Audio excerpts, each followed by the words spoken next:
Okay, good evening. We're calling our meeting to order. Before we begin the public portion of our meeting, or the portion of our meeting, I just want to ask all our board members to please put your phones in the sleeves that we are continuing to pilot on behalf of our modeling for the students and on behalf of what we plan to ask our students to potentially do, find one way or another to have our phones not disrupt and model that for them. Thank you. Okay. Have the release for after the meeting. Good, because I don't know that we want to leave our meetings with our phones locked up. All right. Please, everyone rise for the Pledge of Allegiance.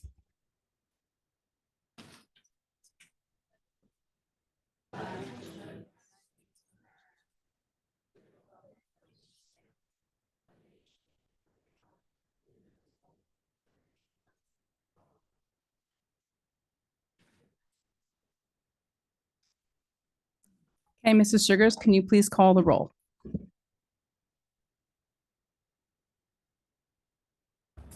Hold on. Mrs. Sherfain? Here.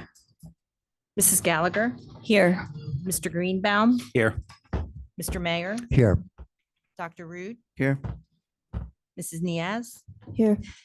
Mrs. Tong? Here. Mrs. Winters? Here. Ms. Stern? Here. Okay, we are starting our evening with board recognition. So I'm going to turn that over to Dr. Morton. Yes, thank you very much, Ms. Stern. I'm very excited this evening to have an opportunity to recognize a few of our outstanding young people. I'm going to ask Ms. Wilson to come to the microphone and to join me there.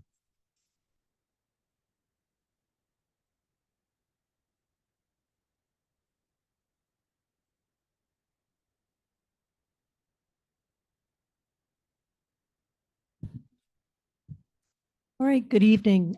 This evening, we are having two recognitions. Our first is of Cherry Hill East senior Grace Yoon. Grace participated in the United States Senate Youth Program in March. She was one of just two students representing the state of New Jersey. This is a tremendous accomplishment, and we invite her to come to the microphone to tell us a bit about her experience.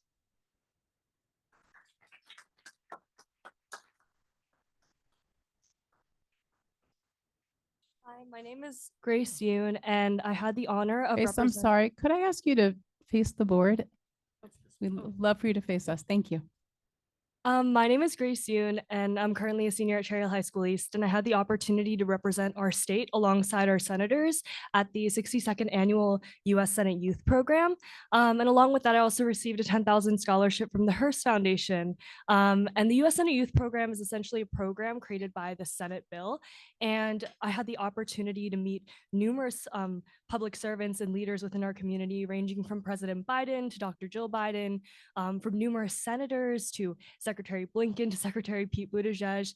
And it was honestly just a really eye-opening moment to be brought together, 103 delegates, including me, from across the country, from across the world. And it was just really eye-opening that we got to talk and to really emphasize the importance of civil discourse, especially among youth. And overall, it just really opened my perspective on a lot of different political issues that currently take hold of our world.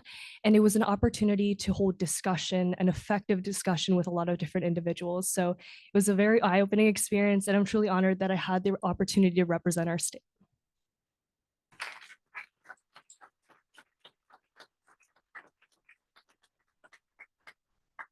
Grace, congratulations. It's very impressive.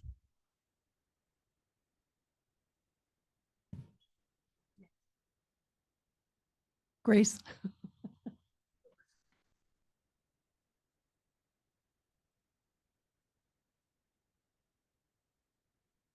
Okay, next we're going to recognize the East chess team.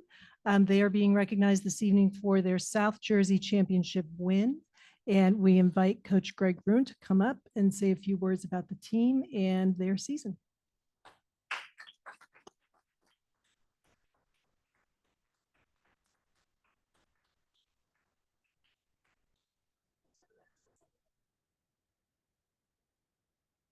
Thanks. I'd like to congratulate the team and in particular our captains, not only for what they accomplished this year, but how they maneuvered the team after COVID to a third place finish in 2022, a second place finish behind Eastern in 2023, and then avenging that loss with a first place finish this year over Eastern in the final round of the playoffs. It was a dominant year indeed, completing an undefeated regular season in first place with an overall record of 43-2. Cherry Hill East has had very strong teams in the past, and no doubt Jake and Eitan, our captains, are naturally gifted players. But these are also the hardest working captains I've ever probably had.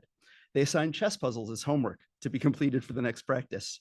And beyond that, as far as I know, they're the only captains in South Jersey that demand that all of their varsity players take notation every match. And they don't just dispose of these notation sheets, they collect them and analyze each player's game. And in the postmortem during the next practice, they recreate the games, highlighting solid moves as well as critical areas for improvement in the next match. We wish all of our graduating seniors the best in their future endeavors, knowing that their talents and superior work ethic will be missed next year. Thank you.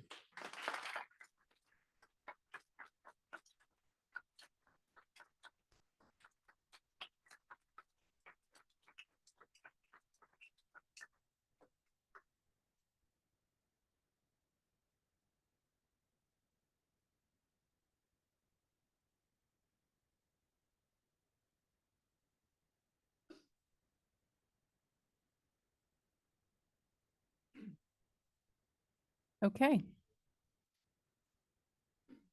Lovely to see the success. Now we will move on to presentations, and we have no presentations tonight. So we will move on to our public budget hearing. And I'm going to turn it over to Mr. Greenbaum, who's going to lead this portion of the meeting.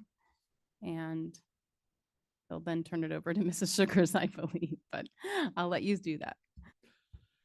Certainly. So our next section is adoption of the 2024-2025 budget. And with that, I will hand this off to Mrs. Sugars to talk about the final presentation for our budget.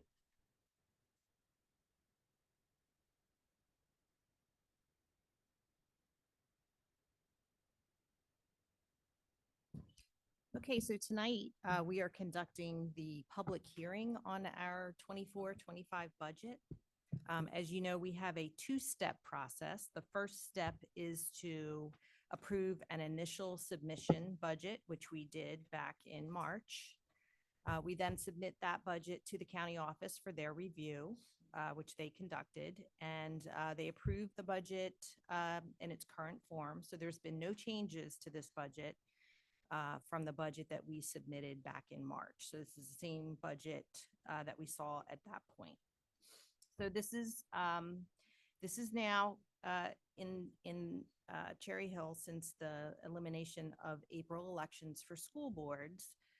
We no longer vote on the budget. The public no longer votes on the budget. Now, the board, once we go through the public hearing process, if the board approves the budget, then we can move forward and start planning for next year. So I'm not going to spend a lot of time on the presentation because, again, this is the budget that we saw a couple weeks ago, but we will just touch on a few highlights. So the main part of the budget that we take a look at is the general fund. The general fund is the day-to-day operations of the school district. There's also Fund 20, which is the special revenue fund. That's where we account for all of our grants. And the debt service fund, which is Fund 40, which is where we pay our principal and interest on the bond that was approved in October of 2022. And so that was already, it's not part of our budgeting process. However, we factor it in because it does have tax impact, but that was already approved through the bond referendum process. So if we start, we divide our budget. Our budget is governed by budget codes. And the first portion of our budget is what we call distributed expenses. So these expenses are related to a particular grade level, a particular classification, basic skills and bilingual, our extracurricular and athletics, and other instructional programs. And so this first portion of our budget makes up what we call our distributed expenses. And again, these are classroom teachers, supplies for the classrooms, athletic activities, officials for athletics, those kinds of things. And in this particular category, you can see that we have an increase this year of $225,000. And then if we flip it over and we look at the other side, which is more the operational side of our budget, these are undistributed costs, which means they can't be attributed to a particular grade level or classification. And these type of costs include things such as tuition that we pay to other private schools for the disabled, or to the VOTEC, or to special services school districts. It also includes student services and instruction. So this would include the nurse's office, the guidance office, the child study team, those kinds of things. Administration would be principal's offices, superintendent's office, business office, and the tech department. And that's, again, guided by code. Maintenance and security would be our buildings and grounds department, our security offices. Transportation would be transportation, and then employee benefits would apply to all employees across the district. And so you can see that we have a fairly significant increase in this line of about $7.5 million.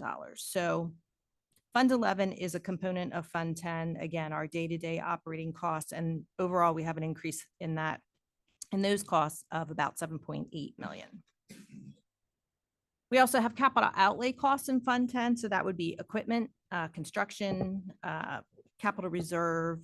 And then we also are using some of our capital reserve money to offset the cost of the debt repayment.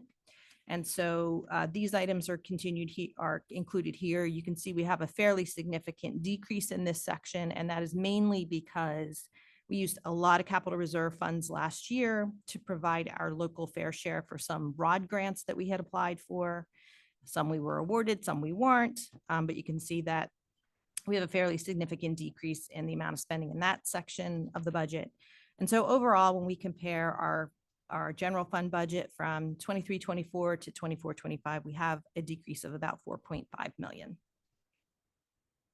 So if we look at this a different way, we often divide our budget into salaries, benefits, and other. We've talked several times about what constitutes other. It's everything that isn't salaries and benefits. You can see here how much our salaries are increasing, how much our benefits are increasing.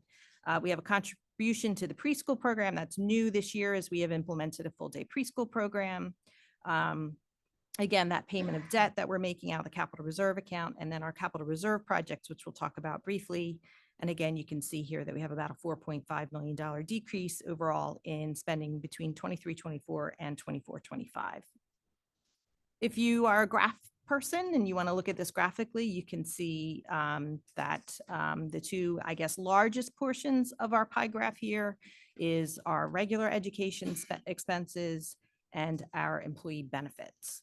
Other than that, you can see the categories that we just talked about and how that looks from a graphical standpoint. If we look on the revenue side of our budget, you can see that we have a fairly significant increase in taxes this year. This is mainly due to a fairly significant decrease in equalization aid that we had this year. And so that sort of offsets, we're going above our 2%, and we'll talk about that in a few minutes. You can see here, we had a $6.9 million cut in our equalization aid, had a significant impact on the district. We had the benefit of a $7 million increase the previous year. And if you look at our 22-23 equalization aid and you compare it to our 24-25 equalization aid, we're not even at the level that we were 2 years ago. So that is concerning, and that is something that has me concerned, as we move forward and as to what that's going to look like in future budget years. We also have federal aid that we receive. We are using fund balance, which is sort of our own savings account. We've increased that significantly. And then you'll see the decrease in the capital reserve account, which we talked about previously. And again, you can see the $4.5 million difference in this budget and the revenue side of the budget as well. And then graphically, you can see how significant tax support is of our budget. and how much of our budget is supported by that. So what's new in the budget? Not a whole lot. Unfortunately, because of the cuts, we do have an additional special education class at Carusi, an additional special education personnel at High School East. And where do we make cuts? Personnel, when you have to cut that much money, unfortunately, some of it's going to have to come from personnel.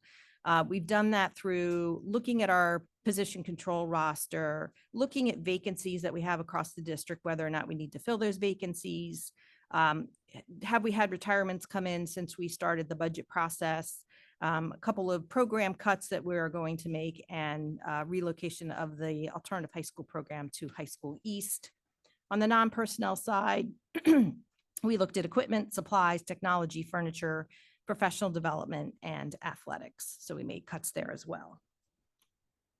And on the revenue side, we adjusted our revenue projections in extraordinary aid and miscellaneous revenues to reflect, what we're seeing, what trends we're seeing. We increased the use of fund balance. We were eligible for a spending growth limitation adjustment for health benefits. What that means is that spending growth limitation adjustment allows us to increase beyond the 2%. And then we also use some of the bank cap that we had from 21-22. When we have not gone to our full 2% or used our SGLAs in the past, that allows us to bank cap, which affects the amount of tax levy that we can use in the budget. It's not a pot of money, it's taxing authority. And so we have a significant amount of bank cap, and unfortunately, because of the cut in state aid, we needed to tap into that as well. We have some capital reserve projects, much smaller list than last year, but as we mentioned, with the initial submission budget, there's a couple projects that we need to do. Not everything, bond referendum does not pay for everything. And then there are also things that we are trying to complement budget work or bond work. For instance, the bleachers, the scoreboard, and the curtain at both Carusi and Rosa are projects that will complement work that we're already going to be doing in those buildings. And so we have just over $3 million in projects that will be paid for out of the capital reserve account. So let's break down the tax impact. So the general fund tax increase is about 6.8, almost 6.9 million. This is a combination of our 2% tax levy cap, which we are permitted to increase our taxes by. That's about 3.8. We had a spending growth limitation adjustment for health benefits of 702,000. And then we used banked cap from 21-22 of about 2.4 million.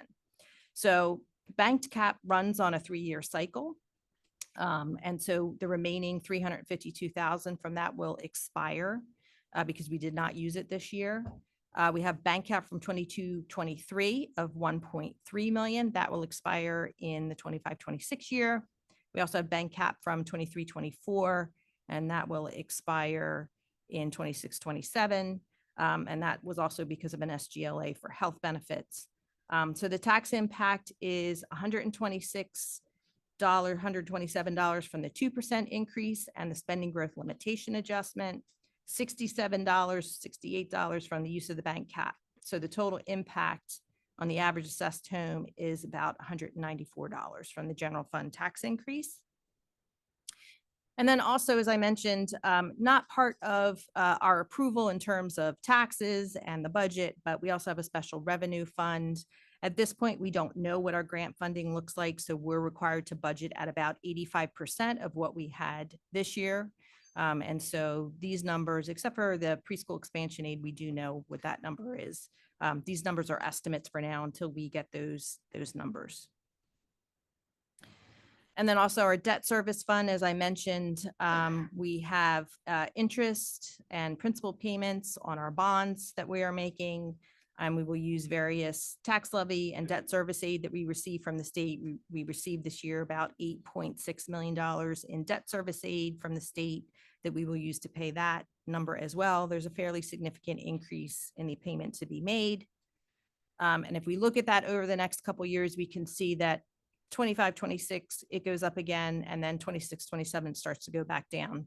And then 27-28, it goes back down again. So the tax impact from the increase in the debt service is about $101. So what are our next steps? So we've gotten through most of the process. We're here tonight at our public hearing. Pending board's approval of the budget, we will set that up in mid-May. Then we can start ordering and planning and, sending out purchase orders. We will also continue to monitor A 4161, which has passed, and S 3081, which is still sitting out there, to see if there's any relief from the state in terms of the amount of state aid that we have lost. Okay, so that was a lot of information. If you have questions, I'm happy to answer those questions.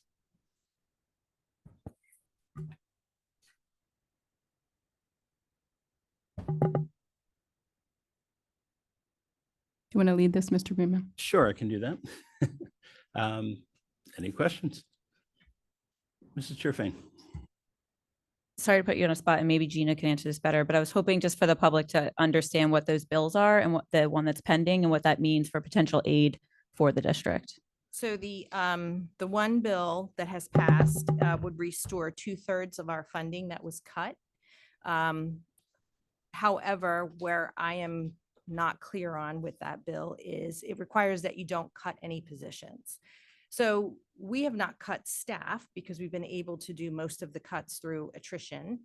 So I'm not sure if that will make us eligible for that or not. So that's what we're waiting to find out as we get more information about that. The S 3081 is the identical bill to that, but it's on the Senate side.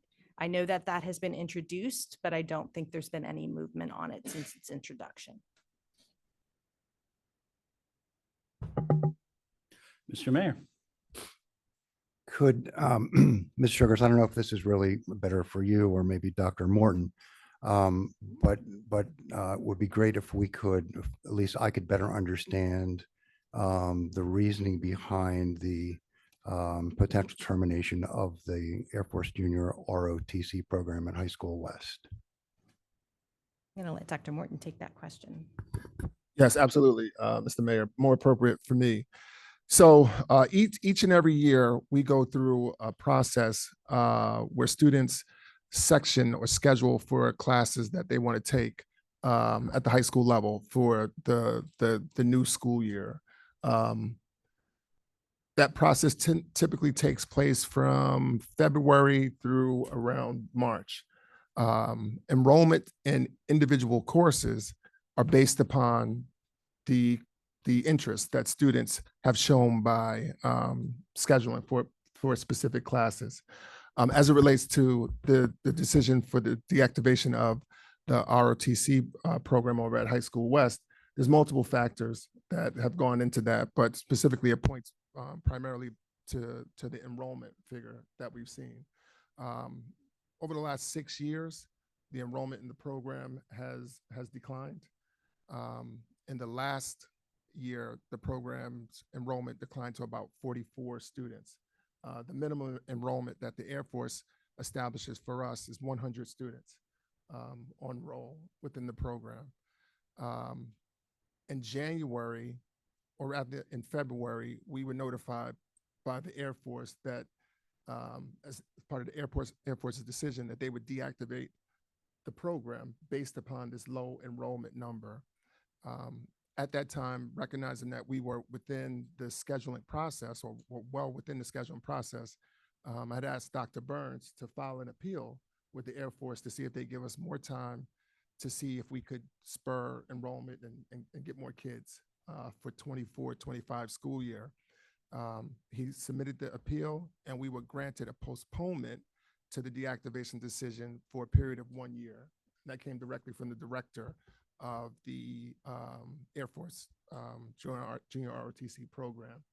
So as we went and we closed out sectioning, unfortunately, our enrollment number did not increase. The enrollment number that's projected for next year actually declined. And what we're looking at is 35 students projected that's scheduled to be enrolled in the program. With that number, it just makes it very difficult for us to have a sound basis for providing a pathway forward. In my estimation, I believe, ultimately it would be inevitable that if, those numbers continue, that the Air Force would actually shut us down. But also as we think about the needs of the district and, at the last meeting, we just had our demographic study done. And, as we looked at that, we look at projections around high school enrollment, elementary enrollment. Well, we've already seen the demographic studies anticipated projections come to fruition. We're looking at increased enrollments in elementary. We've just shared the tax impact on the community. I think it would be very difficult and unfair to the community for us to go back to the community to ask for additional staffing to provide, areas where we're seeing increases when we have other areas within our district where there's dramatic decreases. So now, just generally, when we look at sectioning in general or running courses, we have historically looked at a number of around 12 students registered for a section at High School West and about 16 students registered for a section at East. If you look at that, over the full gamut at East, you're looking at 80 students minimum per teacher. You're looking at about 60 students minimum per teacher at West. With 2 instructors where we are, that number represents a ratio of about 3.5 students per section, per instructor.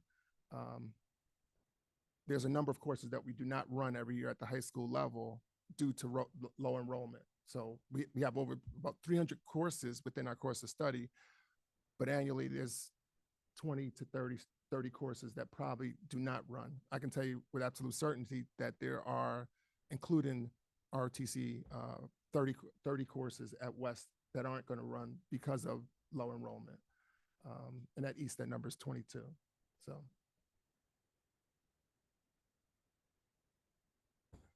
Okay, thank you very much for that. I appreciate it. Mrs. Stern. Dr. Morton, again, probably for you. So just to be clear, it sounds like what you're saying is, we were told the program is no longer viable, right? And how long has that been going on? How long have we been hearing that from AFJ or OTC? So we've heard from the Air Force for a number of years at this point that we need to increase enrollment.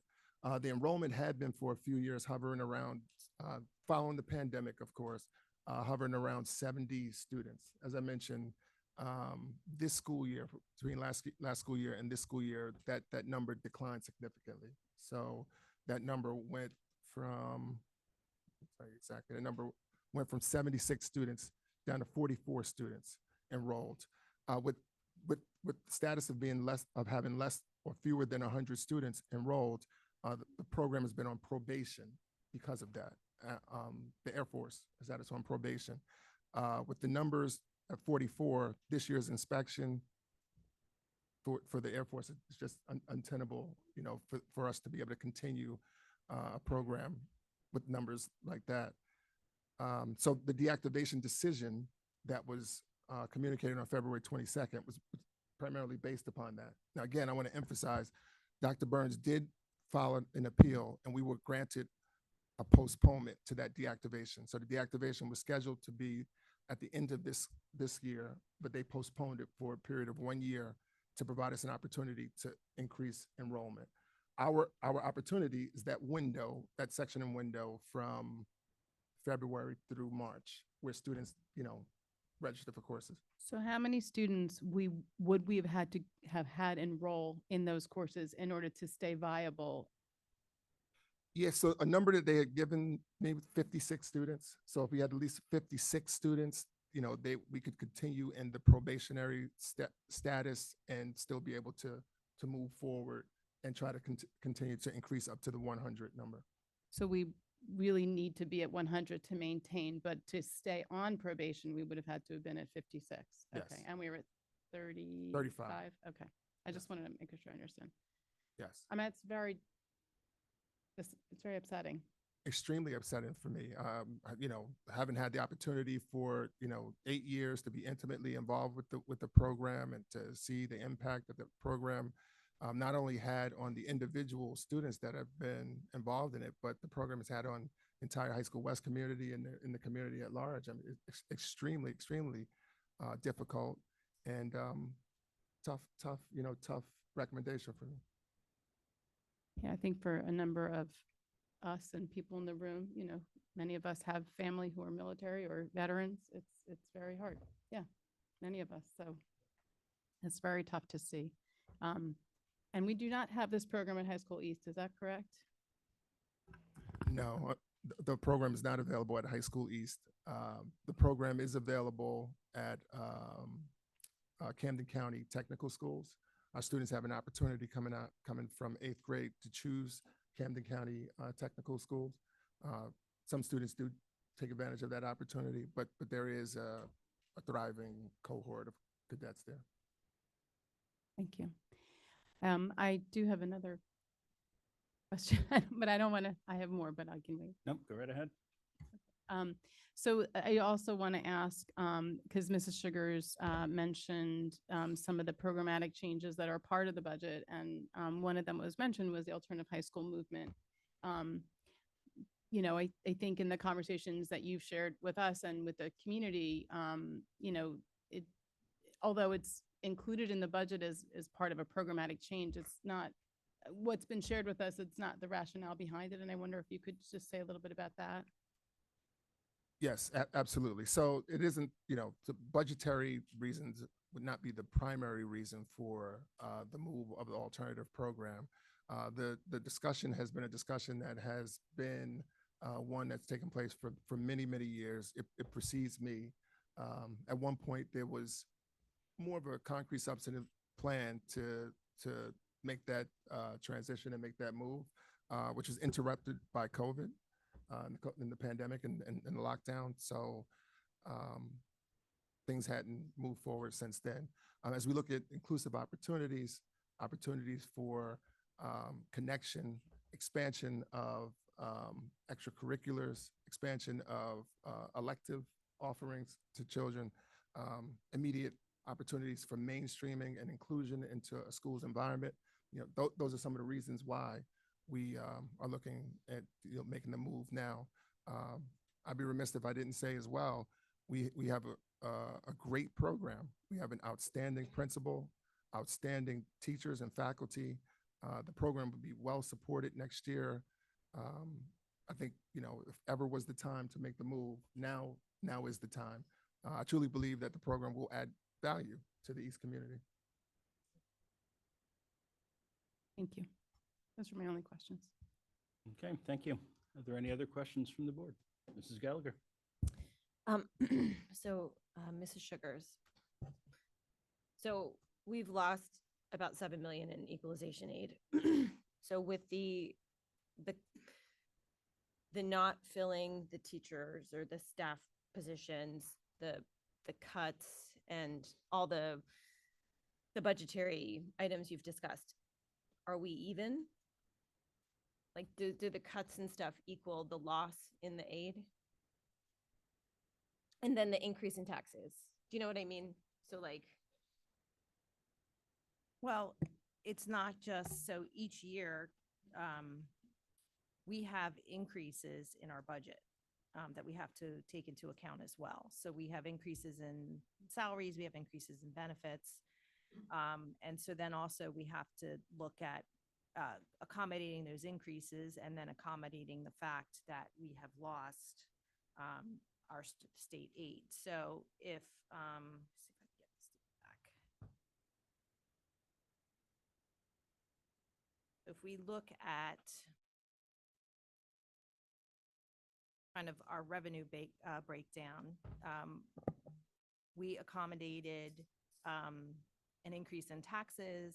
We also, if you look, see that, we had a significant increase in fund balance as well.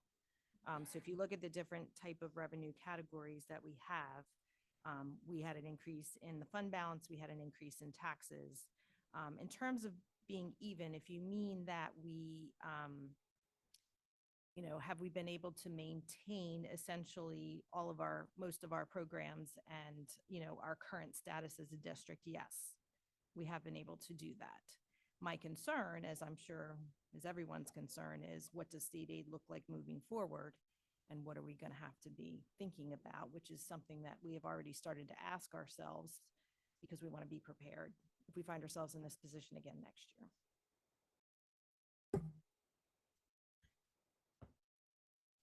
Any other questions from the board? All right, seeing none, I'm going to hand this back over to Mrs. Stern to bring us into public comment, I believe. Okay, thank you. This is the public comment portion of our meeting that is specifically only for our 2024-2025 budget. So there are two other public comment sections during this meeting that will occur later for the agenda items and also for an open public comment on any school-related topics. So if you would like to make a public comment specifically on our 2024-2025 agenda, I'm sorry, not agenda, budget, this would be, you're welcome to do so now.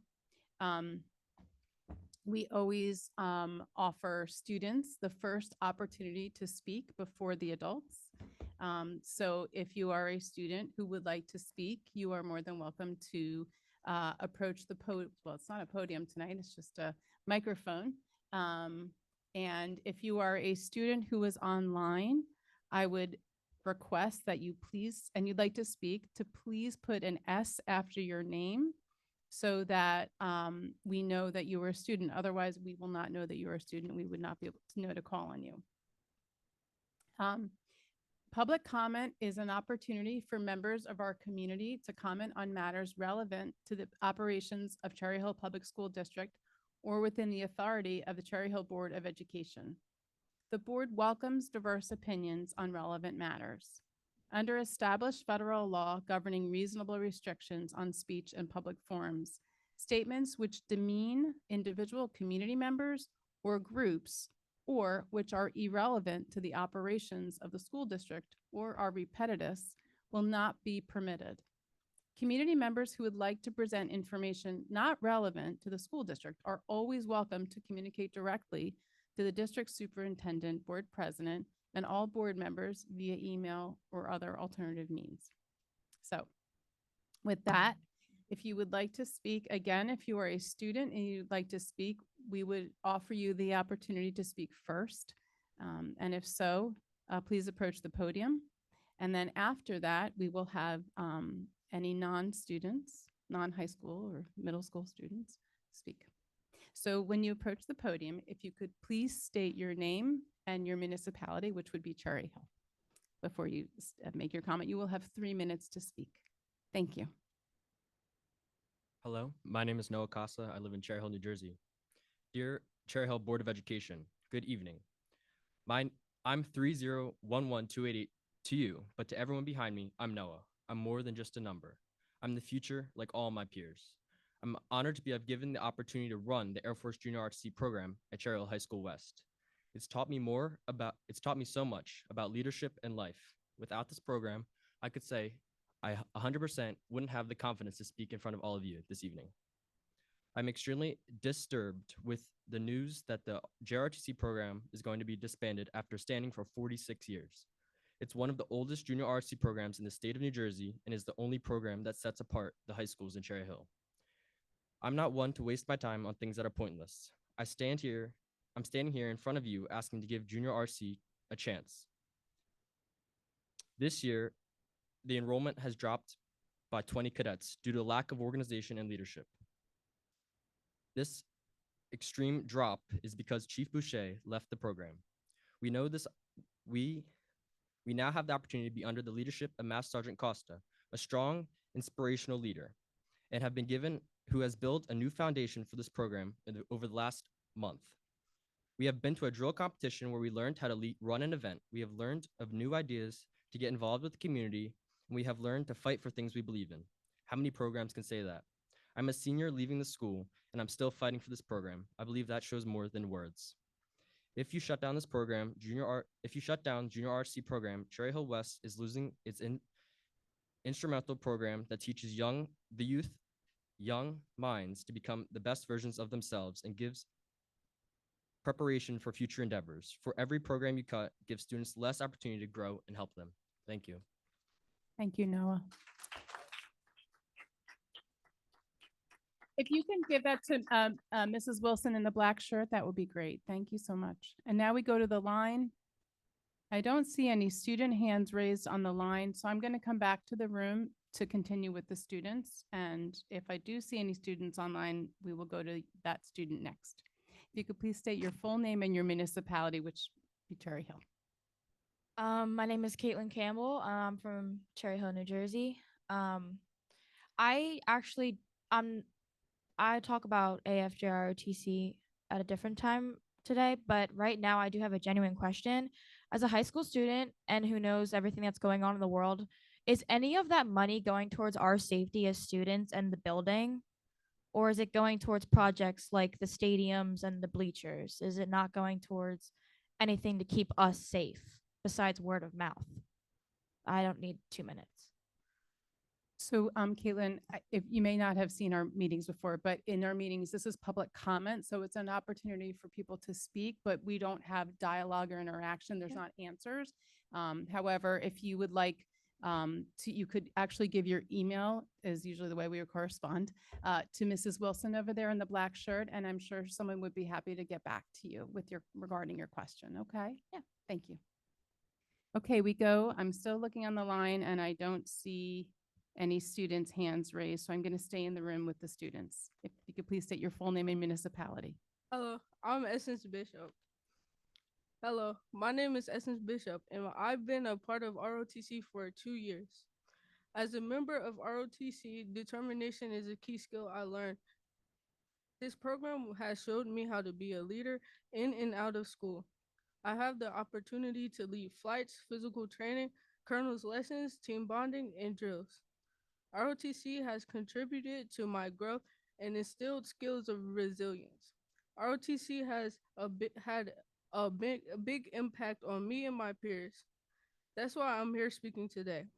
KG once said, "We're more than just a group of teenagers. We are more than a program. We are family and we stick together." Please don't discontinue the ROTC program. My peers and I still have many lifelong lessons the program can teach us. Thank you for your time. Thank you. Okay. Still not seeing any students online, so we'll continue in the room with the students. Hello, my name is Xavier Brzezinski, and I'm here to make sure the program doesn't shut down. Hey, Xavier, I'm sorry, just your municipality, please, where you're from. Cherry Hill, maybe? Cherry Hill West. I feel like the program has taught a lot to me, and I feel like a lot of people can relate to me. Before I joined the program, I was really not doing anything. I had no really any experience. I did not know how to lead. I did not know how to, listen really. But within the JRTC, I feel like I've met a ton of friends, and I feel like a lot of people here can relate. I originally joined the program because of a friend who joined, and me and him have both progressed through the program. We feel that we as students have become, stronger, and we hope that you do not shut down the program. My friend cannot be here today, but I feel that he wishes the program would stay. Thank you for your time. Thank you. We'll continue in the room. If you could please state your full name and your municipality. Thank you. My name is Bianca Slifko, and I'm living in Cherry Hill, New Jersey. Ladies and gentlemen, I stand before you today as a testament to the transformative powers of leadership and the profound impact of programs like AFJROTC on the lives of young people. AFJROTC has not only provided me with the countless leadership opportunities, but also enriched my life in ways I never imagined possible. Through rigorous training, mentorship, and hands-on experience, I've developed the skills and confidence needed to excel in any environment. AFJROTC doesn't just teach us about military tactics. It instills core values of integrity, service before self, and excellence in all we do. It teaches us to lead with compassion, to inspire others through our actions, and to never underestimate the power of resilience. So today, I stand before you, not just as a product of AFJROTC, but as a proud testament to the limitless potential of young minds within our Cherry Hill West community. AFJROTC instilled in me a sense of duty to serve others and a commitment to positively impact my community. These values motivate me to continuously strive for excellence and to go above and beyond. This program brings students from all walks of life, athletes, academic achievers, musicians, and those who could be deemed a loner. This program is a safe place and a team where everyone is accepted. We are truly one team, one fight. In conclusion, I want to express my deepest gratitude to the AFJRTC program for providing me with the foundation upon which I have built my career as a leader. The lessons, values, and experiences I have gained through AFJRTC have not only shaped me as an individual, but have also empowered me to make a meaningful difference in the lives of others and in my community. I've learned more in the last month under Master Sergeant Costa's inspirational leadership and empowering us to formulate fundamental building ideas than I have learned all year. Thank you for your attention, and thank you to AFJRTC for providing me with the tools to become a leader and who I am today. Thank you. You know, stay in the room, and I've asked you to please state your full name and your municipality. Caitlin Campbell, Cherry Hill, New Jersey. No. My answer is no. We're not just quantifiable. We are not just people in a classroom. We are future college students, leaders, Marines, airmen, sailors, soldiers, Coast Guardsmen, and people. People united together to make a difference in their nation and community. People who are held to a higher standard than the average student. People who are seen as a reminder of those who served before us to protect, not just a number. People who are taught to lead, taught to be mentors, the people who are taught to make an impact.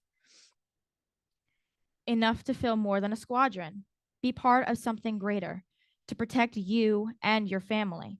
Even if military isn't something for you, JROTC teaches vital skills to succeed in the real world. We're more than just individuals. We are a unit ready to do something bigger. We are not just a list of names and numbers who are enrolled, but people who decide to go above and beyond ourselves, where real growth begins. The people who are supposed to be in charge, making decisions based off their own beliefs and opinions, not for the students and community. The greatness that is preached to our communities of our opportunities only to be taken away. The amount of stress and talk about college, to be told about saving money, constantly discussing about scholarships. Why am I having plenty of opportunities discussed for my future to me when one of the greatest opportunities you can get through AFJROTC is being taken away?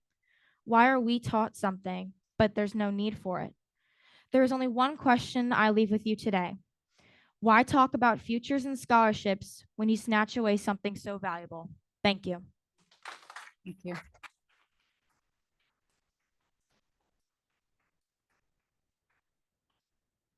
As soon as the timer goes up, if you could please state your full name and your municipality. Hello, my name is Colin Coleman, and I'm part of Cherry Hill High School West. Can you get closer to the mic so we can Yep, hear no you? problem. Thank you. So I am here for the JROTC program, and we all wish that the program would not be shut down. Throughout my experience during my freshman year, at first I never wanted to join ROTC. Here I am as a flight commander, teaching classes and helping kids go through some tough times. Me as a student, I never really wanted to do anything to do with after school activities, but while in the ROTC program, I have stayed more after school hours than I could ever imagine. I've been staying for a ton of activities that we have within the program, and it has helped me mentally and physically as a person.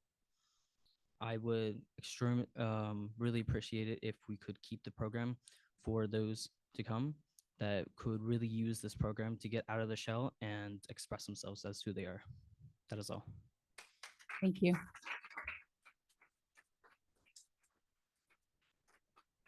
Once the timer goes up, if you could please state your full name and your municipality. Hello, my name is Max Ivory.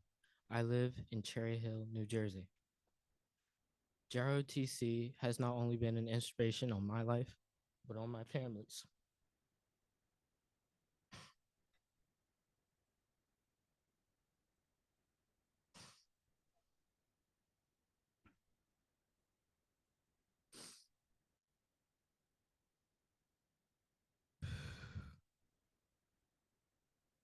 ROTC has inspired me that after college, I want to join the Air Force. And this is not just a regular class of random people who have nothing to aspire to be. This is like a closely knitted family, a family who has grown and shown strength. There are parents here today who wish to speak not just for their cadets, but for those who wish to come. And I know few freshmen and sophomores who plan to continue the legacy that will be left behind, not only by the outgoing seniors, but also by me. I stand here before you today to ask, please do not let the program that I've loved so much be closed. Thank you.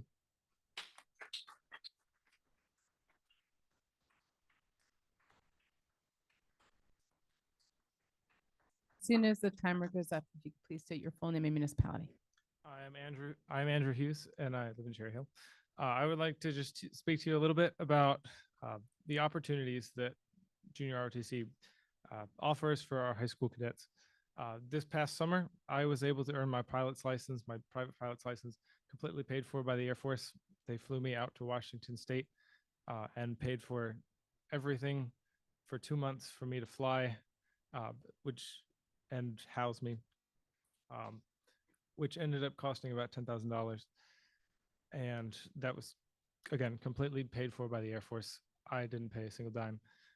And I want Max especially, as well as other cadets. Don't know that he's here, but there is another cadet, Marco, who would also like to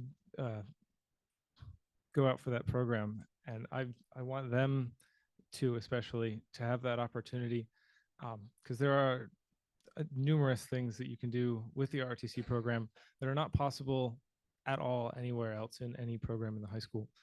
And because of this program, I have been accepted into an aviation college where I will become a commercial pilot after about 4 years.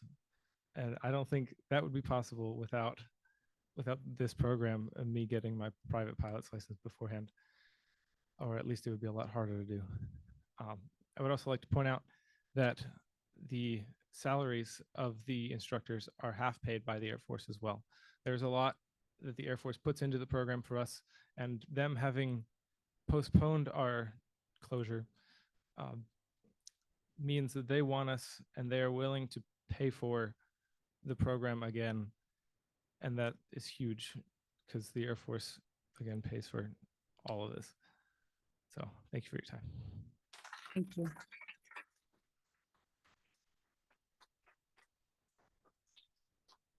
If there are any other students in the room who would like to speak, I would request that you approach the podium now. And if there are no other students who would like to speak, then we will continue with our public comment. And now we will go to our first hand that is raised online. And that would be ending in number 788. If you could please state your full name and your municipality. My name is Jeff Podowitz, and I live in Cherry Hill, New Jersey. Let's go through some numbers. The total tax levy, according to it's listed, what's listed now, it's going to be for 2024, 2025, about over $211 million total tax levy. If you go to the user-friendly budget for last year, That's 2023, 2024. The total tax levy last year was around $193 million. That's total tax levy. That means the increase, of 1 year increase, if you do the math, is 9.39%. Just do the math. That's huge. And if that's not enough, the general tax levy, again, using the same figures, but for the general fund tax levy, has gone up between the 2 years 4.66%. Do the numbers yourself. Go to the numbers that you see here from this meeting and go to the user-friendly budget. One thing I would suggest is 7.6. 7.6. Why don't you decrease some of the items? Lewis main interest enhancements, $250,000. Stop it. Removal of an underground storage tank, maybe stop it, $450,000. Rosa bleachers and Carusi bleachers at around $300,000 a piece. Stop that. Postpone that. We're doing hundreds of millions of dollars worth of bond work, so say no to 7.6. Some of those items could be replaced, and why don't you give some of that money towards the junior ROTC, because it sounds like that's something that we should have, that our kids should have for the future. The Air Force is paying for half of it. That's a lot, half. All right, the state of New Jersey isn't paying half, not even close to half, for our preschool expansion. This is half. It's worthwhile doing it. It is worthwhile keeping it. As for alternative high school, it's worthwhile keeping that too. All right, both those things should be kept where they are, and this definitely should be kept. There is no way it shouldn't. You should be ashamed that it were cut. You really, it should not be cut at all. Anyway, thank you very much. Look at the numbers. Okay, thank you. Go back to the room. If you could, Mrs. Messias, please state your full name and your municipality. Carolyn Messias, Cherry Hill, New Jersey. I'm here on behalf of my son, Sam, who is taking the final tonight, and myself. I'm here to support junior ROTC program at Cherry Hill West. As a parent whose child has greatly benefited from the program and has chosen to continue their ROTC journey in college, I believe in the immense value it brings to our students, our community, and our country. Firstly, I want to highlight the impact that the ROTC program has had on my son, Sam Messias, a 2022 graduate of Cherry Hill West. Through ROTC, he has developed invaluable leadership skills, discipline, and a strong sense of responsibility. As a family, we resided on the east side of Cherry Hill, where we still are, and this is the program that brought him and his friends to West. I have been aware for some years that the Air Force has been on probation. This program's been on probation.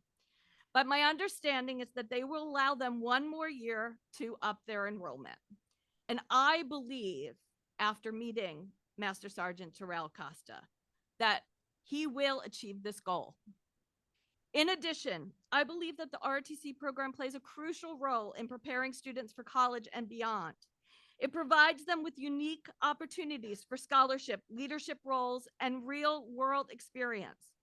If you didn't know this, cadets who complete the 4-year program can enlist after high school and enter recruit training at a higher rank, E3 private first class instead of an E1 private. And I can look that up. Sam had to explain it to me.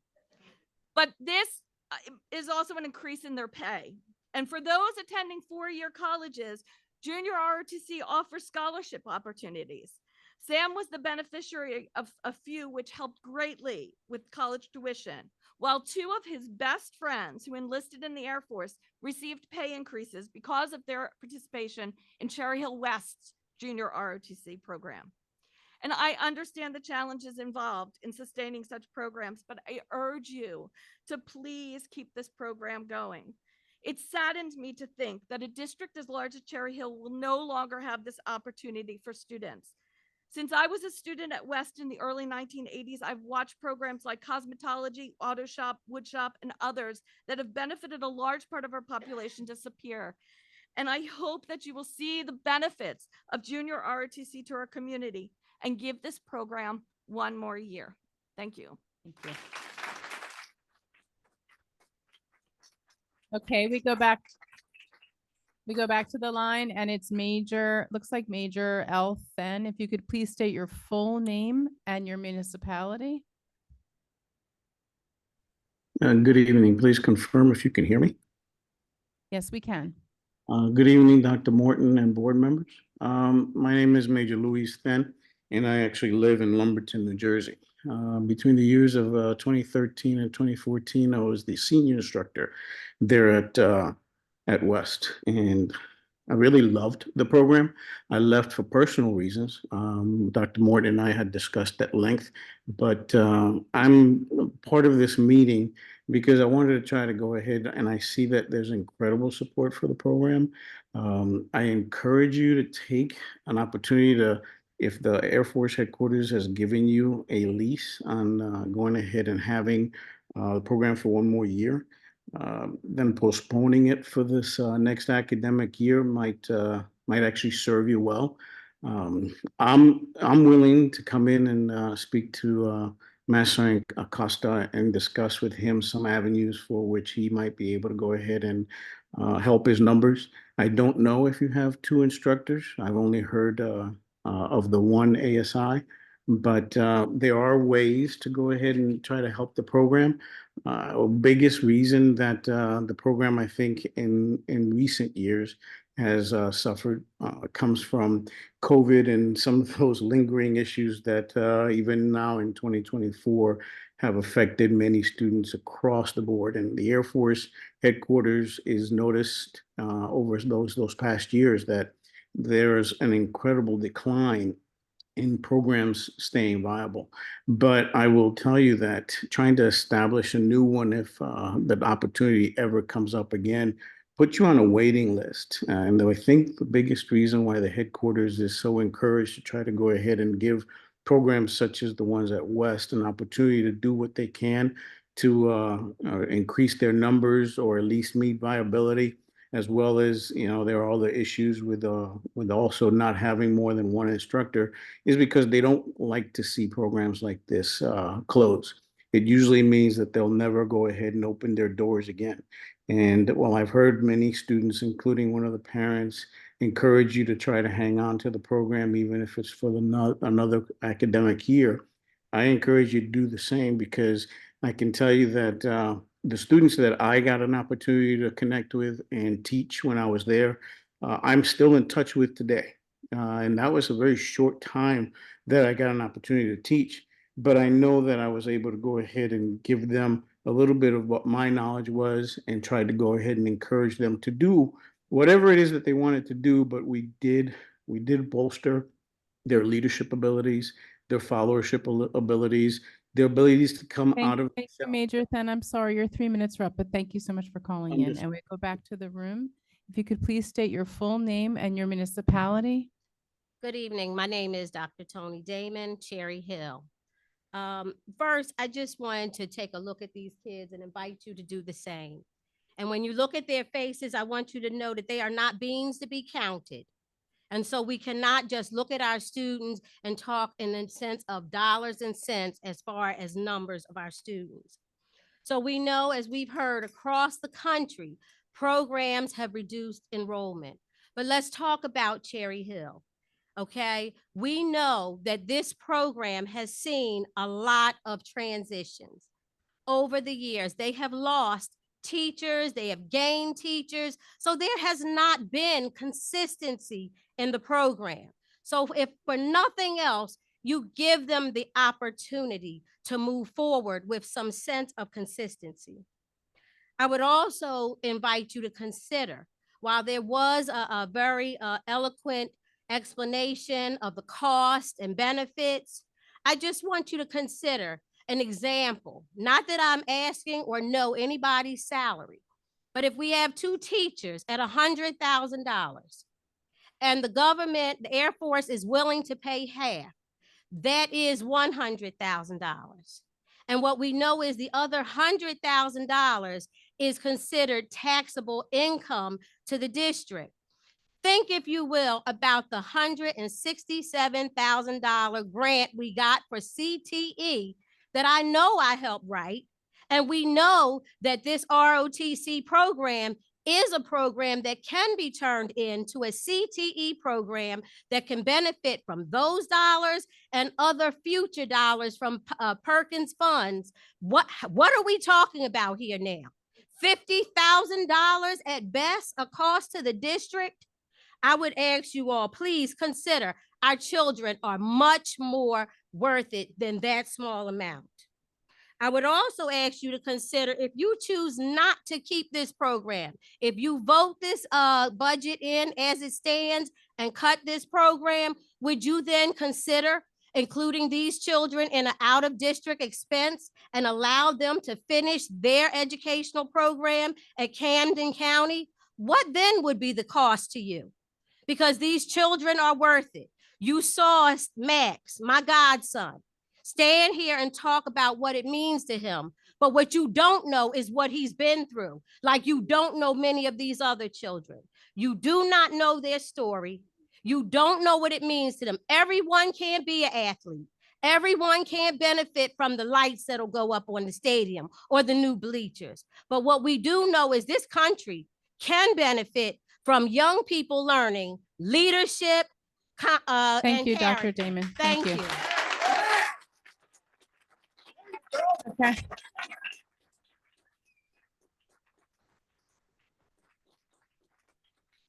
Okay, we go back to the line, and the name on the line is James Garcia. James Garcia, please state your full name and your municipality.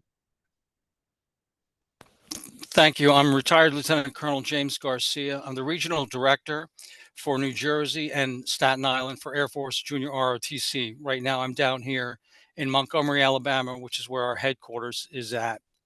I was intimately involved in the director's decision to keep Cherry Hill West, the Air Force Junior ROTC program, open based on no small part from Dr. Burns's appeal level. That moved the needle as far as our director is concerned. Our director is a active duty Air Force colonel, and usually when he makes a decision, whether a school has to close or be extended, whatever the case might be, that is set in stone. However, he was moved by Dr. Burns's letter, and he decided to extend the probation period out for another year. I could tell you part of that has to do with the history of Cherry Hill West, which used to be considered a powerhouse in the world of drill competitions and things like that mean a lot in the world of Air Force Junior ROTC. I know because I used to be in a school that was one of the competitors. If we knew Cherry Hill West was going to be at one of our drill competitions, we knew we were not going to do too well. The record shows that from 2011 to 2019, not only were our numbers viable, were your numbers viable at above 100, but they were 120, 130, 140. So I know that these numbers can come back based in no small part on that vision that Dr. Burns outlined in that appeal letter. You know, we're all still recovering from the COVID-19 dip that we all took. And all of the numbers went down across our country at different schools, different programs across the country. Harvard University did a research report, which showed that the communities that responded the best and recovered academically the best after COVID was not based on income, was not based on race or ethnicity. It was from civic involvement, right? The involvement of the community in voting, their voting rates, their census responses, things like that. Civic involvement is what this program is based on. Our mission statement is building citizens of character for our country and our communities. And these cadets, by being involved in our communities, are helping to build a stronger country. Thank you. Thank you. We go back to the room. Can you please state your full name and your municipality? Hi, my name is Jennifer Sharman, and I am from Cherry Hill. I am here tonight to advocate and support my nephew and the entire Air Force JRTC program. My nephew is a junior and is enrolled in the program. So we all talked about the funding. We all talked about the low enrollment. I was informed that in order to get the program back into our curriculum, that we need you, the Board of Ed, to vote no to pass this budget and to continue to vote no until the Air Force JRTC program is included back in it. You've already heard from everybody else the importance of this program.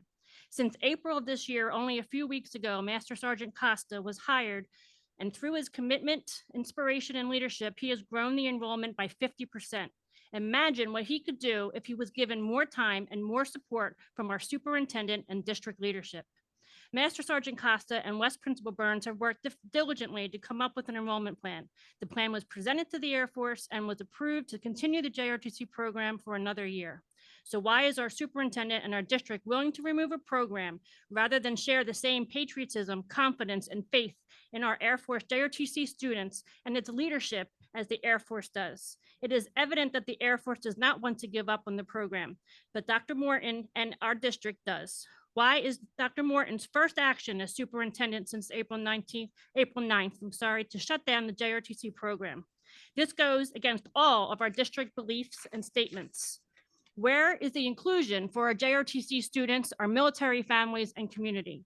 While overall the enrollment members are currently low and present logistical challenges, the academic benefits in continuing the Air Force JRTC program far outweigh any of the potential drawbacks. The Air Force JRTC program instills the value of citizenship, personal responsibility, teamwork, leadership, and self-discipline. These skills are extremely beneficial to the academic performances of all of our students. They play a crucial role in the overall development of self-esteem and are vital to the success of any future endeavors.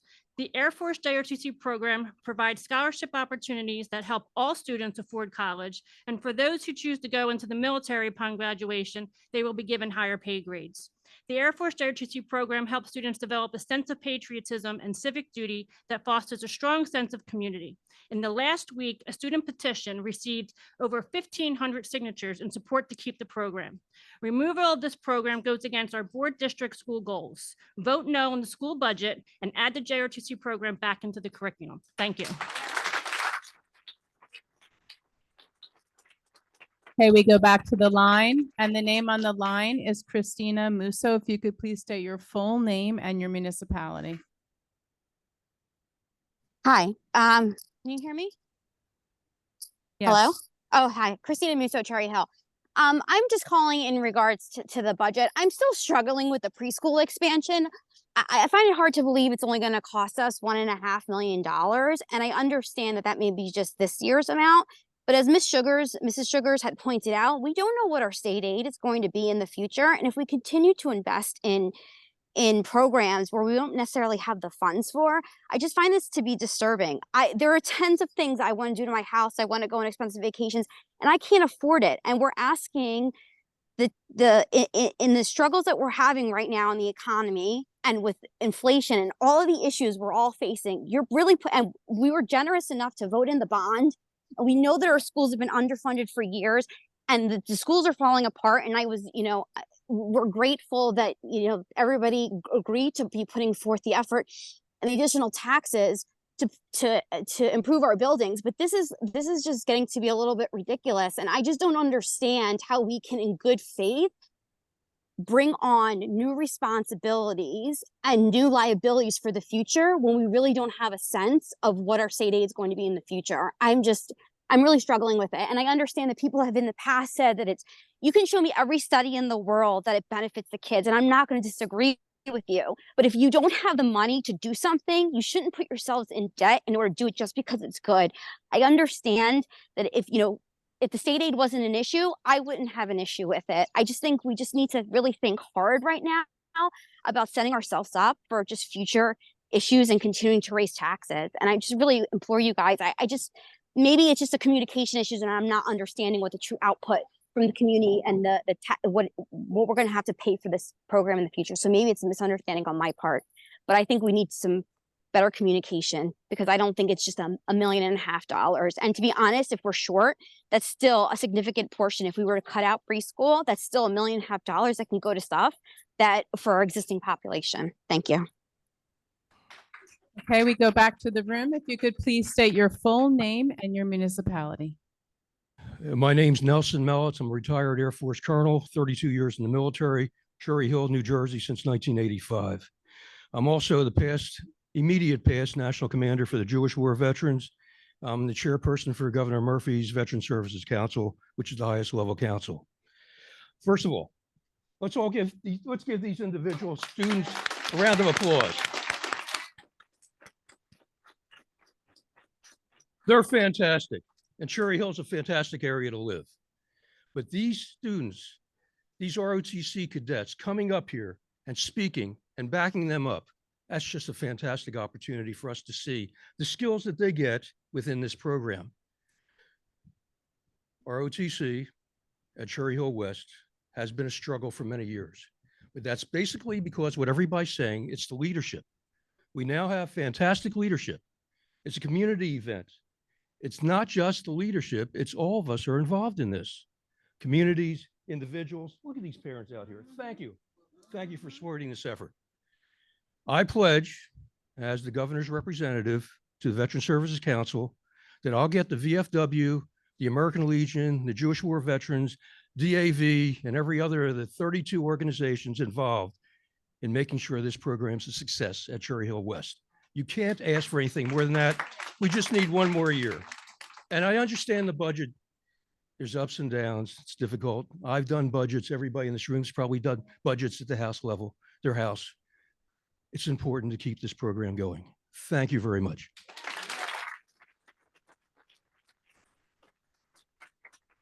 We go back to the line, and it's Laura Einhorn. If you could please state your full name and your municipality. It's Ann Einhorn, Cherry Hill, New Jersey. First of all, I'm absolutely flabbergasted that the district, specifically the superintendent's office, is known the critical mass issue with the junior ROTC program at West. It certainly wasn't on any of this curriculum and instruction meetings that I attended that the board holds every month. So my maintain that you must keep this at least for one more year. It reaches children that you don't reach through academia or sports or for music. I come from a big military family, 8 uncles, all served in the armed forces. One uncle was a pilot for the Air Force, flew the supplies to Vietnam and brought the bodies back to Dover Air Force Base. But the one thing it does teach is pride in oneself, leadership, etc. And this is our future. That you can spend money on so many other items, particularly pre-K, and not allow these students to continue their mission in junior ROTC is absolutely flabbergasting to me. What's more hurtful is that as a parent from the West Side, is how many more things are you going to take away from the students at Cherry Hill West? Taking away foreign language, you've tripled and doubled up on science, math, and special ed classes. And now you want to take this away. And I don't understand that. I thought we were for all the kids. This does not seem like this board is for all the kids. I'm really sorry. This really strikes a chord. It's enough. This board is diminishing the quality of education and services to the kids at Cherry Hill West, and they deserve better. But I will say, you should keep the program because you're all gung-ho about expanding a pre-K program that number one's not state mandated, right? And I'm hearing that it's $1.5 million out of the regular budget. Quite frankly, I believe that it's more. But you must protect these kids at Cherry Hill High School West, at least for another year. They deserve the opportunity with new leadership to expand the program. And I think it's your moral obligation to allow that to happen. Thank you. We'll go back to the room. I just want to correct the record and say that there's some great inaccuracies about program changes that are going on that have been stated. And I just want to caution the public to be thoughtful and do your own research about what's actually still there, and the things that are being said. There's a lot of inaccuracies. We go back to the room, and you can please state your full name and your municipality. Excuse me, my name is Barbara Minadiri, and I'm from Cherry Hill.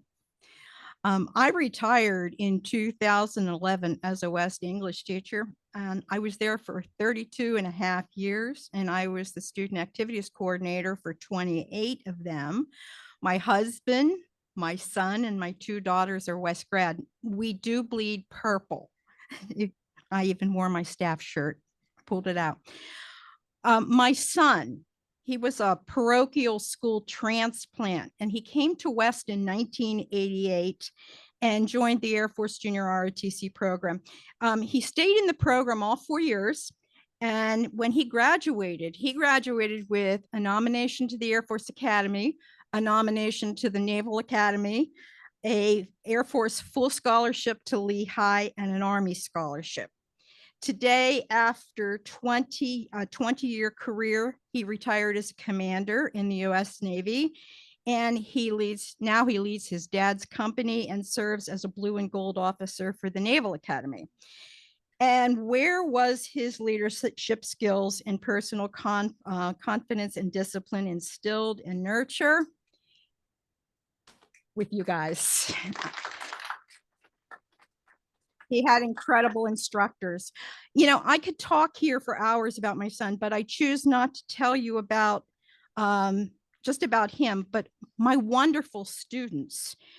Not a year of my career went by without having ROTC cadets in my classes. I watched these young men and these young women grow in front of my eyes. In my humble opinion, no program at any Cherry Hill school teaches responsibility, respect, community awareness, love of country, and commitment to self, school, family, and country like the Air Force Junior ROTC does. It services the academically elite, the academically challenged, and everyone in between.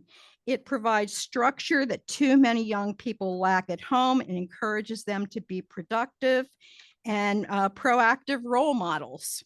It offers a pathway to a respectable future if they choose that, and there's no pressure, obviously. The current and incoming West students deserve all the opportunities that my son and all of the many students that I taught embraced and grew from. If the Air Force chooses to approve the program's existence in our district, why can't the board and administration do the same for a course of study that not only fosters the positive and molds strong, Thank you, Mrs. responsible Menindee. citizens? Thank you so much. Appreciate it. Thank Very you. nice. I appreciate it. Okay, we go back to the line. Lieutenant Corporal, looks like Lowy. I hope I got the name right. If you could please state your full name and your municipality. I'm not sure if Elijah, I'm sorry, Elijah. Okay, I apologize. If you could please state your full name and municipality. Hello, can you hear me? Yes. Okay, my full name is Elijah Lowy, and I'm in Pensacola, Florida. In regards to the Air Force Junior in regards to the Air Force Junior ROTC NJ 781st program at Cherry Hill High School West. Dear Cherry Hill Board of Education, my name is Elijah Lowy, and I'm a United States Marine. I attended Air Force Junior ROTC program at Cherry Hill West and graduated with the class of 2023. I am one of the only 3 from the class of 2023 who joined the military straight out of high school. Every other senior who was in the JROTC program either had a plan regarding the military or went to an excellent college. I know for a fact that all of us can thank West and their ROTC program for the careers and educations we all have and are attaining. In June of 2019, my mother and I moved from Harlem, New York to Cherry Hill. My first experiences at West were shaky due to a difference in community and people I was around. It took me a while to acclimate myself and settle into my environment, which caused me to get into a few fights and altercations. But the ROTC program helped me to develop myself and focus on what was important in school. I learned how to be more organized and how to apply myself in class, and it allowed me to find lots of friends who I'm proud to know to this day, and one of which I am proud to serve alongside in the Marine Corps. I attended the JROTC program all 4 years of high school, and every year I was in a leadership position. This allowed me to learn how to lead and take care of others and be the best version of myself. I learned proper fitness, problem-solving skills, and how to portray the best leadership traits to others, enabling them to follow in my footsteps and be great leaders in the program as well. During my junior year, I was a flight sergeant, the second highest point of leadership in each class period. I learned how to teach students to drill, which is an excellent skill to have. Drill teaches the highest levels of professionalism, coordination, teamwork, and discipline. I can say that confidently because the Marine Corps takes great pride in its drill standards, customs, and courtesies. Without drilling, the ROTC program would have no organization. There would be no other purpose to wearing the uniform, which instills a sense of pride and belonging. The uniform includes several defining attributes like ribbons, which show what you have accomplished in the program, and name tags, which tell people who you are and that you belong to something greater, as well as the program insignia being the Air Force logo and the West Lion. When people see the insignia on the uniform, it tells them that these fine young men and women are part of something amazing. They're an extension of Cherry Hill West, which is an extension of all of you working in the Board of Education. The ROTC program is a direct example of what people see as a first impression of Cherry Hill Public Schools. The ROTC program allows students who attend to find themselves and be the best they can be with every given opportunity. These opportunities get greater with every year they attend. Without AFJ ROTC, I wouldn't be the man or the Marine I am today. I wouldn't have been the leader I was in boot camp, combat training, or at NAS Pensacola, where I'm currently stationed awaiting training to become an air traffic controller. Thank you for your time. Thank you for your service. And thank you for allowing these students to be part of this program. Please don't shut it down. It's very important to me. Okay, we go next to the room. If you could please approach the podium and state your full name and your municipality. My name's Ryan Ott. I live in Cherry Hill. If you can't tell by the hat, I've been a soldier in the Army for about 3 years now, and I went to West and was a cadet in a JRTC program for 4 years. I went there back when COVID split us right in junior year into senior year. I graduated in 2021. So the back half of my time was kind of cut short to be in some of the superior leadership positions that these kids are in. But from my time, what I can tell you is that again and again, we had problems with recruiting. But it wasn't that no one tried, and it wasn't that no one came up with different ideas. It's that every time we were asked a place to speak or a bus to get us to the middle schools to tell them about who we are, because none of them really know unless you want to go in the military. Every time we asked, it was either, well, it's not detailed enough. Well, we just don't have that money right now. Well, we just don't have the allocation. We need to have these kids come after class and talk with us and do this and do that. It's a constant bounce around for the opportunity to recruit back then.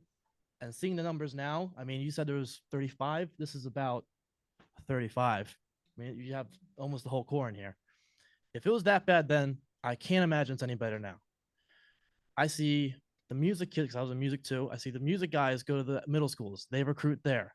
I see the sports coaches. They'll come down to the middle schools. They'll recruit there. We're the only program at West that doesn't get a chance to do that. If you are going to shut them down, give them a chance to actually do what you want them to do. Okay? They have a year. I'm in the Army.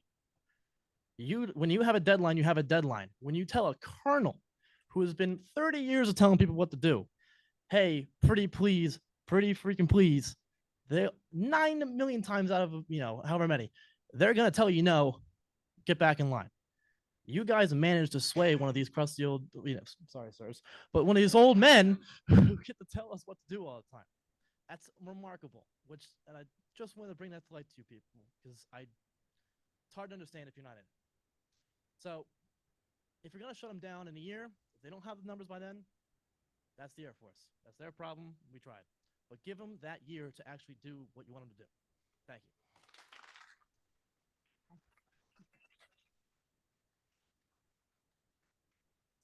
And we go back to the line. There are just a lot of letters and a few numbers. So I'm just going to read them all. And if you could please state your full name and municipality, and Mrs. Sugars, it's going to take me about 30 seconds to say them all. So if you'll hold the timer for them. SWCS CIO ACO small o S G6 director. If you could please translate that by telling us your full name and municipality when the clock starts. Yes, can you hear me? Yes. Lieutenant Colonel Chris Munar, currently stationed at Fort Liberty, North Carolina. I'd like to give a moment for you to hear from a student that actually graduated all the way up through the Cherry Hill system. So I graduated from Joyce Kilmer Elementary School. I graduated from Carusi Middle School, and I graduated from Cherry Hill High School West in 1998. From there, I went to the Citadel, the Military College of South Carolina, joined the military, and I'm currently in right now my 21st year as a Lieutenant Colonel in the United States Army. So where would I be had it not been for the Cherry Hill High School West Air Force Junior ROTC program? I don't know. Maybe I'd still be in college right now, trying to get through. Maybe I'd still be struggling, but I was given so many great opportunities, and every time I was given the opportunities, one of the first things that came to my mind was always that experience that I had with the Air Force Junior ROTC program at Cherry Hill High School West. And, you know, time and time again, I hear from everybody about the struggles that they've had when it comes to just promoting the program and stuff. And I get that. Even back then, from 1994 to 1998, it was a challenge, but we always made attempts to try. The other good point to note is that could I have been given these or learn these leadership skills anywhere else? Certainly, I played a lot of sports in West, to include varsity basketball at Cherry Hill High School West. And I did learn a lot of leadership skills during that time. But there's a lot of intriguing values towards the junior ROTC program and what they offer. That you don't have to be an athlete to learn those skills. And I'm proud of what it has given me. I always reflect on it, even 20 years later, and it really became my foundation and my base to reflect on the past, look at where I'm at currently, and also see the future. And I hope other kids get that opportunity as well through that experience. Please don't shut down Cherry Hill High School West AF Junior ROTC. Give it that time to succeed, and I think it will. Thank you very much. Okay, we go back to the room. It's okay. We won't bite, I promise. Just take a deep breath. If you please say your full name and your municipality. Yes, my name is Carrie Curry, and I live in Cherry Hill, New Jersey. I am the mother of a JR OTC cadet. My son Giovanni is a freshman and had decided to attend Cherry Hill West instead of attending East with all of his friends and his girlfriend. That's how important this program was to him. This is a program, it's not simply a class. When he was 13 years old, he prioritized his future before his friends. He wants to serve his country. Most children dream of being many different things. The only thing my son has ever wanted to be is a soldier. This program teaches the youth respect, responsibility, integrity, structure, leadership skills. Sorry, I'm like trying not to cry. Organization, real life skills that can actually be applied in the real world. Let me enlighten you on what JROTC has done for my son. My son is a special education student with an IEP, classified other health impaired. He is currently in a placement category that states he be in the presence of general education students less than 40% of the school day. That is where he has been since he was in preschool. We have had his annual IEP for his upcoming 10th grade year. His category will be in the 79% presence of the general education students. 6 months of him being a cadet and having to push to keep his place in JROTC has now placed him in mostly gen ed classes. He's been given a purpose. It has given him drive and determination to accomplish something that I have never thought possible. What happens to him without this program? What happens over the next 3 years if this program goes away? Just because there's not enough interest? If it changes the life of one student, just one, that should be enough for it to remain. But this is about more than just one youth. It is about all of these kids.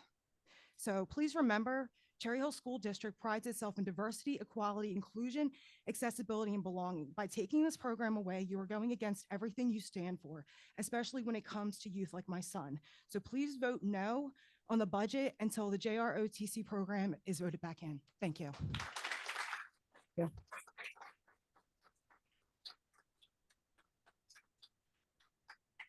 So we'll go back to the line, and It looks like we have John. If you could please state your full name and your municipality.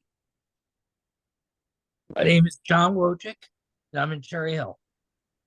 As a product of the district and a product of the ROTC program graduating in 2001, I look back as an adult and realize the lessons I learned in the program shape me who I am today.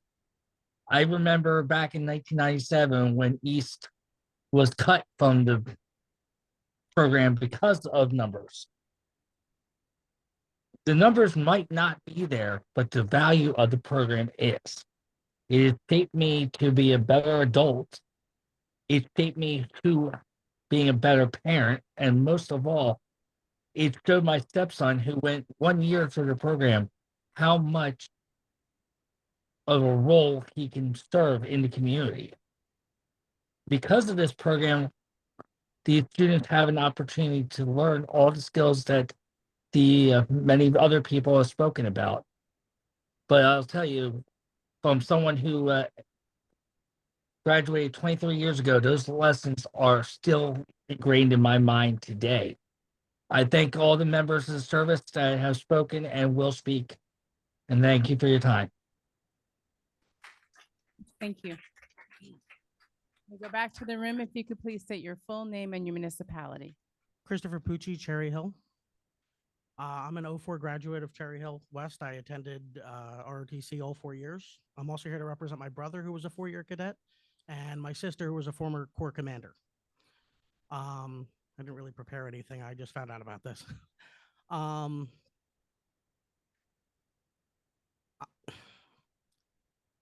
Honestly, I don't know if I would have graduated without ROTC.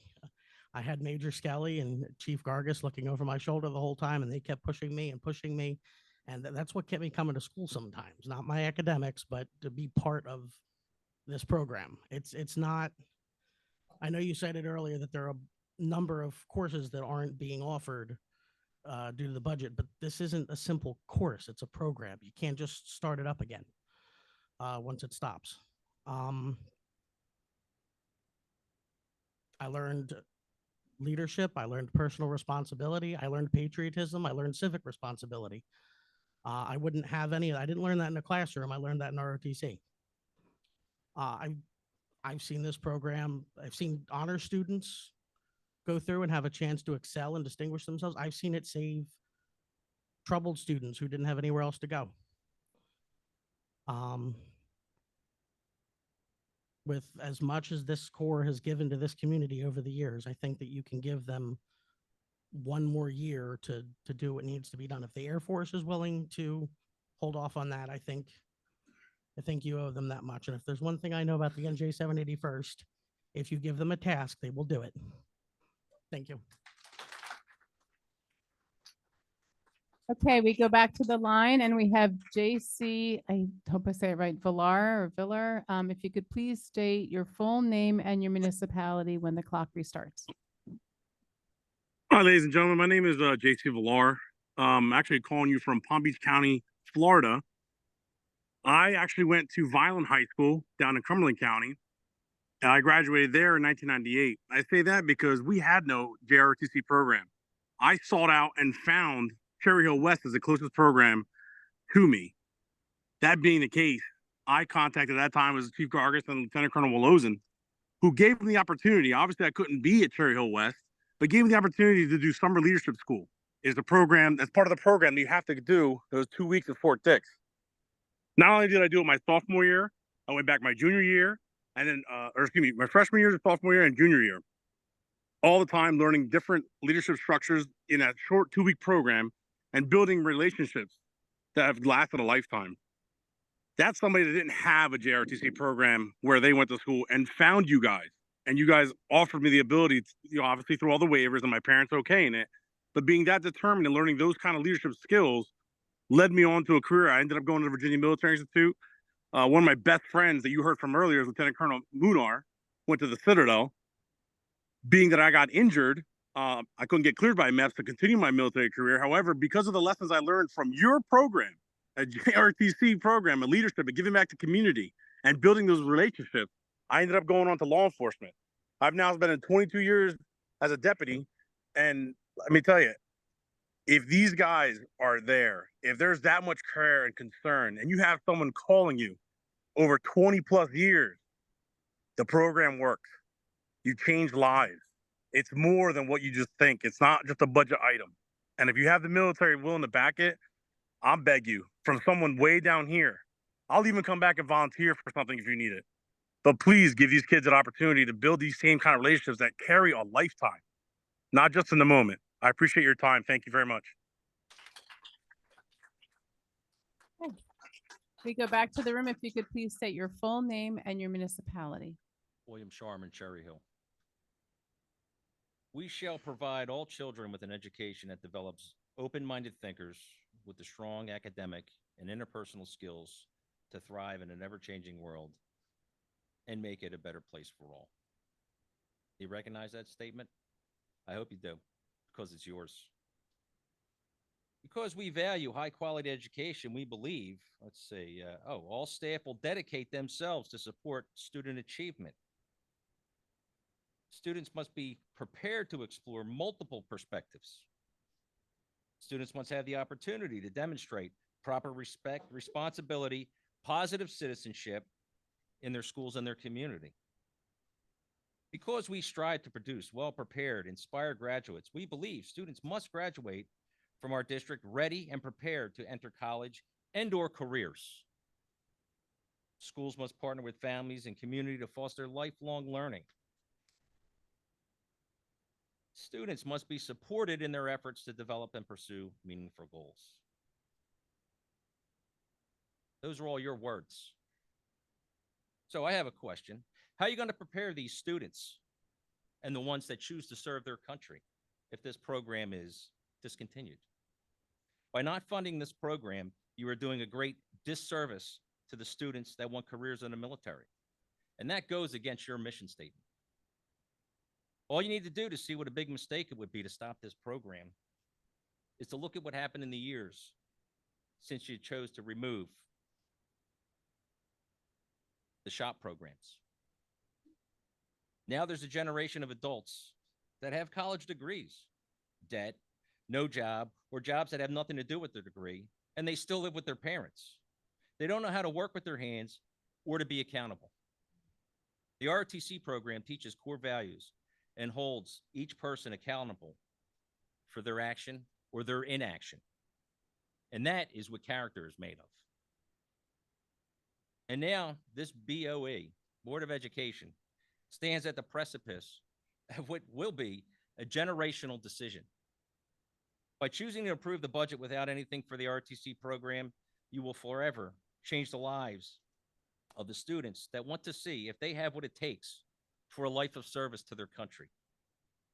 And as a former student and ROTC member, it disgusts me that you haven't put the same effort into this program that you have in the other programs. What is the administration going to do to help enrollment come up?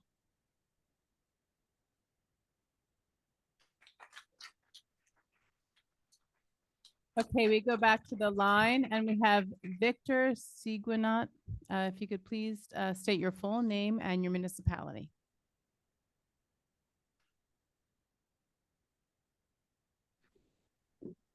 Victor Steguinot, U.S. Air Force retired, calling in from Syracuse, Utah. The junior ROTC program that I attended as part of the graduating class of 1998, I attended all 4 years. Did the SLS classes as well during the summertime, and the program changed my life. The program and the mentorship given to me from it was the main driving force in helping me navigate around bad choices and bad crowds. If not for the gold moral standards exemplified in citizenship and leadership, I would not be the citizen, father, and proud veteran I am today. Lessons and experiences garnered during my years of the junior ROTC program ignited my passion for aerospace science and taught me how to be part of and eventually lead a team. These lessons I have in turn imparted to my children. This program and my family has had and will continue to have lasting positive effects for generations to come. I implore the Board of Education to not end this program and deprive countless children and future generations the opportunity that I had. I learned early on the beginnings of how to be a leader in this program, and it continued to help me through my Air Force career. When I chose to volunteer and call on those citizenship skills that I'd learned, it helped me excel in my career as well as my personal life. Again, I implore the board not to end this program. It'll change people's lives. Thank you. Looks like we have a student in the audience. I would ask that the student please be given the next well, I'm going to offer you the next opportunity if you would like the chance for it. Thank you. If you could please state your full name and your municipality. Hi, my name is Naya Ruiz. I live in Cherry Hill, New Jersey. I'm actually a student, as you just said, of Cherry Hill West, and I wasn't originally going to speak today, but after hearing these inspiring speeches, I felt the need to. Please give me 1 second. Okay. I find it appalling that the Air Force JROTC program was compared to a fancy vacation. This program is not an extravagant expense, unlike new bleachers for middle schools. The Air Force JROTC program holds our future Army, Marine Corps, Navy, Air Force, Space Force, and Coast Guard members. These extraordinary students have put in long hours to keep this program alive. I would also like to point out the number of students who changed their original classes during the first month of school that are not being accounted for, especially the incoming freshmen.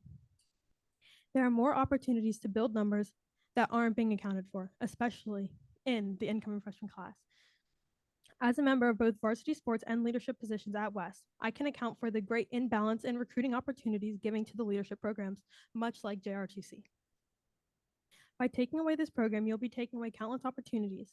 I urge you to vote no to this budget until the Air Force JRTC program is reinstated. Thank you. If there are any other students in the room who would like to speak, I would offer you the opportunity to come forward. There are not other students who would like to speak. We go to the line, and it looks like the name Corinne Driscoll. If you could please state your full name and municipality. Geraldine Ivory. I'm sorry, ma'am. We have somebody online. Yeah, we're just alternating between the room and online. Thank you. If you'll just wait. So we'll go to Corinne Driscoll for next. Hi there, can you hear me? Hello? We can hear you. Please go ahead. You can? Okay, thank you. Corinne Driscoll, Cherry Hill, New Jersey. I'm actually calling on behalf of my son, Palmer Lanaz, who just got out of marching band practice. So his statement is, hello, my name is Palmer and I am an 8th grade student at Beck Middle School. I'm going to be a freshman at Cherry Hill West in September. I chose West because of the marching band and the JROTC. Tonight, I am asking the board to delay passing the budget until the JROTC has been added back in. I understand that the enrollment for the program has been low, but I also understand that the Air Force gave an extension. So the program has another year to increase participation. I'm asking tonight that the board give the JROTC a chance to put its plan to increase enrollment into action. Please don't take away an opportunity for me and others to develop leadership skills and become better community members and citizens just because you don't believe in the power of the people to affect change. Please don't take away a program that can help students just because you don't believe it can be successful. Instead of shutting the program down, please use your seats and influence to represent the people who voted for you by promoting and supporting the JROTC at West. Please believe in the students and instructors and give this the chance it deserves. Thank you. That's all. Thank you very much. If you would just let us reset the timer and then please state your full name and your municipality.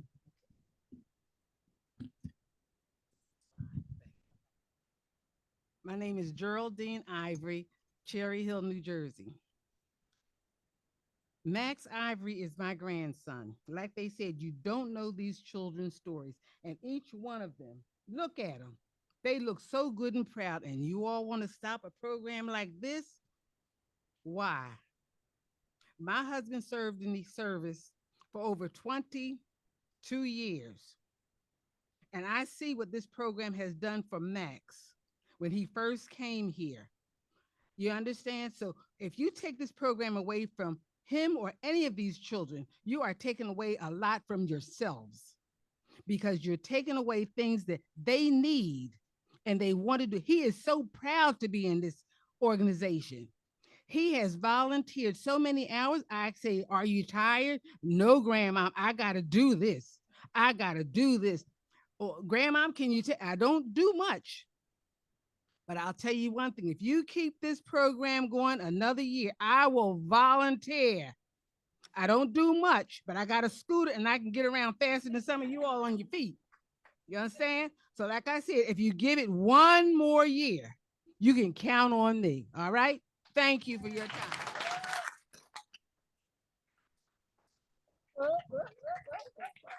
We are getting a lot of offers for help tonight. I'm very grateful to those offers. Okay. We will continue in the room. There are no other hands currently up online, so we will continue in the room. To please state your full name and your municipality.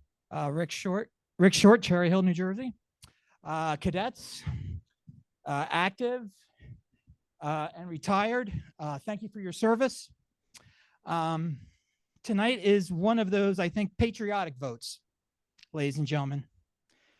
It's about patriotism tonight, whether it continues in Cherry Hill. Madam President, I've been up here before and commented about not saying the Pledge of Allegiance or having the Pledge of Allegiance turned off for over a year. That's not too patriotic. Commented for 3 years about the way you control applause. I don't know if anyone knows this, but the board controls the applause. Mr. Short, this Yes. is public comment about the budget. If you'd like to speak about the budget, I'm please stay speaking on why the to vote topic. no, why to vote no. So you can tonight. speak about the budget. Well, this is part of the budget, right? Actually, it's not.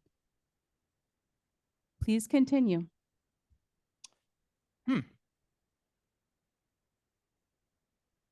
I'm sorry. Mr. Short, you have the microphone. If Yeah, you'd I like know. to use your Yes, and time this to is- speak and on this the is what budget. you constantly Excuse do. me, you're interrupting me. If you'd Okay, like to yes. speak on the budget, please do. If not, you can complete and come back during other public comment periods. Anyway, tonight is a vote for America. Tonight matters. Tonight's vote matters. I'll tell you a priceless moment tonight. To watch the cadets get excited when hierarchy calls in and for the respect they have, that, ladies and gentlemen, is priceless. And darn it, if you're going to keep shutting me down on everything I think or say, Madam President, I hope you vote yes tonight. I hope you vote yes too, Mr. Mayor. I hope everyone on this board votes yes. This amount of money is peanuts, peanuts to the 90 million or 450 million that you have left to pre-K. You heard you heard dozens of people come up here tonight and speak. A person's life, their direction, honor, integrity, everything. I never served in the service, but I wish I would have. But God darn it. Thanks again.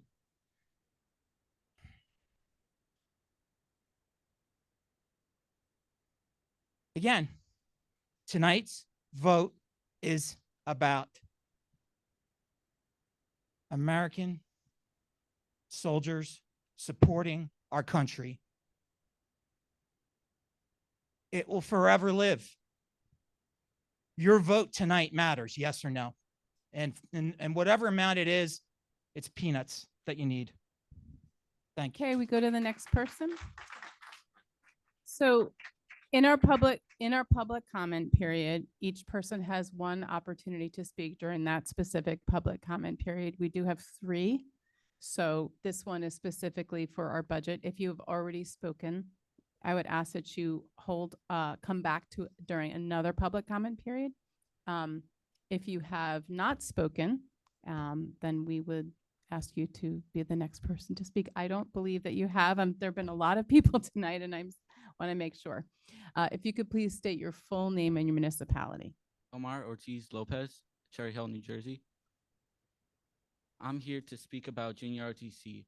Junior RTC has given me a place to belong in and a place to work, place to show my values. And I wanted to join the Air Force and become an airman.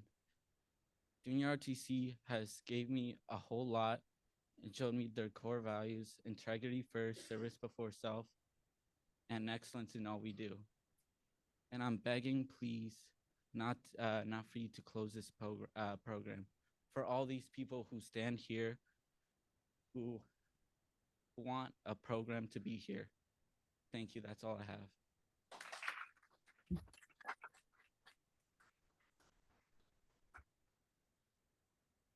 Are there any other students who at this time would like to speak?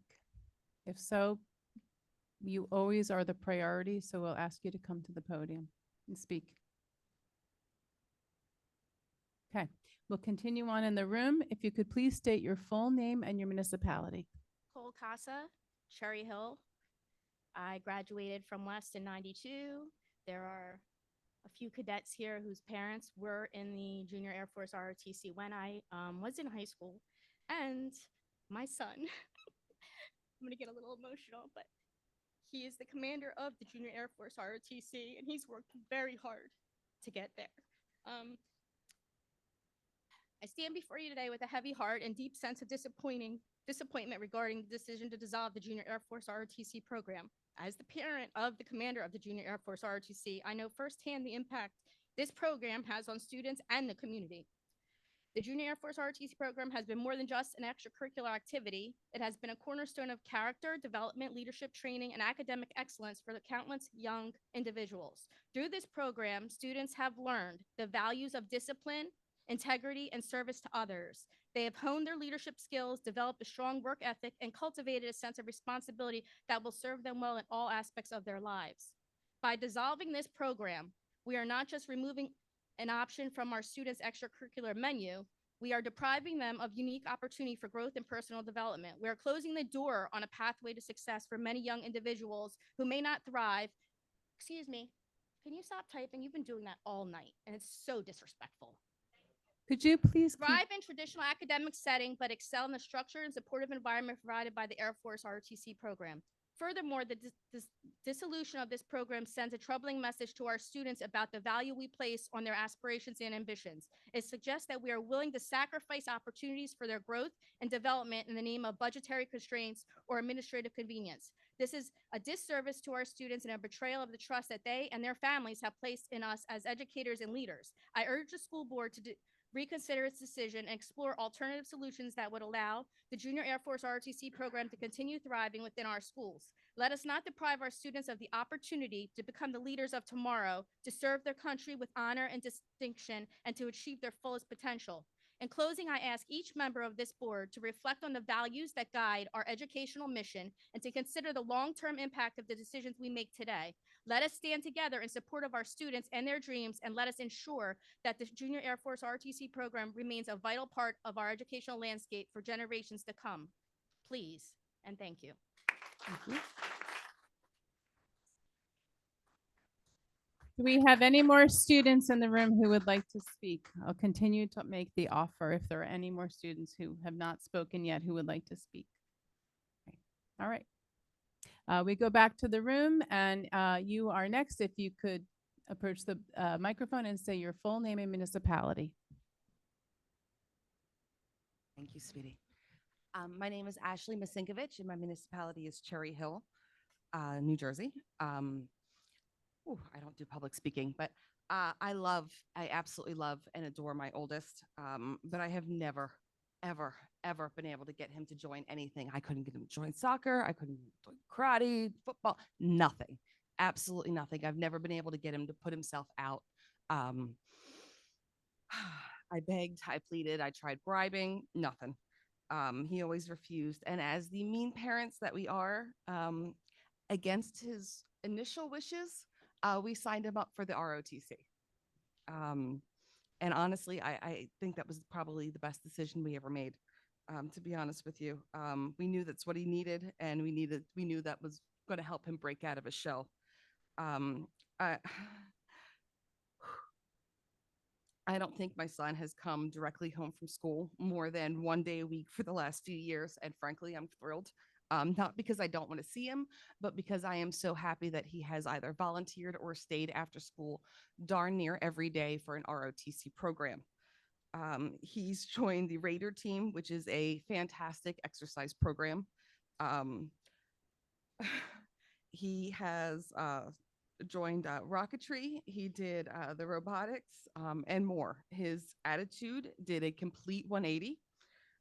He's become so much more responsible and respectful, and his grades improve. They're no longer a fight, so thank you very much. He and the rest of these cadets take all the growth that they get in the ROTC classroom and the leadership skills, and they do bring them out to the rest of the students in the school. So removing the program would be a huge disservice to the rest of your community as well.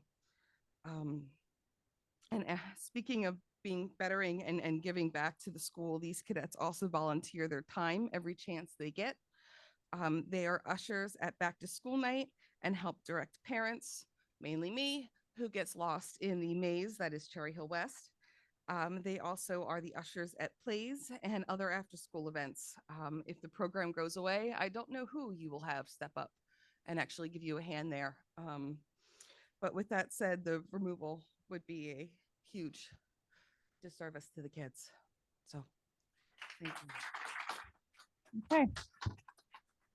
Go back to the, so don't see any hands online. If there are any other students who want to give their parents a hug or speak, this is the time to do it. So, and we come back to the room and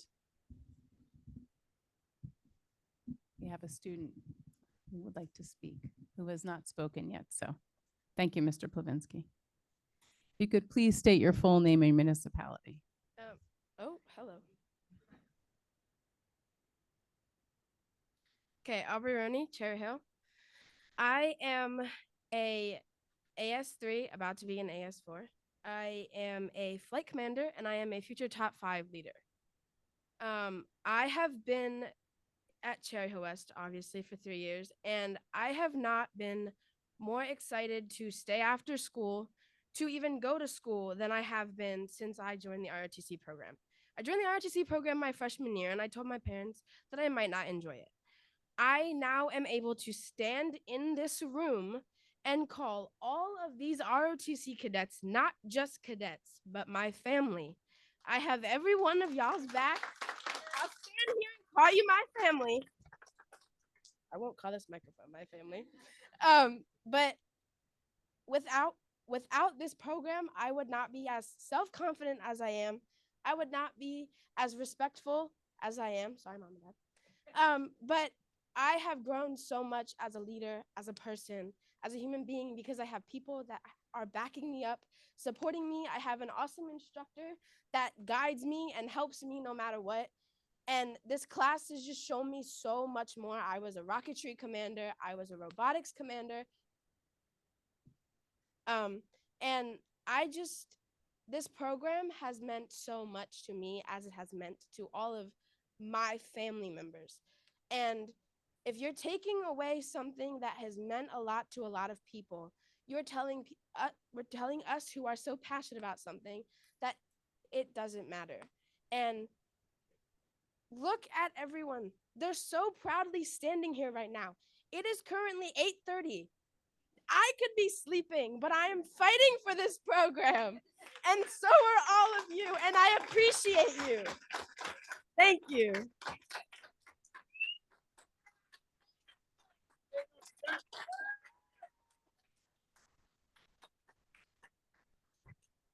We truly have some of the most amazing young people that exist in New Jersey, right here in Cherry Hill, in this room.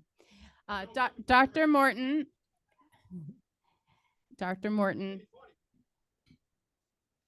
So if we want to continue with our meeting, I have to request that the audience not interrupt as we continue to conduct the meeting. Dr. Morton, you have asked to speak at this moment, so I'm going to turn the microphone over to you. Yes, absolutely. Thank you, Ms. Stern. Wow, I got to tell you, I really haven't been as proud of students as I am of all of you this evening. Truly, truly, truly touching, truly remarkable. Wow, you guys have definitely made me so proud. So one of the conditions that we had to align with as well is that we had to send enrollment numbers to the Air Force headquarters with our projections for next year as of March 31st. We hadn't heard back from them. You saw me texting tonight. I was trying to get an assurance that if we move forward with the numbers based upon where we are with 35 students, that they would not come back to us later in the year and say, well, we're going to deactivate you anyway.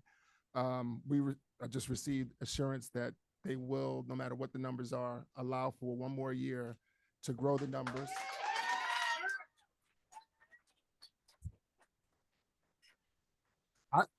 I didn't share the best part yet. So we will allow for another year for the program to give the opportunity.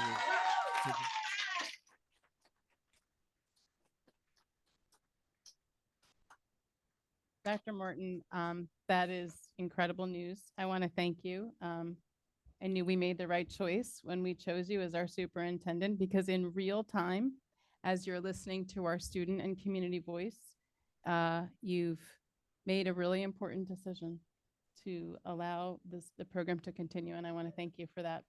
I do want to say at this time, and I want to be really, really clear, our budget vote tonight does not indicate, did not indicate, was not connected to, better language, thank you, whether or not JROTC would continue for another, AFJROTC would continue for another year.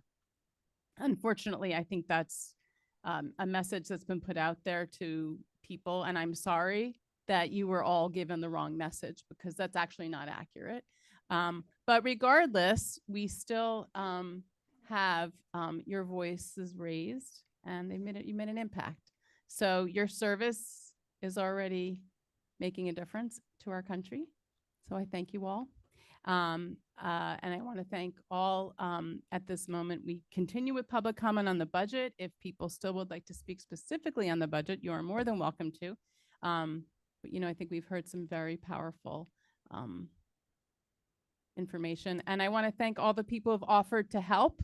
We definitely would like the governor's help here, and anybody else, we will take it. We will not turn down support and resources and help.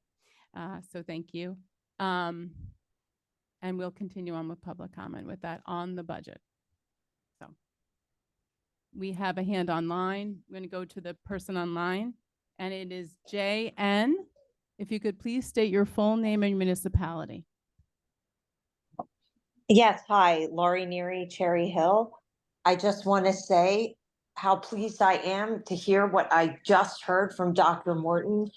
And after having advocated since 2016, 2017 until this very minute, one word I never heard and never saw happen was pivoting. And I heard that, and I heard a care for our students, recognizing that we need to give it a chance for the students of West to not decimate that program that matters to so many and serves a population of students that I think everybody needs to hear, listen to, and what it means to them.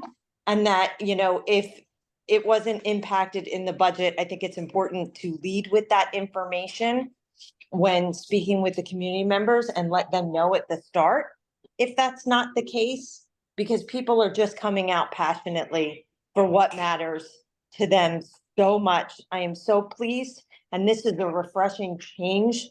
I cannot tell you how pleased I am to hear that. So thank you, Dr. Morton, for all the families that have been speaking from all over the country tonight to make this change and not wait until the end of the meeting to let these families know that we are going to give it the good old try for one more year and let our servicemen help us turn the program around. Thank you so much. Okay, and we go back. We go back to the room, and if you could please state your full name and municipality. Sure, Dr. Panina Mintz, Cherry Hill. I want to thank you all, students, for participating in this program. I was privileged to participate in a similar program when I was in high school in Israel. And then I went on to serve in the military. What you're doing today, participating in this program will set you up for the rest of your life. You are the leaders of all of us of tomorrow. The ROTC program is essential for Cherry Hill. A budget reflects the priorities of the community. If it's not in the budget, it's not a priority. So I do urge this board to keep the ROTC for many more years to come, because these are the leaders that will protect our country forevermore. So thank you, and I applaud you. Thank you. You could please, we do not have any more names, any more hands online. So if you could please state your full name and municipality, and yes, please make sure the microphone can capture your voice. Thank you. How do I lift this up? I'm not really sure. there we Mr. go, there we Plavinsky, can you? There we go. Mr. Sugars, could you please restart the timer? Good evening, board. I'm Terrell Costa, Master Sergeant Terrell Costa, Winona, New Jersey.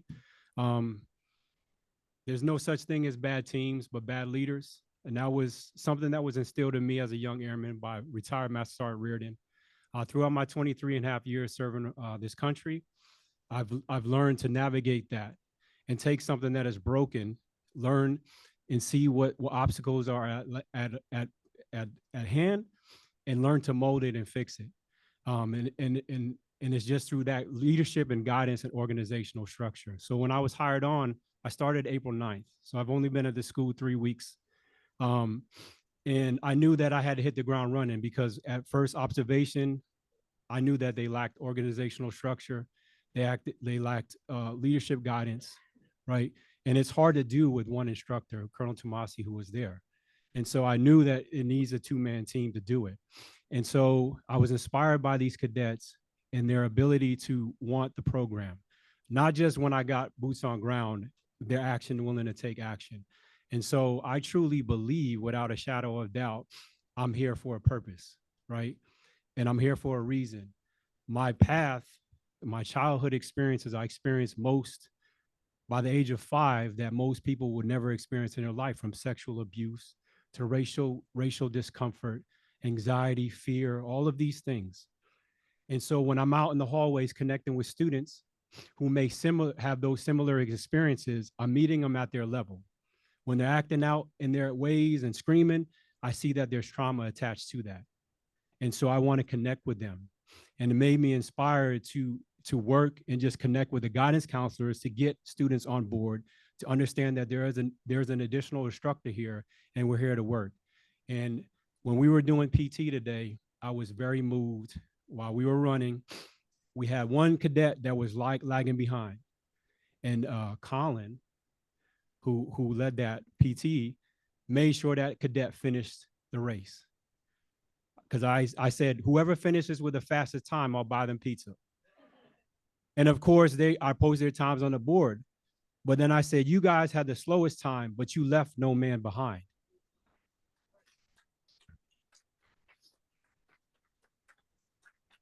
And I truly believe that he wouldn't have learned that without the JROTC program. I believe that we will get to 50 by the end of the year. And I believe that we will get to 100 by the end of the year, because I serve a God that parted the Red Sea. So why not bring a miracle to Cherry Hill West? I got one more thing for the cadets. West Side? West Side? Thank you. Okay. We have a name on the line. We have Jen Nadio on the line. If you could please state your full name and municipality.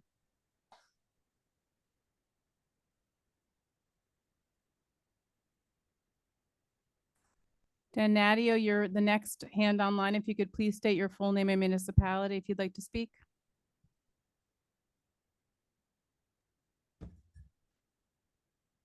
Okay, we're going to go back to the room, and then if you come back, we'll come back to you. If you've not spoken yet, if you could please state your full name and municipality, it's your opportunity to speak. Hi, my name is Stephen Sunshine. I've been a resident of Cherry Hill since 1970. I'm an Air Force veteran, and my daughters both went through the Cherry Hill High School system, knew nothing about the JROTC. My grandsons are in the Cherry Hill High School system, and we've spoken about the curricula and curriculi, and what they're doing at school, and never once has the ROTC been mentioned. I don't know how much it's publicized, but they never brought it up. We've discussed what afternoon programs there are, and I think that if it would be publicized more, there may be more people, students that would take part in it. And I think if we have a budget, there should be some money that's available to publicize this program. I think if it's publicized, it'll flourish. Thank you.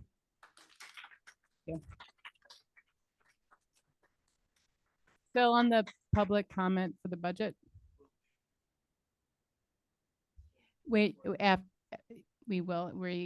but we're still in public comment, so we need to finish public comment first. So we have Jen Nadio on the line. If you could please state your full name and municipality when the clock restarts.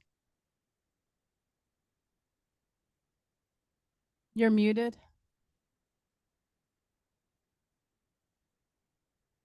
It looks like you're still muted. You were unmuted a minute ago or a few seconds ago. You're still muted. Okay, Jen Nadio, I'm really sorry. I continue to see you muted and not unmuted, so I don't think oh, there you go. Oh, nope, hands down, hands down. Okay. All right, we are still on our budget public comment. If anyone else would like to make a public comment regarding our budget, please approach our microphone. All right, third time's a charm. Jen Nadio, let's give it a go.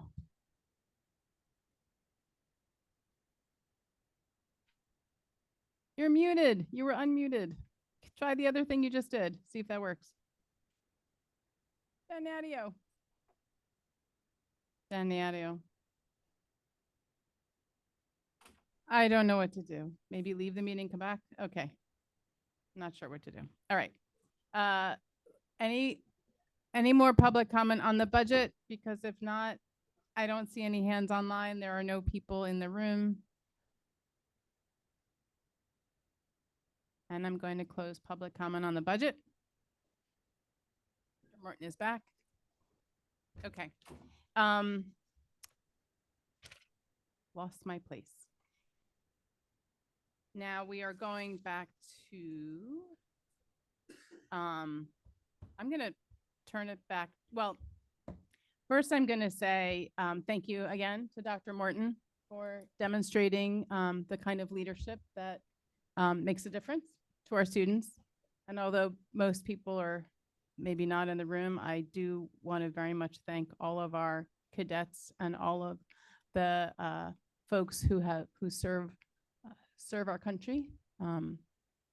We are grateful for your service and all the people who spoke in that category.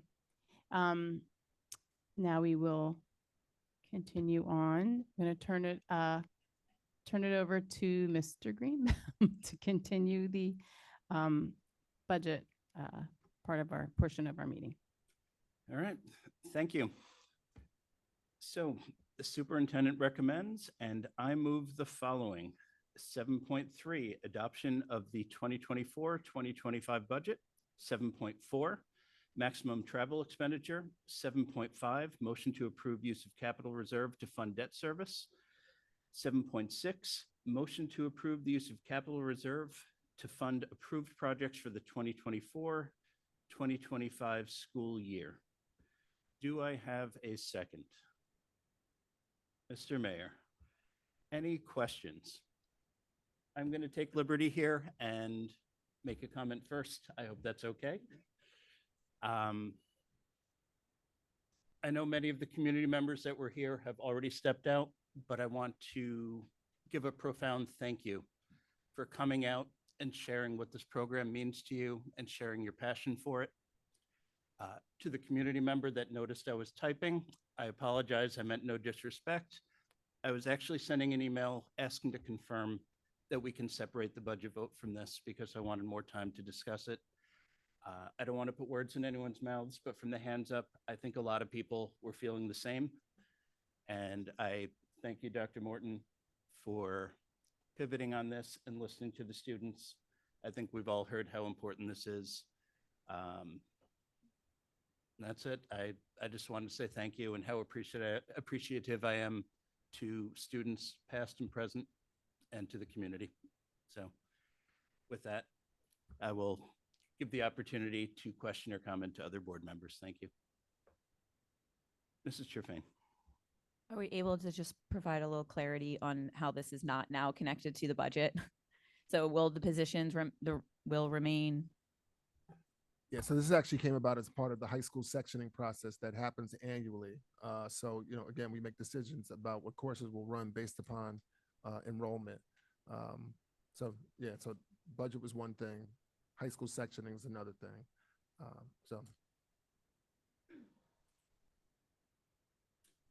Okay, other questions? Dr. Rude. So my question was going to be about, like, it was my understanding that the budget is not tied to the ROTC existing or not. So that came up so many times. That was a real heavy concern for me and a question that I now don't have to ask. Couple things that I do want to say because I feel very passionate about it. First of all, a lot of our speakers tonight talked about patriotism and service. I'm a public servant here. I was elected to this board to serve Cherry Hill. I'm proud to serve my community, and I take that seriously. The District of Cherry Hill doesn't doctor its videos and remove the Pledge of Allegiance or remove clapping for people. That is misinformation. Those are lies. We have the same value of patriotism and love for our country that our service members do and that our community does, or at least I'll vouch for myself. And so I want to set the record straight on that. Second, 2 years ago, I had an opportunity to go to the ROTC gala. I'm not a military person. I don't have a lot of military in my family, just one member, an uncle. So I don't know much about the military. And I sat there and I had the whole evening over dinner to talk with the commanders of the program. And what I learned was that this program offers so many opportunities beyond just the like day-to-day. The fact, I think about like scholarships, there's so few opportunities for anybody but the most elite academics to get scholarships in this country. And that's a tragedy because it makes it hard for people to move on. ROTC is one of those few areas where the government supports students, from the federal government, so that provides an opportunity for students of all stripes to be able to gain advancement, to reach higher levels. That's unusual. That sets the ROTC apart. And unfortunately, the ROTC is an unusual program in that it needs support from the military branch that's sponsoring it. And fortunately, and as Dr. Morton has acknowledged, the government has done that for one more year, and we're going to hold on to the program. And I think I personally would go to bat for the program as long as the military continues to their commitment to Cherry Hill, because without the Air Force, the program loses its real power, its real teeth. It loses the opportunities for the outside training like that, like the one cadet talked about, the piloting training. It loses a lot of things. And if I'm wrong, please correct me on this, but I believe a lot of that power comes from our partnership with the Air Force in this case. So as long as the Air Force backs us, I'm willing to support that personally, because I see the leadership opportunities, I see the training, I see the opportunities for kids that don't normally have that, and that's so important. And so I'm really grateful to all of the students, parents, and community members, and even military that aren't associated with Cherry Hill at all, who got on the line to call and to provide their support. And all I can say, I wish the students were still in the room, because you need to fight for the program and get enrollment up. Like, that's not the Board of Education's.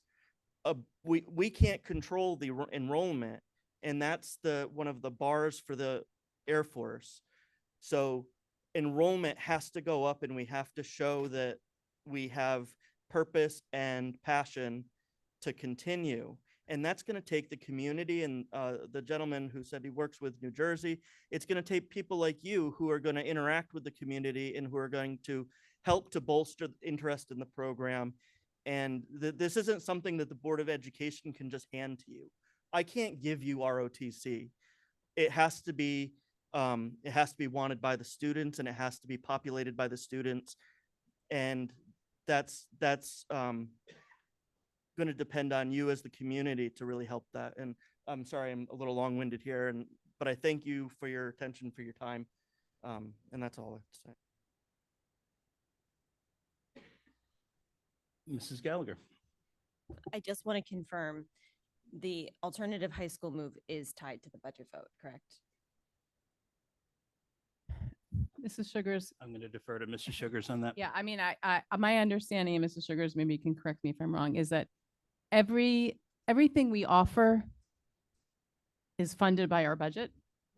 So the decision to move the alternative high school was not budget driven. It was need driven by our students, and it was need driven by the program.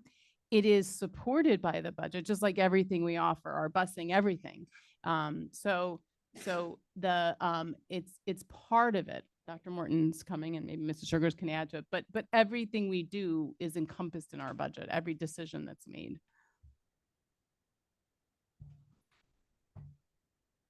I don't know, Dr. Morton or Mrs. Sugars, if you want to expound on that. I mean, Gallagher, would you like to Mrs. repeat Gallagher, the if you would you restate your question? That the alternative high school move is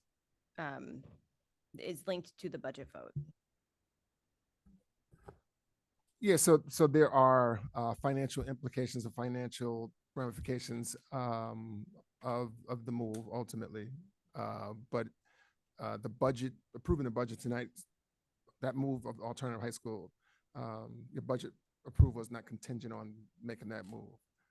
So there are dollar savings, but they'd have to be captured another way. Are there any other questions or comments from other board members? Mr. Mayor. Really, no questions, but I just can't let the evening go without recognizing the amount of work that went into crafting this budget, a budget which was probably the most, if not one of the most difficult in memory, given the timing of the bad news that we got from the state and the severe cut in funding. So I would just want to thank Mrs. Sugars and her team for the work that they did together with Dr. Morton and his, intimate knowledge of the district and the position control roster to be able to find efficiencies to make these numbers work as well as they possibly could, given just impossible situation. And that's it. So, we all appreciate it, but don't always recognize it publicly as we should. And I just wanted to take a moment to do that for both of you and for your teams as well. Mrs. Winters. Thank you. To echo what Mr. Mayor said, I think when we all realized that the state aid had dropped by such a precipitous amount, there was a sense of disappointment. At least I will speak for myself, because I, the eternal optimist of the board, had envisioned a budget where we were going to be at least flat funded and was hoping to add positions, enhance things that would support our children academically. Instead, we found ourselves in a position where we had to make strategic decisions in order to maintain the level of services and academic excellence we currently have in Cherry Hill. And I want to thank Ms. Sugars, Dr. Morton, and their staff, and the members of this board for the work that they did and put into these decisions. Nobody wants to be the ones talking about a budget where $7 million of state aid was cut. I'm proud of all of us who went to Trenton and tried to fight for our funding to be restored. I have not given up hope yet. In response to Ms. Sherfain's question from before, the Senate is scheduled to meet on May 9th. There will be committee meetings, including Senate budget, immediately followed by a Senate session. So Senate budget will meet at 10, Senate session at 11. It's not out of the realm of possibility that the Senate will act very quickly on that day. It's not out of the realm of possibility that they'll wait and see, or that they'll do something completely unexpected, such as budget season in Trenton. But whatever the outcome of that is, I think the budget we're voting on tonight is one that supports our students in the best way possible, is a budget that we tried to make the best of what we had, and we tried to prioritize things. And to that end, I just want to yet again echo complimenting the students and families who came here tonight to express what the ROTC program at West means to them. I came into this meeting really concerned because all the times I go to West to see a concert, they're always there handing out programs, helping people find their seats. They're an integral part of what makes West special and of that community. And while I understand the board's responsibility to the taxpayers and finances and finding efficiencies, I also really felt that this is a core component of what makes West special. And I'm really proud of the students who got on the mic tonight and told us what it meant to them. And I'm proud of the alumni who called in from around the country to tell us how it affected their lives. You all made an impact tonight.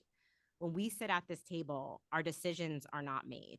I sit here and listen to every word that is said, and I take it seriously and try to act according to the best way that I can to support students. That doesn't mean everybody's ever always going to agree with me or is happy with my decisions. That's called accountability. But tonight, I really feel like the students who came and they did what democracy is meant to do. They expressed their opinions in a polite and respectful way. They showed us their passion and they made a difference. So even though they've all gone to celebrate joyfully, which I'm proud of too, thank you to everybody, because really, really, we appreciate your input. This is what it's all about. It's about us hearing from the community, and we are supposed to be reflecting the best of the best for our students, for our staff, and for all of Cherry Hill. So thank you tonight, and I'm proud to vote for this budget. Glad I didn't have to follow that. Any other comments or questions from board members before we take a vote? Seeing none, Mrs. Sugars, will you please open the voting?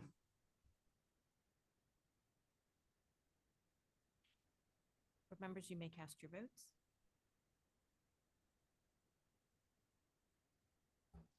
Mrs. Shears, I'm going to be a no for 7.3. I'm also a no for 7.3. So everything. Just vote. Oh, this is just for that item. I already voted. Oh, here, I'll change. There you go.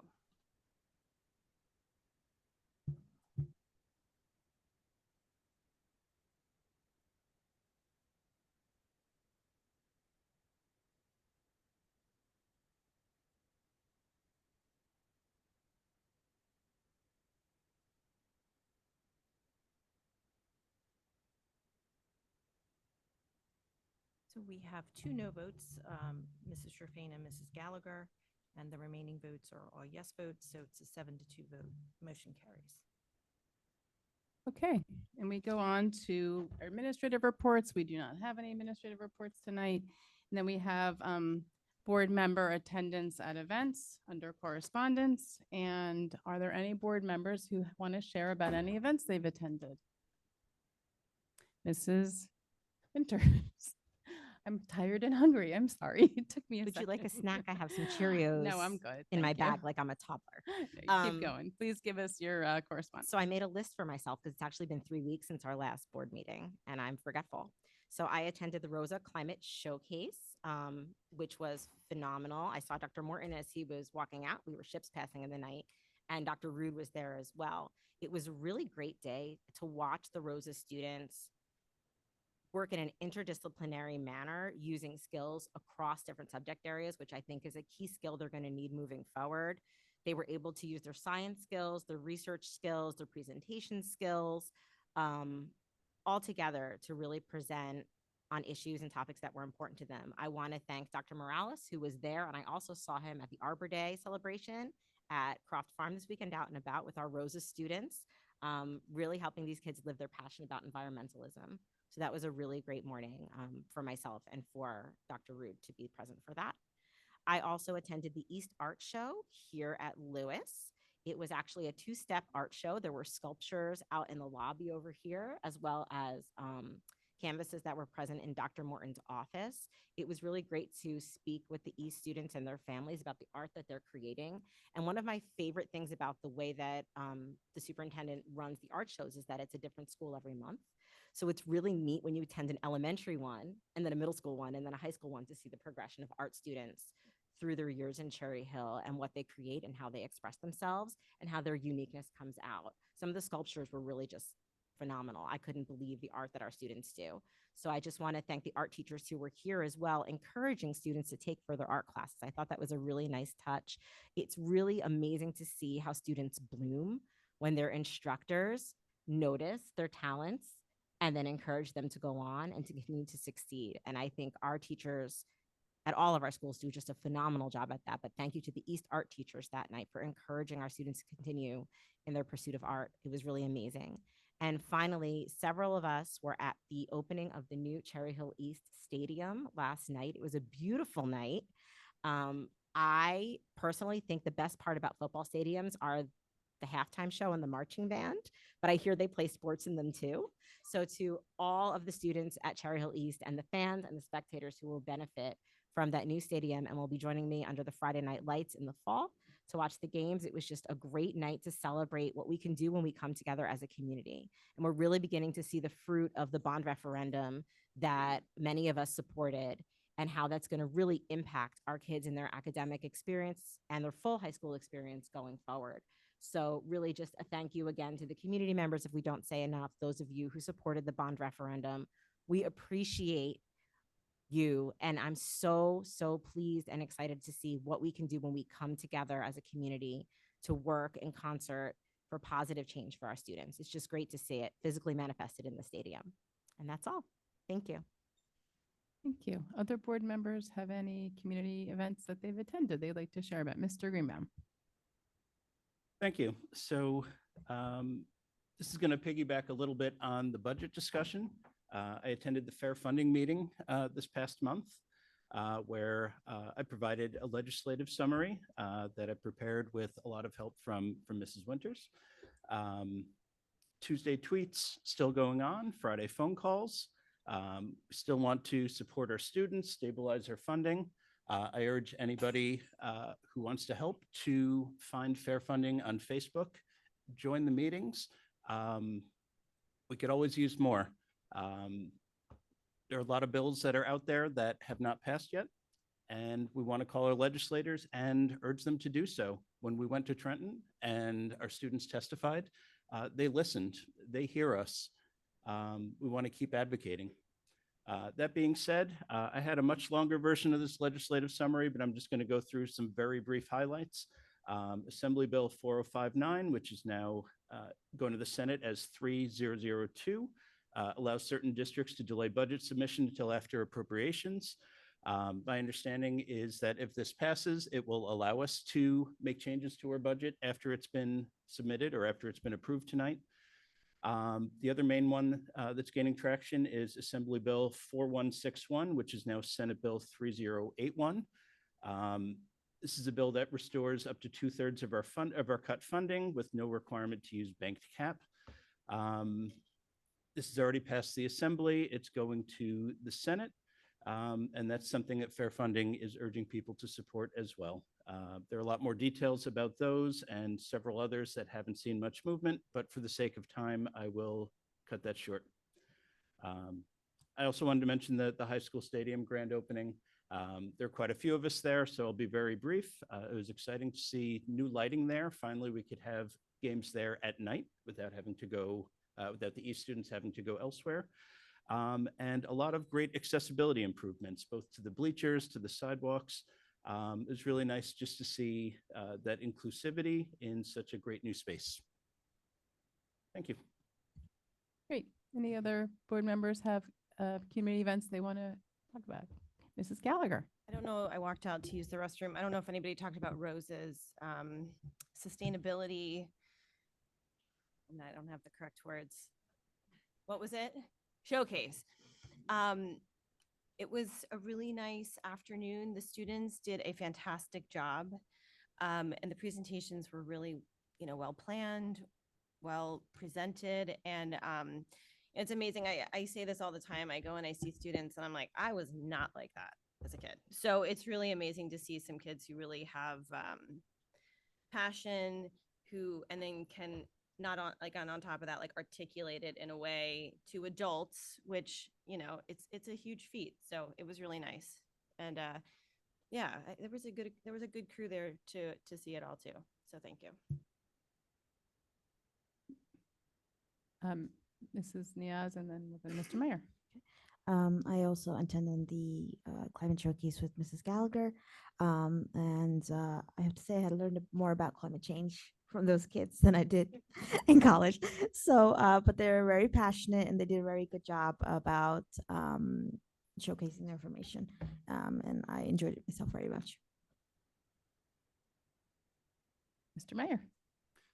Aside from last night's East Stadium celebration, which was outstanding, I also had an opportunity with Mrs. Winters and Mrs. Niaz to attend the Cherry Hill West Unsung Heroes event. It's great because it's one of those few opportunities where publicly students, sophomores at Cherry Hill West can give thanks and show the appreciation that they have for an unsung hero in their life. It's usually a coach or a teacher. Occasionally, it's even a parent. It was a great opportunity to spend some time with the teachers, with the students, and allow them to show appreciation for someone who is in the process of molding them to who they're going to be when they grow up, and the kind of thing that we take for granted. We take gratefulness for granted, and our kids occasionally will do that. And that's it's opportunity for them to do that publicly, and for us as adults to support that ongoing. This is the second or third one of those I've attended. They've all been outstanding.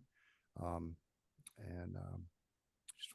didn't want that one to go unrecognized. Mrs. Tong.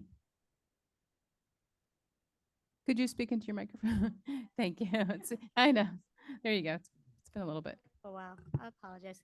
Well, I want to say thank you for everyone who was thinking of me while I was away. I was away due to family situations, but in between I was away, I do attend a couple events. And let me look at my notes. Give me 1 second.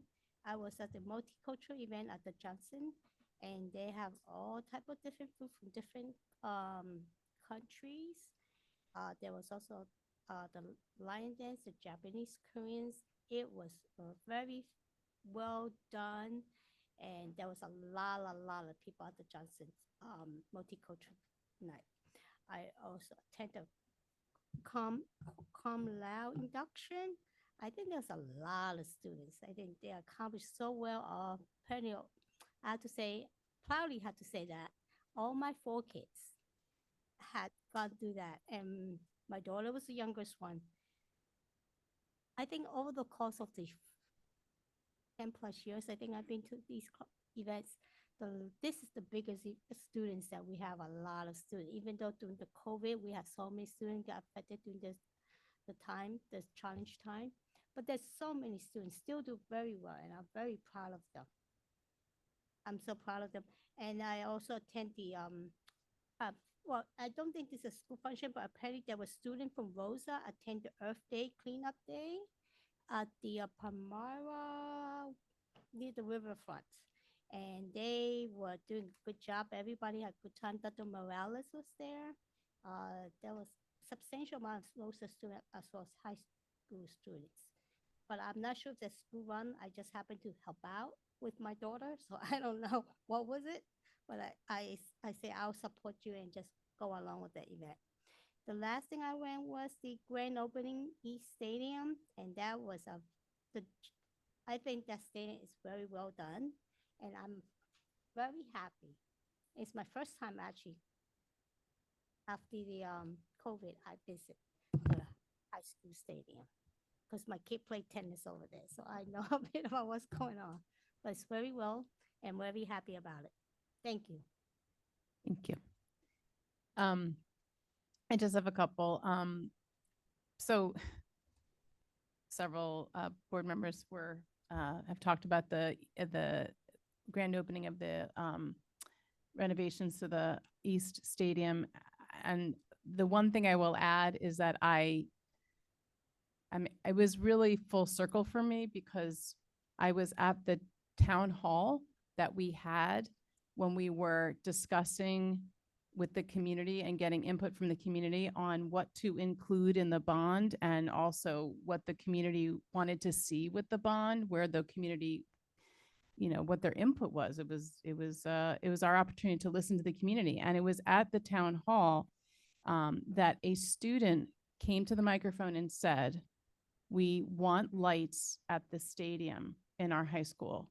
Our other high school has lights at their stadium, and we would like ours here too." Then they talked about school spirit, how important, having nighttime events are, how that brings a school community out. And parents came to the microphone and said the same thing, because originally that was not part of the bond projects. That was not included. There were several projects like that after town halls, after we got community input, there were projects that were changed in the bond before it went to vote. There was changes to the bond projects at West as well. So, for me, the full circle experience of then going to the grand opening was just really meaningful, to see what community voice, student voice spearheads, and then community voice behind it. And we saw that again tonight. So, I think, we're listening. We continue to listen. We were listening then, we're listening now. And it's nice to celebrate that. The other event I went to, or activity I went to, was the Mental Health and Wellness Task Force that met on April 15th. And a large focus of the task force were just several updates, including updates about the safety team trainings, which are now being implemented. That's a requirement from the state that's happening in our district as well. There was talk about the cell phone policy and asking there was some talk about the significant disruption that cell phones cause to, especially at the upper levels of our schools. It's why the board is having conversations with the administration and PTA, and actually the labor collaborative as well. So just about how to move forward with addressing cell phone usage. And again, appreciate that we are all participating as leaders to test out one of the ways to address that. So there we go. And then there was also several staff members who really sang significant praises to some of the professional development that they've been attending this year, including one called Breaking Bias. They actually talked about they'd love to see those kinds of some of the speakers who've been part of the professional development. They'd like to see that expanded to students because they found it so powerful and so educational and informative. So really interesting stuff. They talked about Red Ribbon Week. And we also talked about about Parent University, which is, Dr. Cavagna, I see you're in the room, so you were a big part of that conversation. The debate about when exactly to hold it because of spring sports and trying to find a break in the schedule and trying to make it a night that parents can come out to.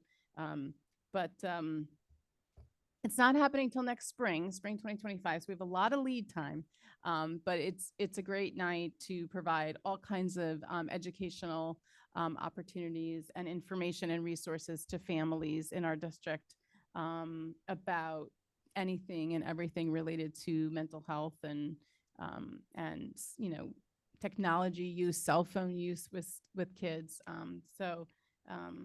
Yeah, so that's what the mental health task force is focusing on. So we have a lot of lead time, but hopefully it'll be a great event and well attended next year. So that was it for the mental health task force. And any other board members have any correspondence? It is really late. We have our student reps next. And if our student reps decide that after giving your reports, you would like to go home and maybe do homework or sleep or whatever, please feel free. Tonight we start with, I believe we start with East. That's what I have. Is that what we did last time? Did we do West last time? Well, normally we alternate. So I don't know. I think we started with East last time. So let's start with West tonight. Yes, please. So Colin, if you would do us a solid and give us the report. Thank you. Starting off with academics, over the next 2 weeks, AP testing will take place. Staff and students in the AP levels are making final preparations for the testing period. And from May 20th to May 23rd, the NJSLA will be administered for West students. Moving on to arts, on Tuesday, May 7th, West Catering will serve vegetable and meat quiches alongside muffins with coffee service for the final zone PTA brunch of the school year. On Thursday, May 16th, the West Art exhibition will be held in Jones Gym. This year, Arts is partnering with No Place for Hate, Empty Bowls, and West Catering to put together an awesome display. Other activities will include scavenger hunts, Empty Bowls sale, and a dessert competition. I have materials for all of you for that event. West Arts is also making preparations for the local and state competitions of the Teen Arts Festival later this May. Moving on to athletics, yesterday West Boys Volleyball defeated Triton and are now 10-0 and have come to rank 5th in the state of New Jersey. Girls lacrosse are currently 7-2 overall. On Tuesday, April 16th, boys tennis won their match against Paul VI. On Thursday, April 25th, student leadership represented us at the All in Renaissance Conference at Central Regional High School. On Saturday, April 27th, West Softball beat Camden Catholic. And on Saturday, May 4th, East versus West Day will be held, where West sports teams will face off against their counterparts at High School East. Good luck. Flag football is finding their feet and practicing hard to launch into the season. And West baseball was successful on their trip to Myrtle Beach, winning 2 of 3 games with 15-0 against Cazenovia High School from New York and 2-1 against Scanitellis Senior High School, also from New York, making our record 14-2.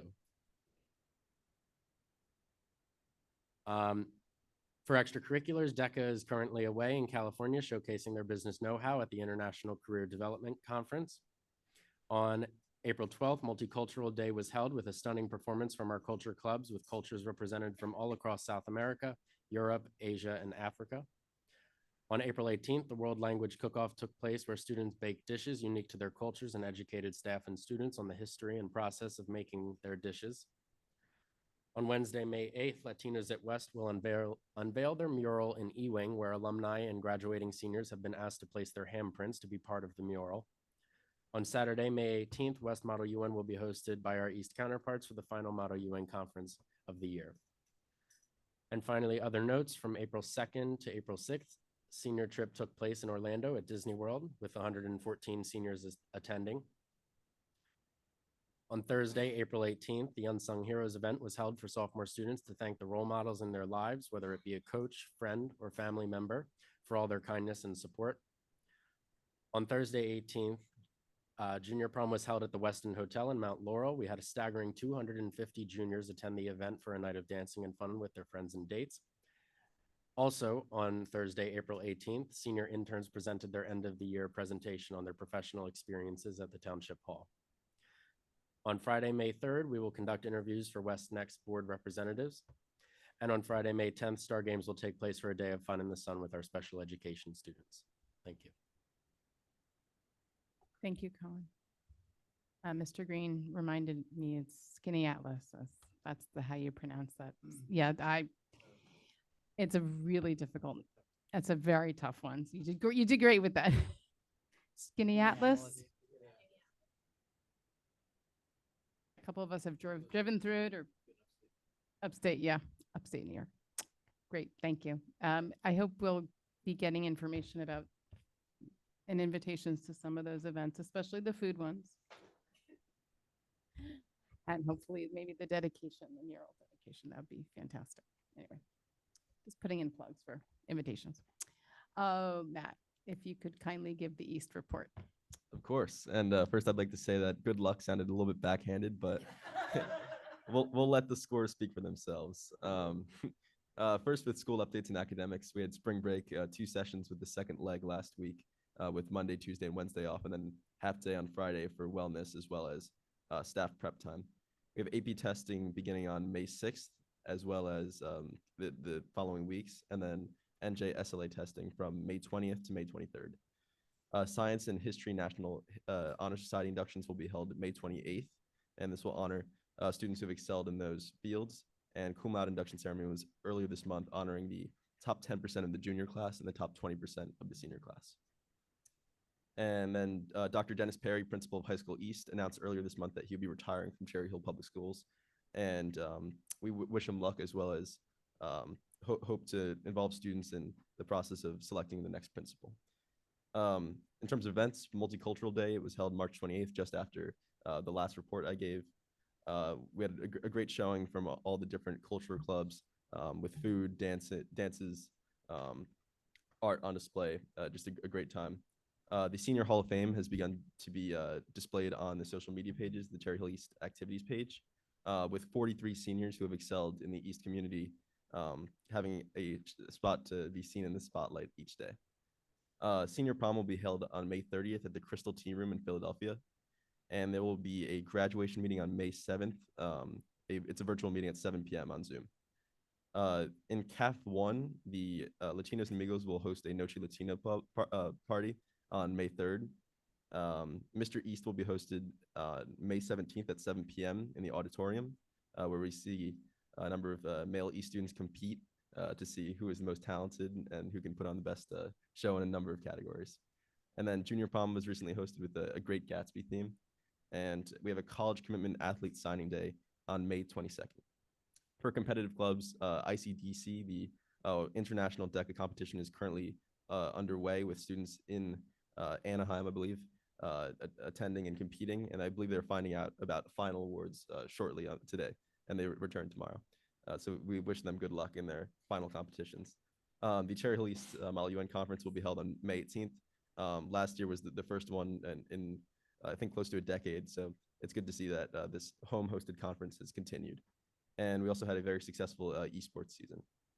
In terms of sports, our spring baseball team visited Florida for a number of competitions recently. And volleyball was on a 6-win streak recently. So very impressive. And then in terms of arts, we have a number of music concerts. The band's concert on 7:30 Wednesday, May 1st, tomorrow in the auditorium. The jazz bands and orchestra at 7:30 Thursday, May 2nd in the auditorium as well. And the spring choral concert on May 23rd at 7:30 in the auditorium. And we have 1X on May 10th at 5 p.m. in the auditorium.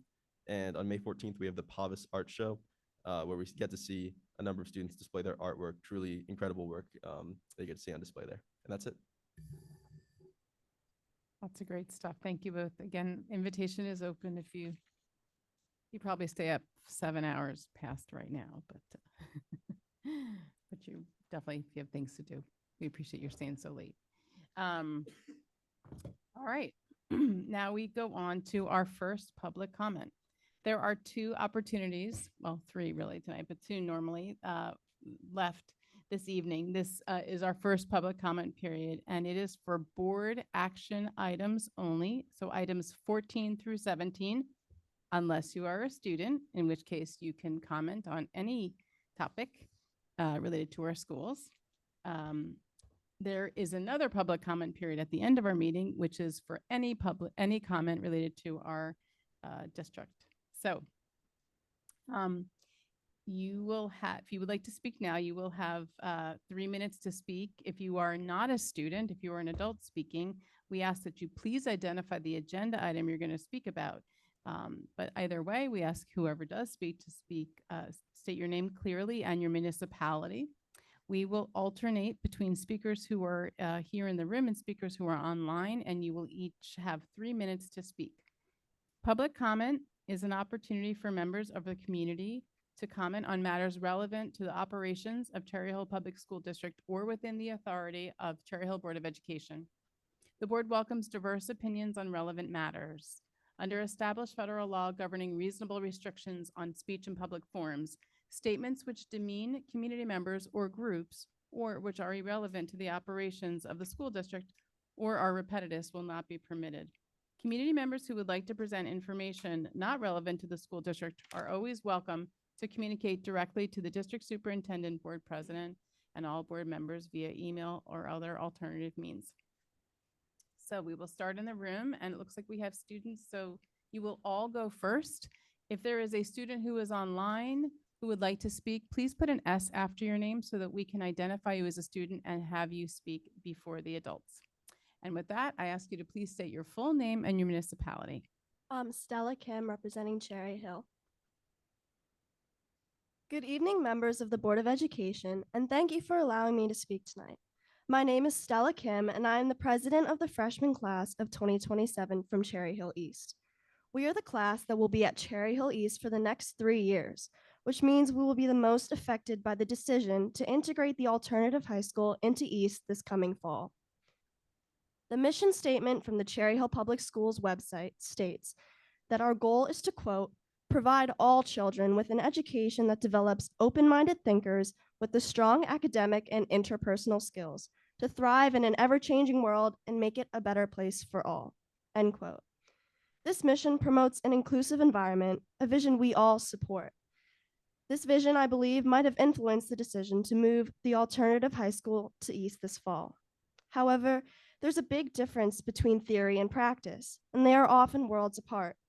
There are significant gaps that need to be addressed to ensure a successful integration of the two schools. There are many concerns that have been raised by my peer, and questions are being asked, such as, how is the loss of our social studies wing going to worsen our already overcrowded halls and classrooms? Why do we think East would be a more suitable place for students who chose to attend a separate school in the first place? Was student voice even considered through this decision? These are just a few of the many questions being asked by my fellow peers, and we are still waiting for any answers. This silence leaves us with a lack of confidence and trust that the best interests of both East and the alternative high school students are being prioritized. Even though I have only been at East for less than a year, I truly love this school. East strives to embody the mission statement of our district with our diverse community of races, ethnicities, genders, and neurodiversity. But the success of our community isn't an accident. It's because of the dedication of our teachers and administrators who continue to devote their time and energy to support our schools. However, as my peers have and will state, we are currently at maximum capacity and under-resourced. This community is amazing, but it's not invincible. We need more transparency and better communication, not more anxiety. We need more support and resources, not more challenges. We need our teachers and students to feel valued and respected, not like an afterthought. And we need to know what steps will be taken to reassure us that we can continue to thrive in the school that we all cherish. Thank you again for listening, for the opportunity to contribute my voice tonight. Sure. Let me go back. We'll continue on with our students. If you could please state your full name and your municipality as soon as the timer restarts. Kyle McCann, Cherry Hill. So hi, my name is Kyle McCann, and I'm a student from Cherry Hill East and a member of the class of 2025 SGA there. And I'm also here today to share my concerns about the integration of the alternative high school into East. Now, I think the mental health and well-being of students should be addressed first, as this is what should be considered the most important. The alternative program provides students a safe place for learning who are not able to go to East or West for whatever reason. By taking this program away from the kids and putting them in a school that is clearly not ready for this transition, you are damaging their education. They attend the alternative high school for a reason, so this change is definitely unwanted by many of the students there. Additionally, need I remind you of some of the incidents that happened just at East alone this year?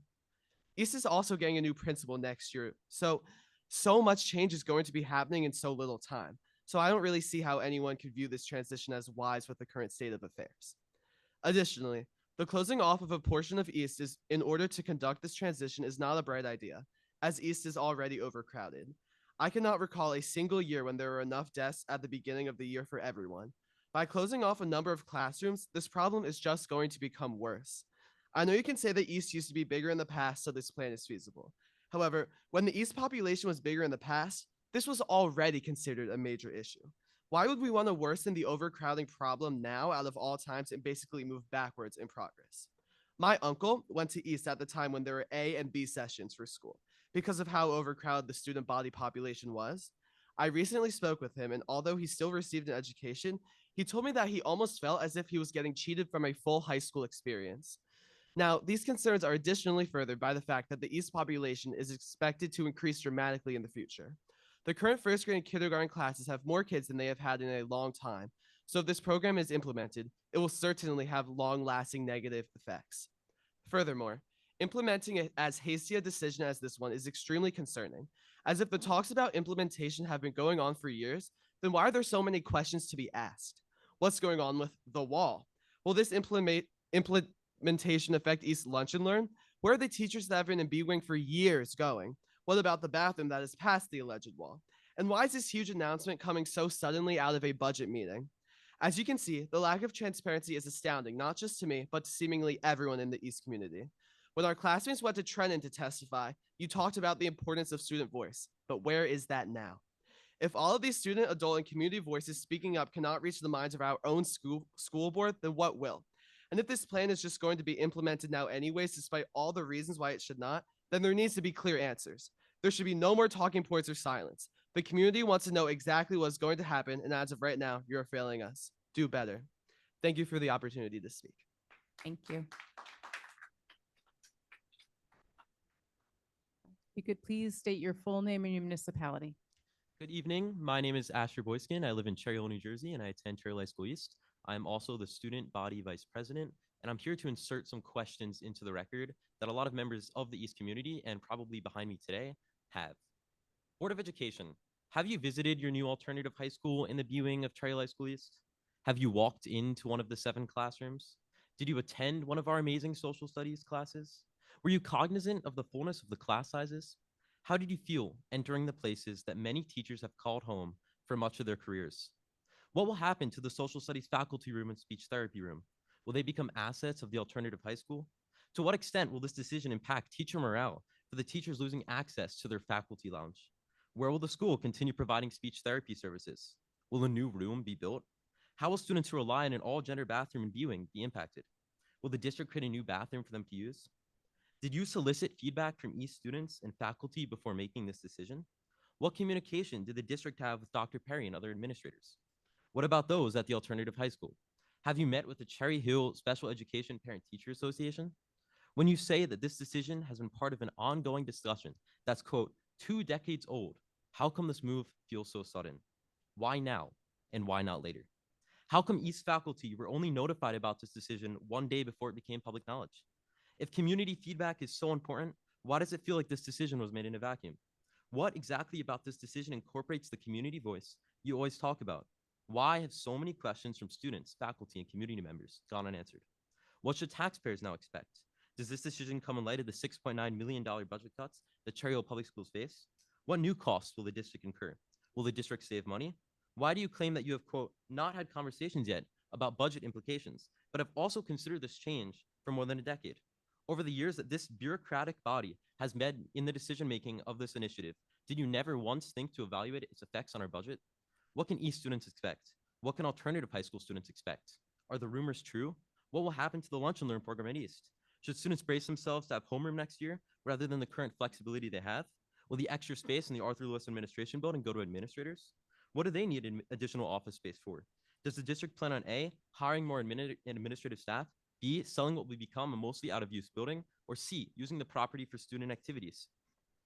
How do you plan to transition students used to a small school setting to East, which has more than 2,000 students? How will this impact students with 504s that need to visualize special education plans, especially those who need smaller class sizes to have academic success? Will students retain the special education plans they need? In a school that has time and time again come under fire for having an unwelcoming environment, how will you ensure that students from the alternative high school feel included? Why does it seem like we all have spent more time thinking about this than the district? Can we all expect answers to our questions and concerns? What is taking so long? Thank you. Yeah.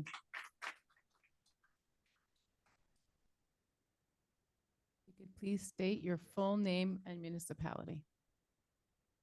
My name is Ronak Pathak, and I'm from Cherry Hill.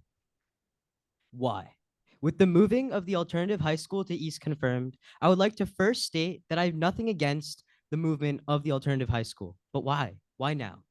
I stand here as the president of the sophomore class at Cherry Hill High School East.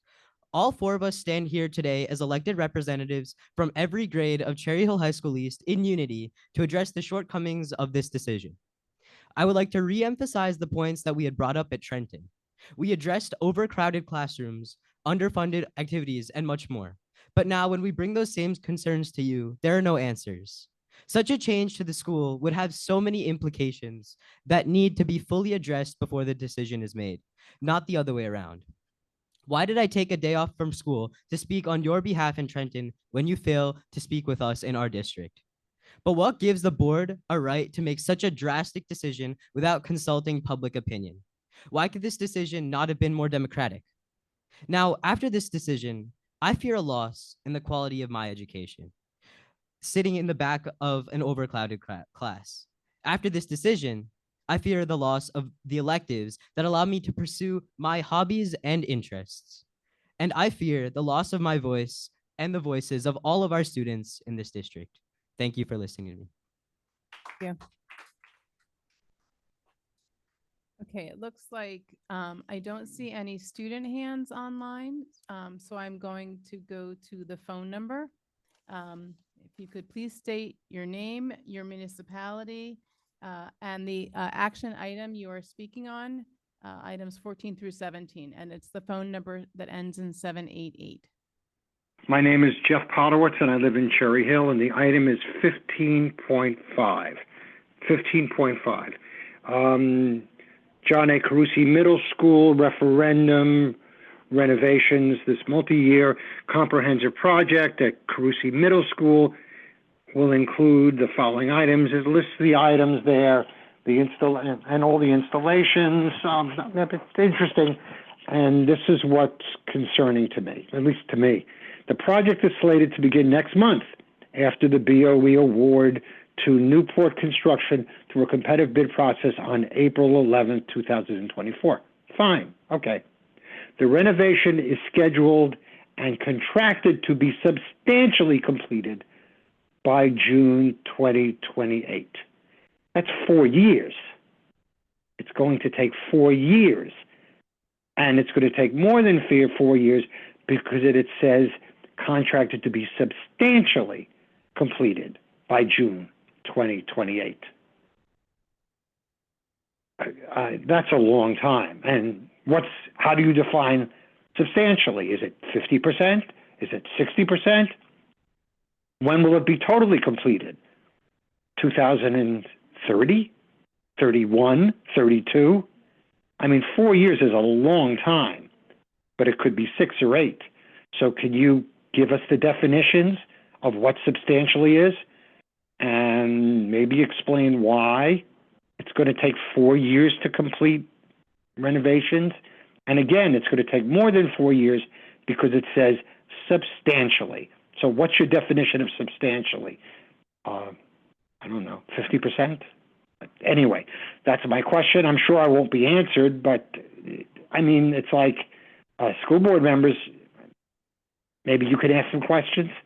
What's the definition of substantially legally in this contract?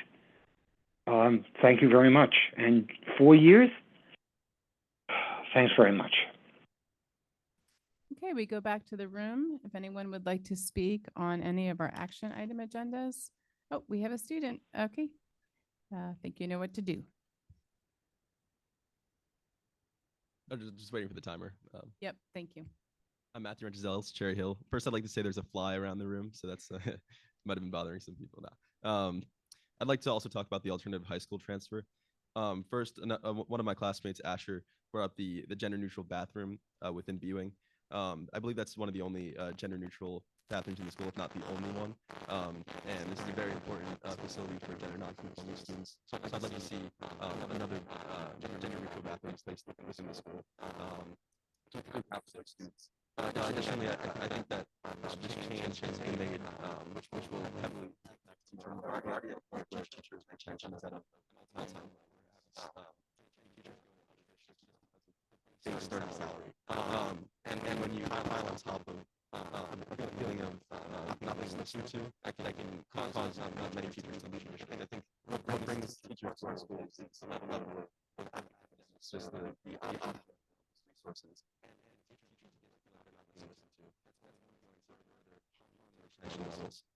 Additionally, next year we're going to have a new principal at East.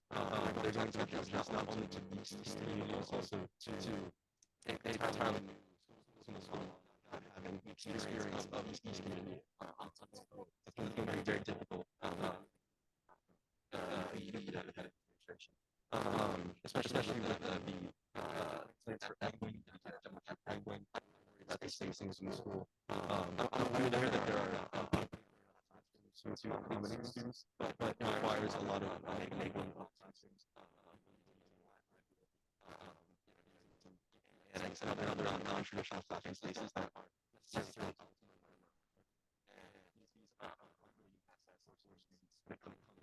traditional sense. Additionally, I know we're as students, and I see a lot of people online worried about the alternative high school. I'm actually worried about them being targeted by students. I feel like that's not social media. In person, there's a lot of targeting students, which is very, very difficult because of maybe some of the interpersonal as well as the fact that these students may blame these students unjustly for this situation that's going on. I also wonder how much access these students can have to workforce. If they are to get rid of the boxes to the east, how they accessing the same weapons that we have.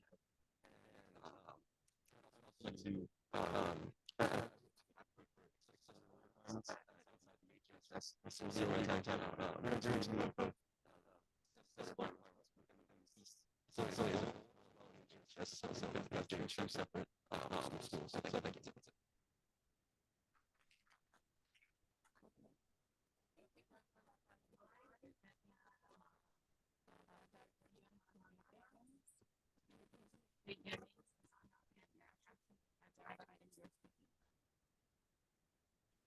Hi, Dr.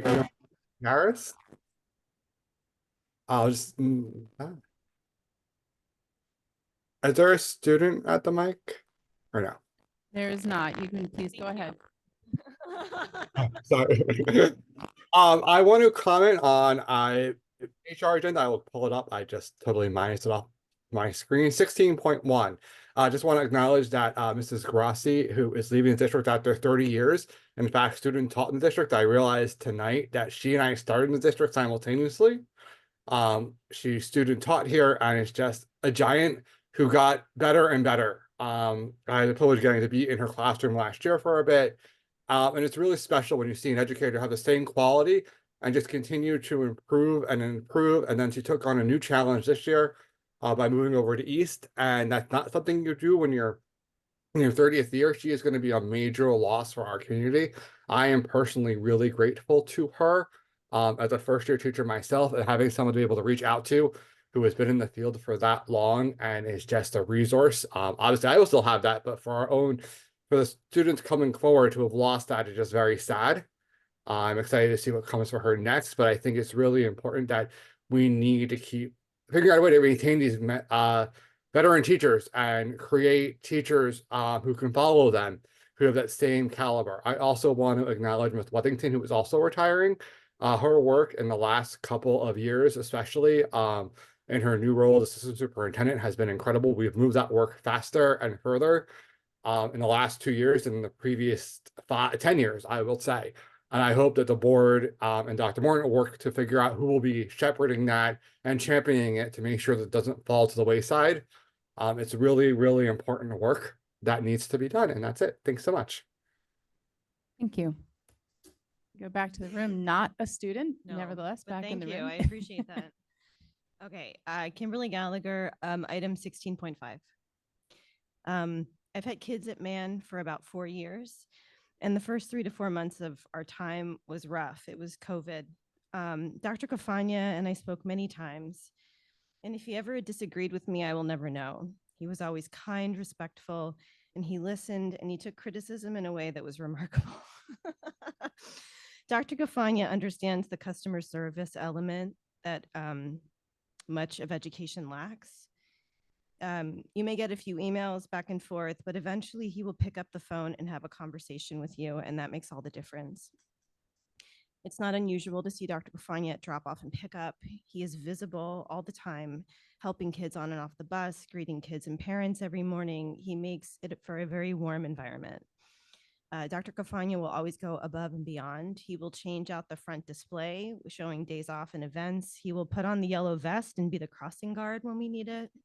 He will be the mascot at the Wizards game. Your shoes gave it away. Nothing is beneath him. Everything around the school is his job, and that is a true leader. Others will look to that. Sorry. Oh, gosh, our crossing guard, Mrs. Bowman, retired 2 years ago. She worked at Man for 57 years, and she was 94. And we talked every morning, and she said that she's seen a lot of principals, but Dr. Cafagna was the best. The Man community will miss you. But assuming nothing changes, we will see you in a few years at Rosa. It'll be nice to have a familiar face when the kids head to middle school. I just want you to know how happy I am for you and how much you deserve this, even when it makes us sad to lose you. Many parents feel the same way. I've gotten a lot of text messages over the last couple weeks. The Man community looks forward to meeting and working with Mr. Cohen.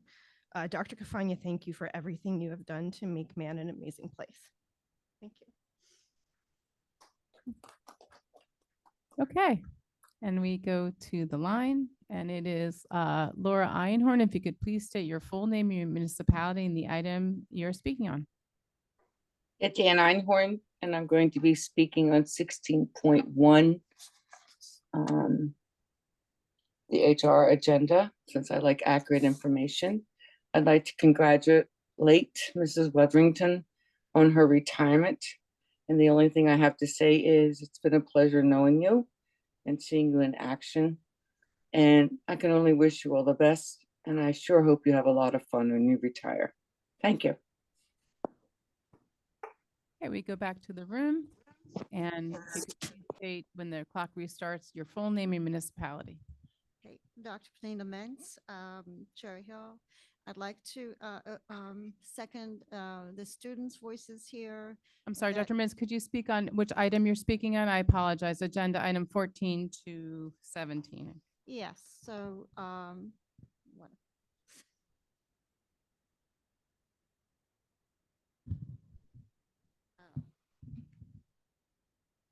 All right, I don't see it here. I think it's 14 as far as the transfer of the alternative high school to No, that's not on our agenda. It's not on the agenda. Okay. So, and it's item number 14.5.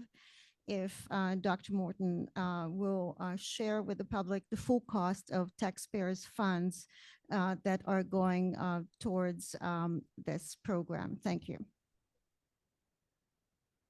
No. Okay, we go back to the line, and it is Stephanie Graff. If you could please state your full name, municipality, and the item you're speaking on the action agenda 14 to 17. Hi, Stephanie Graff, Cherry Hill, New Jersey. I am speaking about the alternative high school. I just wanted to ask a couple Sorry, things. Mrs. Graff, I'm sorry. That is actually not on our action Oh. item agenda. So if you would kindly call back during I our will. second Yep. public comment. Thank you.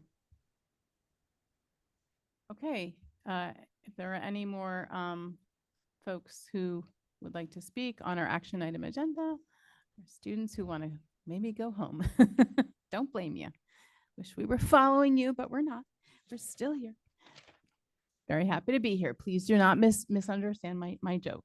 Okay, we are moving on to our superintendent's comments. Dr. Morton, if you'd like to make any comments. Yes, absolutely. Thank you, Ms. Stern. Thank you to everyone who came out and made comments this evening. Again, I'm overwhelmed and at sort of a loss for words to express the sentiment that I feel in hearing students advocate for a program they deeply believe in. Very important. That's what we hope that our students would, grow to be able to do. Thank you to the East students as well who came out and who so bravely stood before us and shared their perspectives as well. I also want to say thank you to Ms. Sugars for the work around the budget, having the opportunity to have a bird's eye view and watch her work has truly been remarkable and extremely impressive. I appreciate the rest of the administrative team as well who participated in the process also to try to find a way to minimize any losses of positions and any true negative impacts on the experience of children. We're hopeful and fingers crossed that something comes through with one of the bills that definitely will help us, in terms of moving forward. But, definitely appreciate the ingenuity and the effort of all involved. There are a lot of phenomenal things happening in the district. I'm not going to recount each one and every one of those things. We heard from many people tonight just about all the wonderful things that are happening. I can't echo enough what Ms. Winter shared about visiting the high school East Stadium last night, having the grand opening there, and just reflecting on the community support for improvement of our facilities. Our kids deserve it. You had to see the pride in the children there yesterday. It was like a palpable buzz and energy on that field and in that area. And this has been a conversation that's been long time coming. So it's just wonderful to understand all that it took and the unified effort to allow the fruition of that stadium to come to pass, and then all of the other projects that we'll see as well over the next several years. So it's truly fantastic.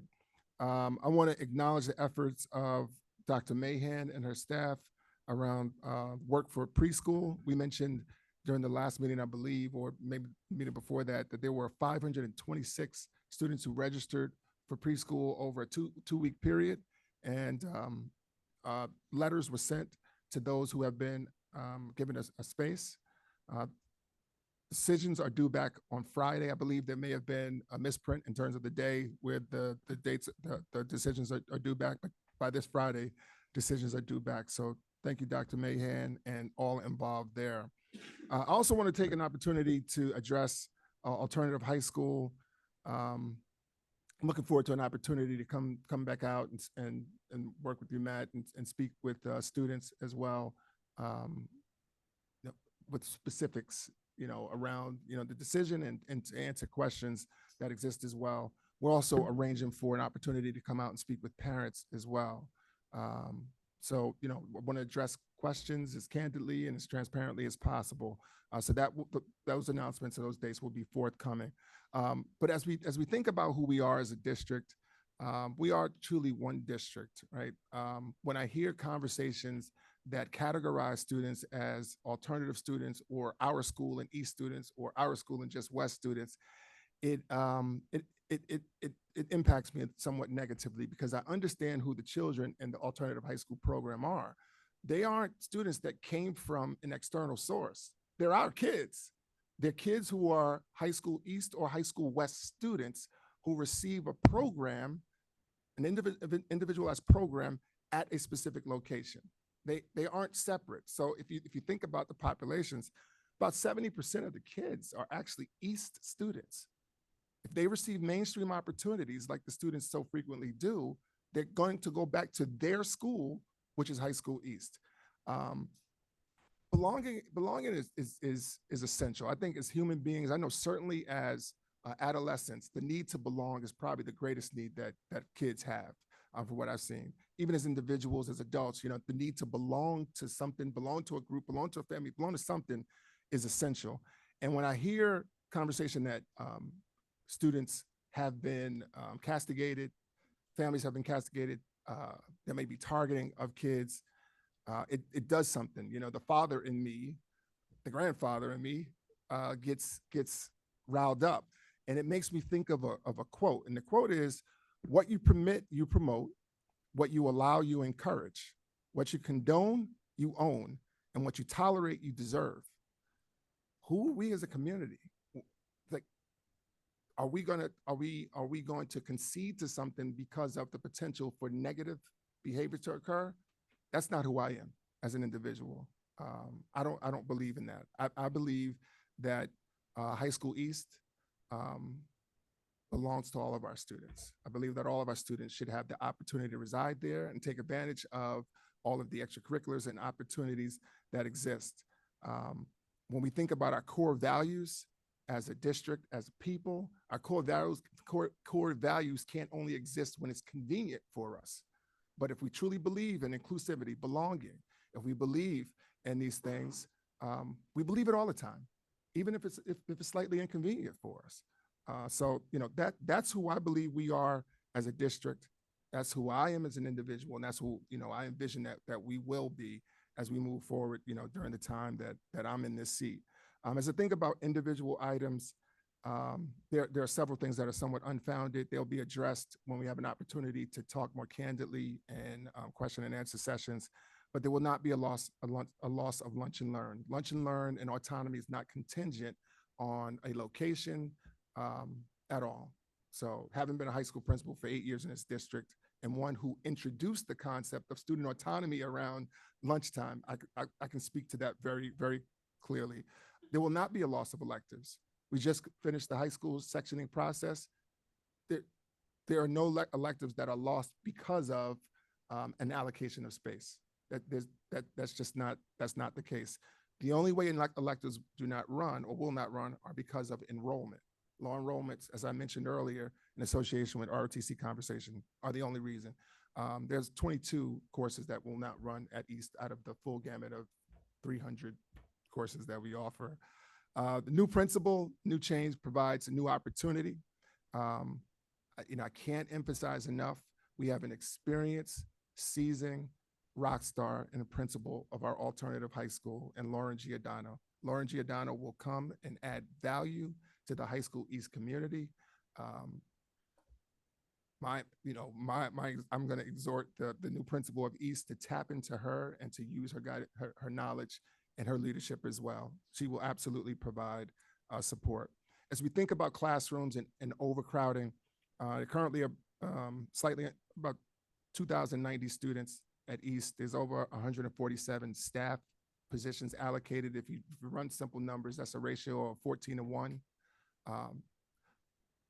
Principals and administrators, as we go through the sectioning process, make decisions about where to run classes at higher ratios based upon the prevailing needs of students.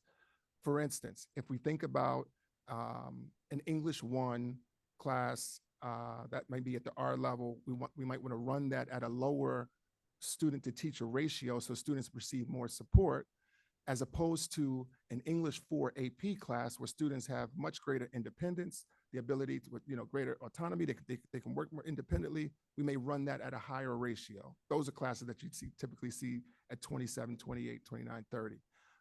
I know because I did it as a principal as well. And we do that to sort of try to balance the resources that we have and maximize the resources that we have in a way to meet the individual needs of students. So I look forward to opportunities to speak more with students and families about this move, and we'll take it from there. Thank you. Thank you, Dr. Morton. It's very helpful to hear where things are at and where they're going. Good information for us. Thank you. Okay, we move on to our action agenda. Mrs. Winters, can you please move the CNI agenda? Sure. The superintendent recommends and I move the following. 14.1, approval of attendance at conference and workshops for the 23-24 school year. 14.2, approval of out-of-district student placement for 23-24 school year. 14.3, resolution approving a professional services agreement between the Cherry Hill Board of Education and Effective School Solutions to provide mental health services. 14.4, resolution approving frontline professional learning management. And 14.5, resolution authorizing acceptance of the additional American Rescue Plan ARP Homeless Children and Youth HCY2 funds. Do I have a second? Ms. Sherfain, are there any questions from board members at this time about the CNI agenda? Everybody's cool? Excellent. Seeing none, Ms. Sugars, can you please call the vote? Board members, you may cast your votes.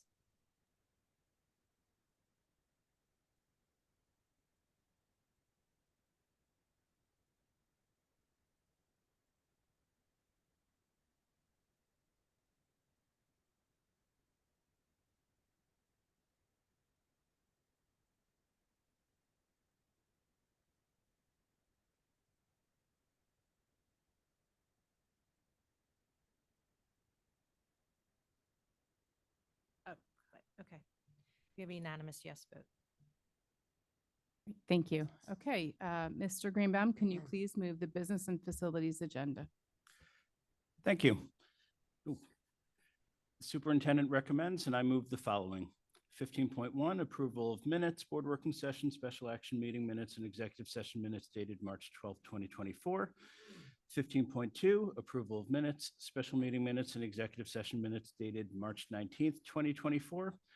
15.3, approval of minutes, regular meeting minutes, and executive session minutes dated March 26, 2024. 15.4, financial reports. 15.5, resolution for the award of bids. 15.6, a resolution authorizing competitive contracting for the procurement of data processing services. 15.7, resolution for the award of transportation.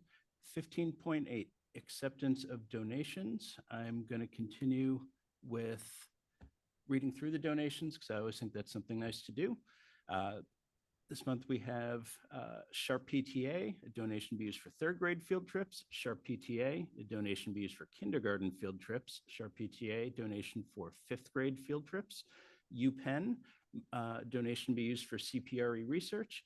And Mark and Heather Kramer, a donation to be used for art show and No Place for Hate expenses at High School West. Thank you very much. Do I have a second? Mrs. Winters, any questions? Seeing none, Mrs. Sugars, please open the voting. Board members, you may cast your votes.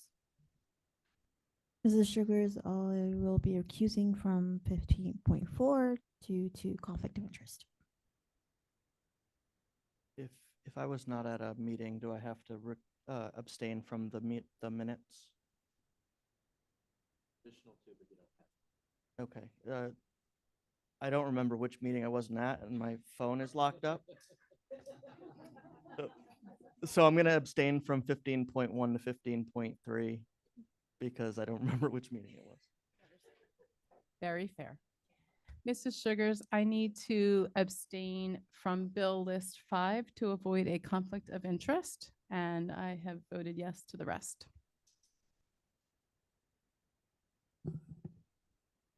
Other than the exceptions noted, we have a. Mrs. Tong. Yeah, Mr. Sugar, I have to abstain from, hold on, I think it's 15.2 and 15.3. Thank you. Other than the abstentions noted, the motion carries. Okay. The superintendent recommends, and I move the following. 16.1, termination of employment certificated. 16.2, termination of employment non-certificated. 16.3, appointments certificated. 16.4, appointments non-certificated. 16.5, salary, assignment salary change certificated. 16.6, assignment salary change non-certificated.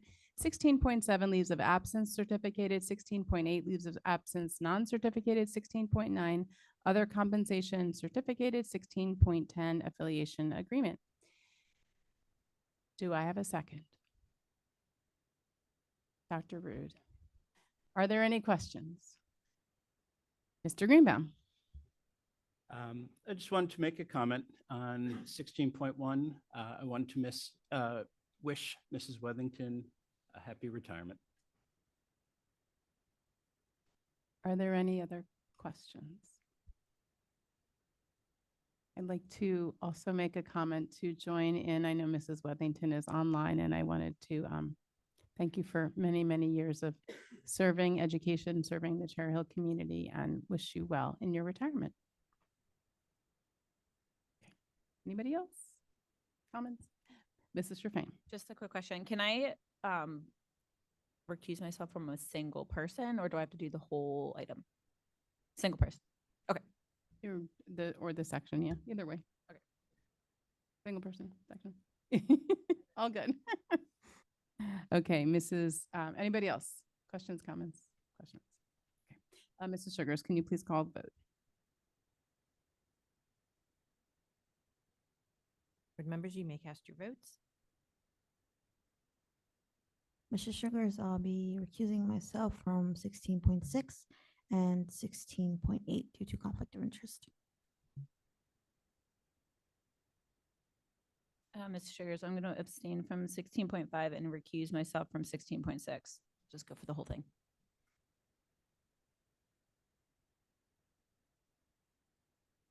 Mrs. Sugars, I'm going to abstain from 16.3G to avoid a conflict of interest.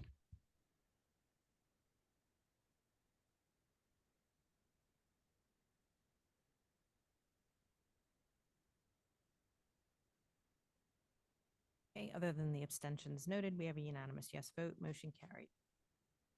And at this time, I would like to congratulate Dr. Cafagna, who has been here for almost 4 hours, waiting for this moment, I believe, and invite Dr. Cafagna if you would like to have a moment to speak some words. We'd love to hear from you.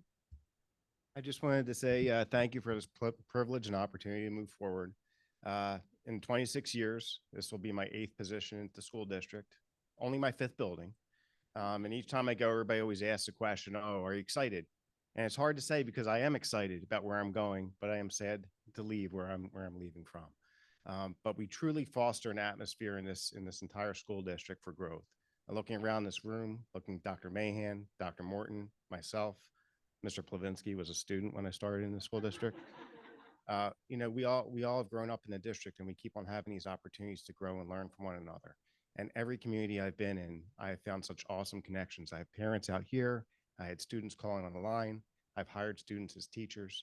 I'm just so proud and excited to be part of this community and moving forward to Rosa, which is the building where I started in when it was the administration building and then became Rosa International Middle School. I'm excited to come back there for what's to come. So thank you so much for the opportunity.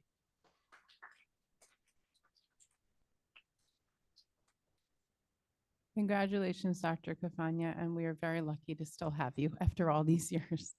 Thank you. Okay, Mr. Mayor, can you please move the P&L agenda? Indeed, Superintendent recommends, and I move the following: item 17.1, approval of harassment, intimidation, and bullying investigation decisions. Also, item 17.2, approval of harassment, intimidation, and bullying hearing decisions. Item 17.3, approval of the revised 2024-2025 calendar. Item 17.4, second reading of policies. I'll list those by policy number. It's relatively long.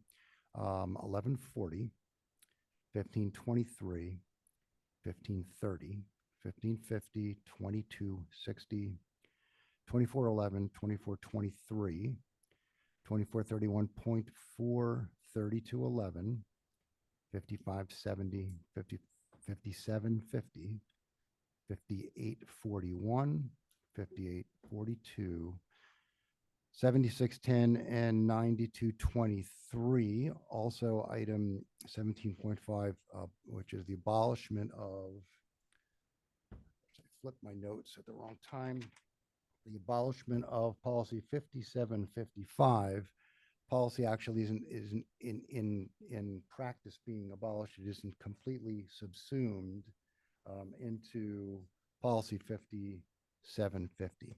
That's the reason that that particular policy is being abolished. And finally, item 17.6, approval of the waiver of regulation 2340, which was field trips. Do I have a second? Dr. Rude, are there any questions? Mrs. Winters. Not a question, but a shout out again to the LMC for all our hard work on the approval of the 24-25 school calendar. I would like to let everybody who's been in those meetings know I counted the days again twice over the weekend to make sure it was the accurate number of days, because now I've just gotten in that habit. But I do just want to say that it was a really lovely process being in the room with all the stakeholders and working it out. And it is amazing when you have more collaborators working together, the ideas just get better and better, and things you haven't thought of and ways to solve problems become clear. So it was just a really productive process on something small like the calendar, and I'm looking forward to continuing that process on bigger things. Thank you for pointing that out. And that's true. That was not only do the ideas and processes get better, but the products are better. So thank you to everyone who is part of the LMC, Dr. Morton for running it so well. Any other questions? Seeing none, Mrs. Sugars, would you please open the voting?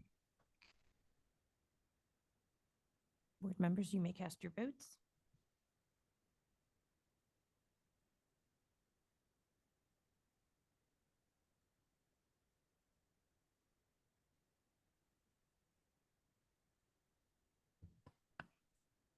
Mr. Sugar, I had to abstain from 17.1 and 17.2.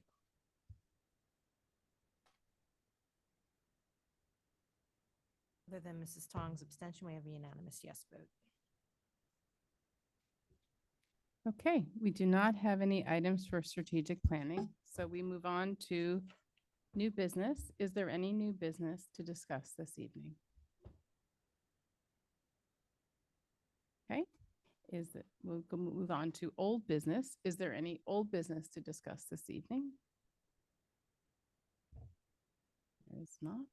And we will then move on to our second public comment. This is our second public comment period. This is the opportunity to speak on any topic related to our school district or the Board of Education. If you would like to speak now, please clearly state your name and municipality. We will alternate between speakers who are here in the room and those who are online. Each speaker will be given a maximum of 3 minutes to speak. The timer on the screen will indicate the amount of time you have remaining. Public comment is an opportunity for members of the community to comment on matters relevant to the operations of Cherry Hill Public School District or within the authority of the Cherry Hill Board of Education. The board welcomes diverse opinions on relevant matters. Under established federal law governing reasonable restrictions on speech in public forums, statements which demean individual community members or groups or which are irrelevant to the operations of the school district or are repetitive will not be permitted. Community members who would like to present information not relevant to the school district are always welcome to communicate directly to the district superintendent, board president, and all board members via email or other alternative means. I will state again, as our third public comment period begins, that we always offer students the opportunity to speak first. I do not necessarily think there are any current students in the room besides Matt, but just wanted to state that. And if there are any students online who want to speak, I would ask you to please put an S after your name so that we know you are a student so I can call on you first. Don't see any of those either. So we will start in the room. If you could please state your name, municipality, and that's it. My name is Jack Brangan, Cherry Hill.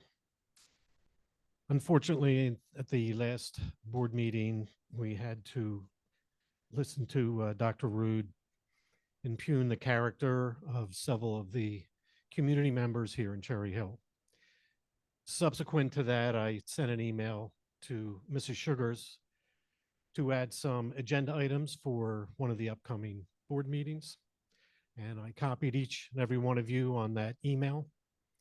And I'd like to read some of that email into the record, so everyone in the public has heard this. In the beginning of the April 9th board meeting, Dr. Benjamin Rood made inflammatory remarks about certain members of the Cherry Hill community who did not share his political views. Specifically, he called out community members, addressing them as dangerous, right-wing extremists, white supremacists, modern-day Nazis, domestic terrorists, and violent. This is total garbage. These phrases are highly inflammatory and could potentially incite violence from individuals or groups looking for a cause. Making matters worse, Dr. Rood complained that there was no public rage, no public anger, no public response, no pushback.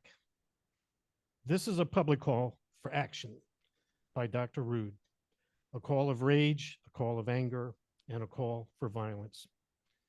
For groups and violent individuals looking for a cause, Dr. Rood has placed a target on the backs of residents who do not share his politics.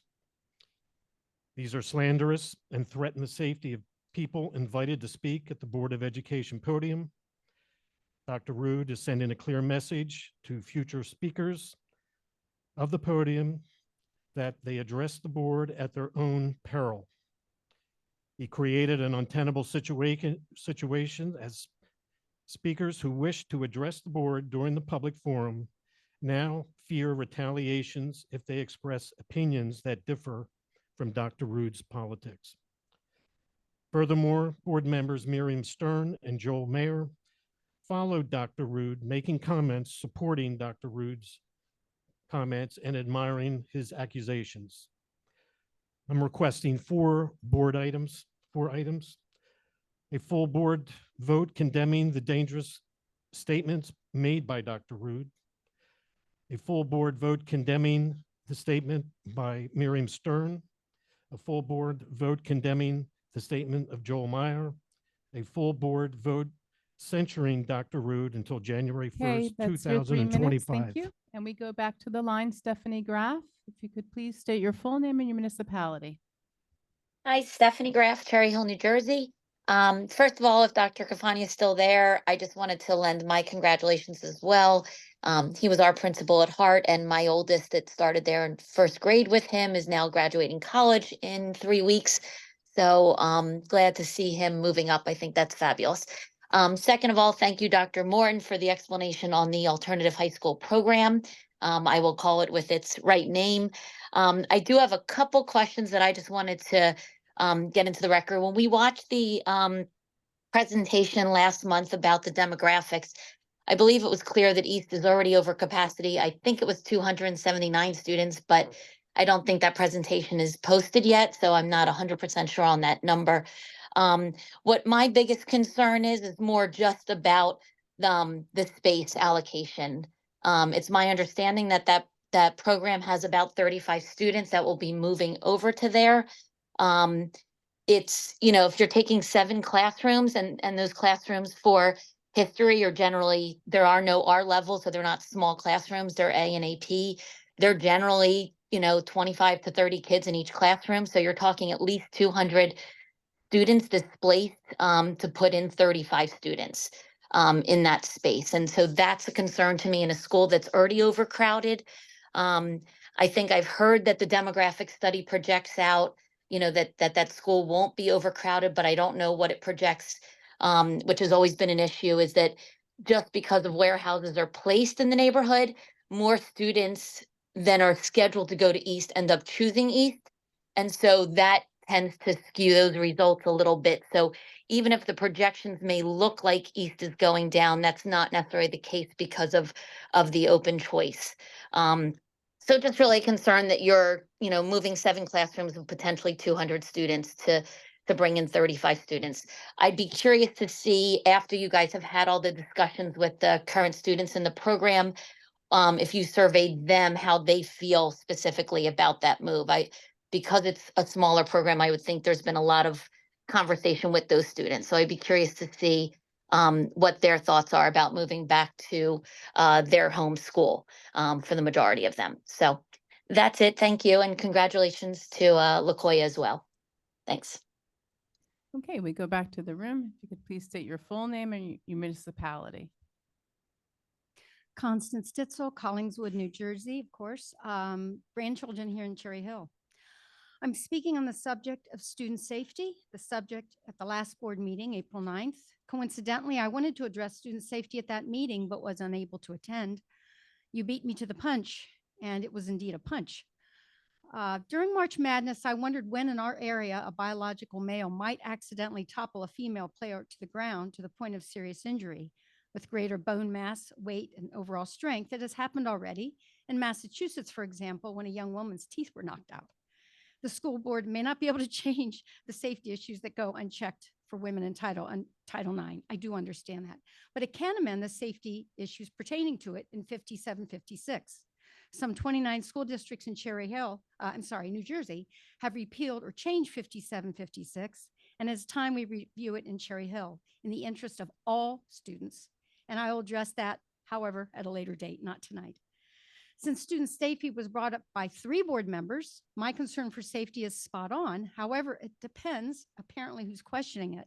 It was a great leap to conclude from a single incident where a student approached a parent to conclude that we parents who question policies are attacking students. Then to couch us as right-wing extremists, white nationalists, and modern-day Nazis. I mean, these are highly offensive labels. To set the record straight, I have spoken out, wanting a curriculum that offers objectivity and balance in different viewpoints. I have questioned our coursework that doesn't appear to reflect balanced viewpoints. I'll be asking about the safety of all students at school as pertains to aspects of 5756. The reason there is no buzz, no anger, no pushback, to quote, is because these are reasonable concerns, Dr. Rood, of many parents. We don't take to the microphone and are being horrible to our children. You even said domestic terrorism. Shame on you. And shame to Mrs. Stern and Mr. Mayor who concur and anyone who silently concurred. I haven't heard anyone be horrible to our children or to your children for that matter. I find most appalling the frequent reference to our children, our students. You are talking to we, the parents and grandparents. The children are not the school boards. You have temporary domain, but are very influential. We are the ones who care about them, love them, and are more concerned about their safety than you, as a collective, of course, could ever be. We're going to be around in the future for them. We come to meetings because we care. We are not paid activists. We don't like to be here on a Tuesday night. We do have lives. Please consider that those of us who speak here are very limited by time, 3 minutes, and to one-way communication. We really, truly are doing our best to frame our comments, to be kind, to be fair-minded. We do want to work with you. I want to work with you, not against you. Can we please all agree that we're here in the interest and Thank you for your safety time. of And our we move on students? to the line. And the phone number is 788. If you could please state your full name and municipality.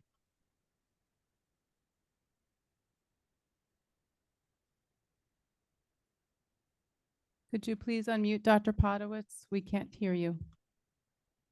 My name is Jeff Podowitz, and I live in Cherry Hill, New Jersey. I want to repeat what I said before, that this year when you do the calculations, and I explained earlier how you do them, the amount Dr. Podowitz, I'm sorry. We ask that the comments not be repetitive. If you have a different. No, it's not. It's not repeated. It's just I'm just giving out a number. It's important to know that the amount our tax levy is going up is 9%. That's very important to understand. And given the fact that it's gone up, they're going up 9%. That's just the minimum. That's just a start. That's not enough for you. And someone needs to look into why a 9% increase in our tax levy is not enough for you. That's the issue, in a nutshell, or one issue. The other issue is the alternative high school. What are you doing with the old building? What is going on with that building? Why are you doing the move at all, if not to make more room for either more administrators or preschool expansion, which is going to cost us a fortune, all right? And that's what needs to be really looked at. Do I trust you? Not necessarily. If someone as a district, well, if you go to ocr.ed.gov, you'll see recently over the last 2 years there were 8 OCR Office of Civil Rights complaints against the Cherry Hill Public School District for things like denial of benefits, retaliation, discipline, retaliation, disability harassment, disability FAPE. So I don't know if I totally trust you because that's your history. Your history is people had to file OCR complaints. Do I feel comfortable about you? Why are you transferring the students? Why are you doing away with the alternative high school? It's overcrowded. You hear students talk, but you're doing it. And plus the fact, gee, we don't have enough money. I believe it's because of certain things you've done, like preschool expansion, like some of the voc ed programs that you've instituted. You Stop Shop. You wanted to stop the junior ROTC, but yet you're doing expensive programs that the state loves. The state loves these programs. The state loves preschool expansion, but we're going to pay for it. That's where our money's going. Where else is our money going? I think that really needs to be considered. I said before, this was not the time to do it with learning loss, but you did it. You're spending their money. And by the way, you knew just like I knew that our aid was going to be cut. Probably you knew by the summer because you had more access to the numbers than I did. I knew and mentioned it in November that our state aid was going to be cut. I knew it probably around September. Dr. Podowitz, can we go Thank back you. to the room? I really ask everyone to please pay attention to this timer and stay within the timer. Mrs. Sugars, I'm sorry, I don't want to cut into the next person's time, so ask you to restart it, but please, everybody, stay to the timer. Thank you. Thank Please, you. Hi. full name and municipality. Thank you. Diane Carr, Cherry Hill. Thank you for the opportunity to hear the public's feedback. Just as the board must work together toward beneficial moves for Cherry Hill children primarily, and that parents, teachers, administrators, and others who are affected by your decisions must be included as an integral part of the process, so must public thought, ideas, and opinions be factored in to arrive at acceptable goals. We all have background and life experience which provides deeply held arrangement of beliefs. This worldview is essentially the underlying guide to one's viewpoint and conversation. For anyone elected as a representative to express opinions in ways that shows lack of building understanding with those whose worldviews differ from one's own is not fostering respect. Having listened to a prior Cherry Hill board meeting, I want to point out name calling, which is being fed to us willy-nilly online and by other sources, doesn't belong among neighbors. We're neighbors because it doesn't solve problems. It's unkind and it's also unuseful, not providing a method in which caring combined with listening skills can feasibly provide whatever growth or change is needed in any area of concern. We can all agree that young people listening in need exemplary models of business conduct. This board is a source of learning for young people since this is their board, hopefully working carefully through each issue and of course not from legislative authorities' expectations that distract from priorities of our district nor according to presumptuous agenda rather than prioritizing what is actually going on in the schools. And I'd like to suggest a couple of ways to help students. First, listen to the students with care. What are they saying or not saying? What are they intimating because they are fearful of telling how they really feel? Will listening with love help despite any disagreement of their various views or worldviews? And two, provide a caring atmosphere. Let their fears and concerns be of utmost concern and immediate action, not shutting them down or ignoring their perceptions. Students in the last meeting were concerned about space in East, busy hallways, crowded classrooms, and not enough desks due to the alternative school students being added there. How is this being handled as a display of caring for both sets of students? Parents and those who work in school atmosphere are concerned about safety. How about emotional safety? Do they feel safe around peers or accepted by those whose worldviews differs from their own? Addressing these felt needs with action against anyone who is not following this important rule of getting along with others is listening and caring. Are adults being genuine in providing a caring atmosphere for all? It's a tall order, but necessary. And the last part of it, I'm going to skip, and I just want to thank you very much for allowing us to speak. Thank you. Thank you for respecting the 3 minutes. We go back to the line. There are no hands raised online, so we come back to the room. Anyone would like to speak, please approach the podium. Please do not hand out anything. If you have anything, you could give it to Mrs. Wilson. She's over there in the black shirt. If you'd like to speak, you're welcome to speak. Please approach the podium. Next speaker at the podium, please. Thank you. Please state your full name, your municipality. Hello, my name is Michael Powers, and I'm proud to be a Cherry Hill resident for over 50 years. Last Tuesday, a pad was constructed at Cooper Elementary to relocate the dumpsters. I wondered why, since the dumpsters have been at the current spot for at least 28 years. They are somewhat secluded spot in a corner against the back of the school between the loading dock and the fenced-in mechanical and utility equipment. They are 100 yards away from everything else and hardly noticeable. On the other hand, the new spot is very close to the children's playground equipment and neighboring properties. Over the weekend, I checked the location of the dumpsters at all the other schools in the district. Most are right next to a school, while others are a little distance away. Only Barton Elementary has them even close to a neighboring property. None of them are located near the children's playgrounds. I wondered why, after 28 years in the same spot, would you want to move them? The schools were closed, so I went to the township and they didn't have any knowledge of it. They had there's no permits, no inspection, no zoning approval, etc. They said contact the schools. I went to the school on Thursday after they came back from spring break, and they told me that's a question for the district office. District told me I should talk to someone at Building and Grounds on Marlcrest Road.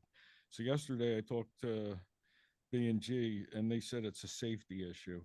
I asked, the safety of what? They said the kids. I said, that doesn't make sense. The garbage truck comes at 6 a.m. There's no kids at the school then. He said the principal told them a garbage truck showed up while kids were on the asphalt for gym in the middle of the morning. The kids only do gym outside for maybe half an hour and only like once or twice a week. And they're closely supervised.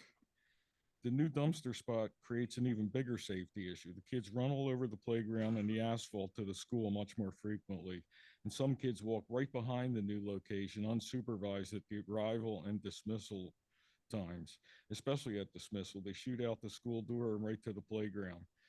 It seems to me it's a problem that can easily be addressed without moving the dumpsters. You could conduct gym class in a different location than on the asphalt behind the school. There's plenty of room on the other side of the school. It's a large property with plenty of suitable alternatives.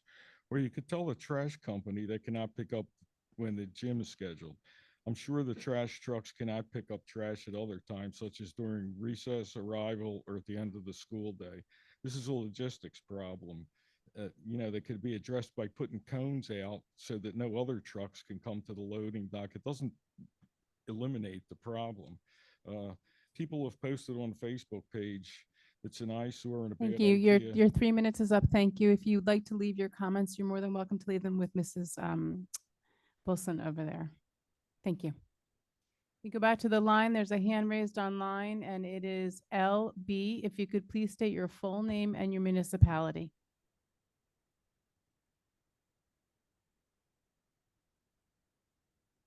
Please unmute. LB, if you'd like to speak, please unmute.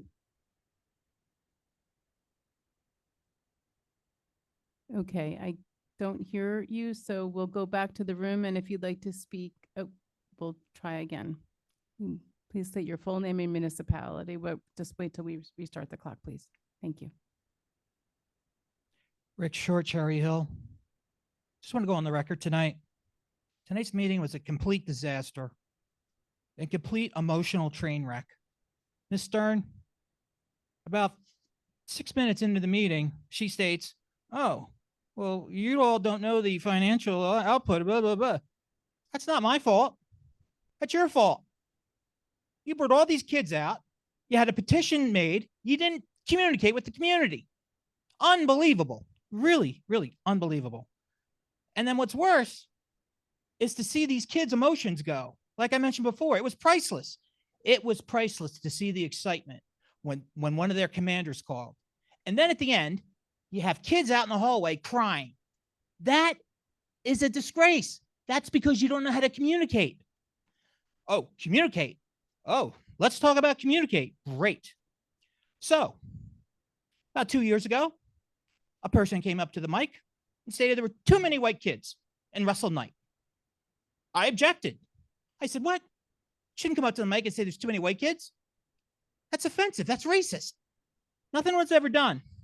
But the last meeting, Dr. Root took this to like an extreme. Now it's okay to say dangerous right-wing extremist or that I'm possibly a white supremacist, a modern day Nazi, a domestic terrorist.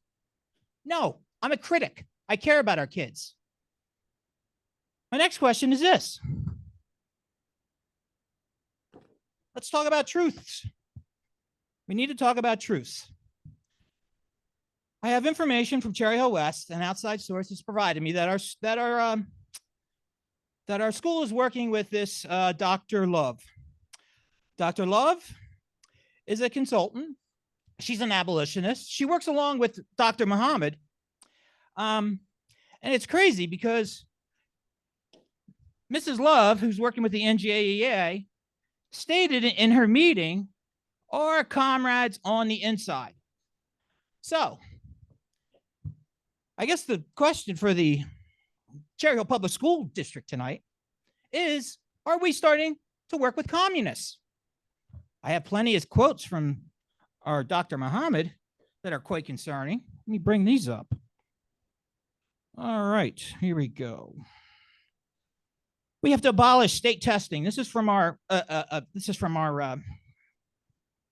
consultant, our cultural consultant, because we want to bring these good consultants in. We have to abolish teachers' evaluations. We have to abolish curriculum we have.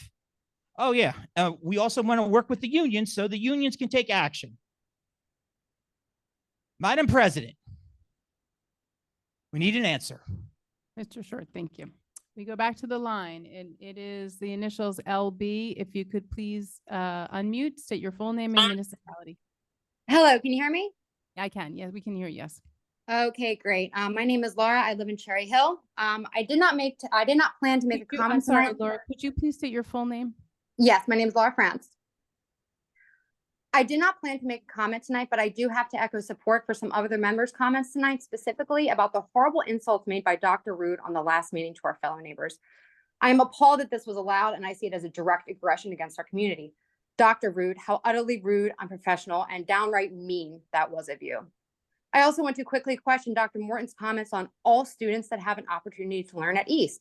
When are you all going to consider the practicality and reality of these actions in this decision? The ideology of acceptance and inclusivity does not solve all problems, especially when it comes to reality being ignored. Please listen to the students instead of gliding over their concerns with a silly philosophic answer. Thank you. That's all. Okay, we go back to the room, and if you could please state your full name and your municipality once the timer restarts. Mike Abrascato, Cherry Hill, class of 98, and proud parent of 2 goobers in Sharp School. On April 4th, the NJ PTA sent an email highlighting the 2022-2023 school performance reports. In that email, it states these reports can be used as a tool to help evaluate whether all students have equitable access to high quality education. While the majority of schools met the state average for assessment tests in English and math, there are some glaring negatives, mainly the math assessment scores in both high schools. Both were way below state average scores. Carusi was below state average scores as well, and Kilmer was the only elementary school to be below the state average scores, both in English and math. In the high school reports, there's a section called Are Students at Risk? This section shows percentage of students that were absent for 10% or more of the days enrolled. Cherry Hill East had 13.3%. Cherry Hill West was 19.3%. The state average was 18.1%. This means that 1 out of every 5 students roughly at Cherry Hill West had 18 or more absences in a school year. As the new superintendent, I hope that Dr. Morton has a real plan to try to bring up these scores and not like his predecessor did by reassigning teachers from stronger schools, quote unquote, to weaker schools. A former board member called in during that last meeting on April 9th, and about 2 hours, 8 minutes of the meeting, she stated that, quote, remember that they, meaning Dr. Morton and his appointees, did not get us to where we are in terms of the trials and the stats that where we are. So they cannot be held accountable for those, but they certainly can be held accountable for where we need to go in the future. End quote. I ask, who should be held accountable then? Dr. Malash, the board members who blindly followed his lead and did not ask questions. I commend Ms. Gallagher for doing the exact opposite of that. She's the only board member that I see ever hear or ever question items. With those scores being released, it is a wonder why it was still viewed as a good idea to allow a half day on Monday, April 8th for students, especially the high school ones, to get out for the eclipse when they cannot afford to miss more days of learning. I wish you good luck, Dr. Morton, and success, because this is about the betterment of our children. Thank you. Okay. And we'll stay in the room because there's no hands online. I'm so sorry. We could not make it work online. I'm Oh. glad you came in, and Thank you. I'm I don't know so what sorry. happened. I just kept hitting you, kept saying, it's off mute. Right. It's on mute. It's off mute. I don't know It's what like happened. a terrible Saturday Night Live skit. I'm so sorry. I'm really No glad problem. you're here. No problem. You know what to do. Well, yes, Mrs. Sugars is really gonna get frustrated with me. It's been a long week for her. To restart the clock, please. Thank Jen you. Nadio, Cherry Hill. I'm here as myself, not as president of CHSEPTA. I just said I would unmute and mute. Sorry. I don't think you're going to listen to me, but I'm just going to try. And I thought I'd come over anyway. And I know it's after the budget vote. Thank you to those who vote no, and on any topic. Dr. Morton and I just spoke about this. Voting no is okay. You don't always have to be unanimous yes all the time. It's important to have a voice. I am truly heartbroken. Dr. Morton and I have talked about this extensively, about the non-welcome of our AHS students. I'm also heartbroken that we think they're doing so well here, so they're going to do so well over there, when my own son doesn't do well with transition. And I'm heartbroken with this whole change. Based on the Q&A, AHS doesn't have an accessible bathroom at East. So how will one bathroom assist 45 people? Because if you figure you have 30 kids, then you have staff, what are we doing about a bathroom that's not accessible? Are we not hiring people who need accessibility? What about our kids who have anxiety and are in the bathroom a lot? How is inclusion happening when students will need a one-to-one to go to the same nurse that all the other kids use? Because we're not getting a second nurse is what I'm reading. The schedule still makes no sense for inclusion, and the students, and I was on this committee, tried to get a later start time last year at East, but next year the students with IEPs at AHS are going to have to go to school at 7:15 a.m. Did I need to bring thousands of people here to stop this move and approval? And it's not because of what people are saying about inclusion and stuff. I just do not believe that the transition is going to be good for these young people, because I live it. I live it every day. My son lives at home with me now. I know I only have 30 seconds, so I'm going to just say a very special congratulations to Dr. Cafagna on your move to Rosa. So well deserved. Our family made your life interesting, and I want to thank you so much. Okay. Checking back in the line. There is one hand online. It is Rosen. If you could please state your full name and your municipality. Mindy Rosen, Cherry Hill. Thank you, Jen Nadio, for running over and speaking for all of us that have real concerns about the alternative high school going to East. And my concerns are really for the alternative high school students. And I am concerned about the building itself and all the things that Jen said. And I do know that there is, and I wrote to the school board about the only gender The only every gender bathroom that will be taken away from the students at Cherry Hill East. And it's not an accessible bathroom. And now that's the bathroom that the alternative high school students will be using. It's my understanding. And I would like that confirmation if someone could confirm that for me. So I agree with Jen. I don't think the board is listening to us, but I had to also raise my hand and say thank you, Jen, for coming out and speaking for the students like you always do. Okay, thanks a lot. Good night. Okay, we go back to the room. If you could please state your name and your municipality, your full name and municipality. Dr. Panita Mintz, Cherry Hill. I'd like to ask the board president and the board members if they are exempt with same policies that apply to the public. If I understand agenda item 11.1, and I'm going to repeat what Ms. Stern said, that under established federal law governing reasonable restriction on speech in public forums, statements which demean individual community members or groups, or which are irrelevant to the operation of the school district, and so on and so on. I would ask each one of you to share with the public if Dr. Rood's comments in the last meeting, seconded by Stern and seconded by Mayor, in violation of federal regulations. And if they are, then you have to do something about it. Either issue an apology to the public so the public can trust you again, or again, you're going to ask another civil rights violation, another litigation, and so on and so on and so on. To my second point, I've lived in this community for more than 30 years, 3 kids through the public school system. I've always conducted my life in accordance with the truth.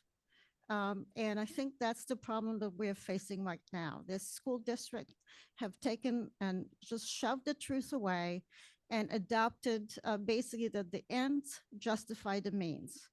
And I ask each and every one of you to revert back to truth and ask yourself, do I look like a man? Am I a woman? You're telling the children that a girl can be a boy and a boy can be a girl.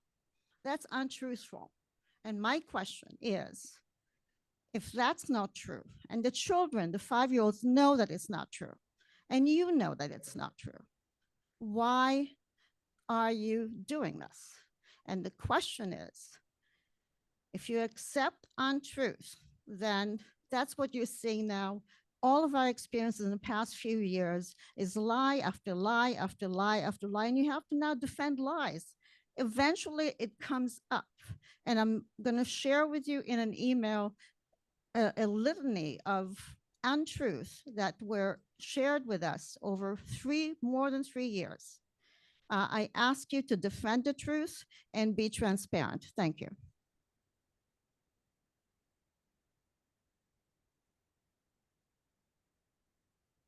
Okay, we have a student who wants to speak. You are next. Please state your full name and municipality.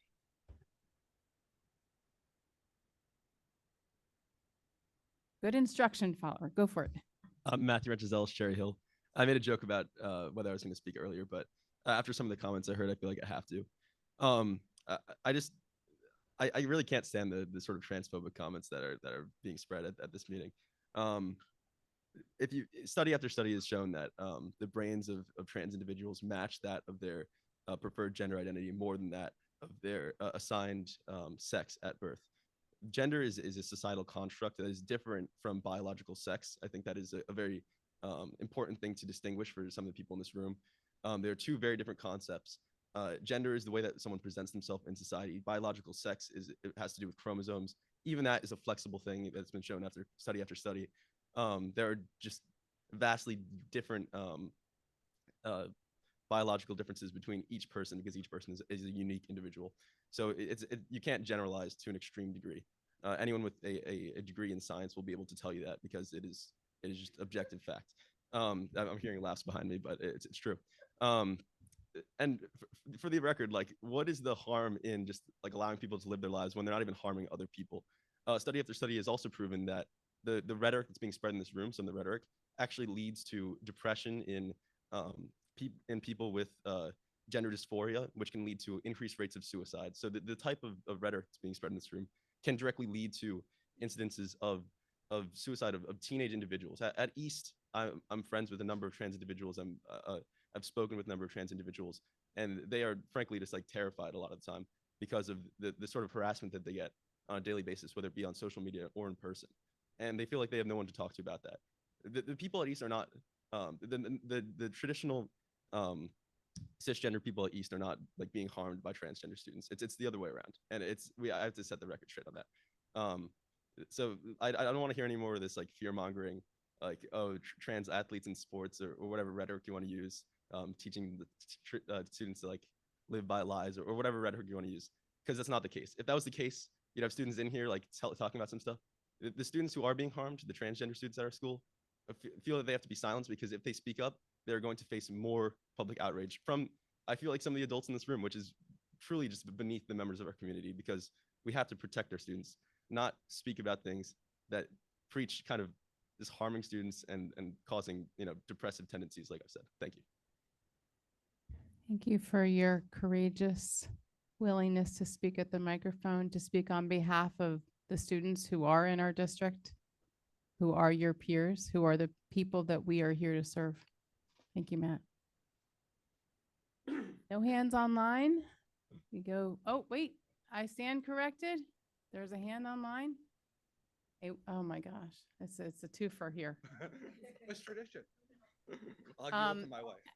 I mean, it doesn't say her name, but I kind of know her call name by now. So the person whose name online shows as a Wider Bridge, if you could kindly state your full name and municipality, you seem to have taken the place of the person in the room. So it is your turn. Alana Yaris, Cherry Hill. You can hear me? Yes. Okay. I wasn't going to speak tonight.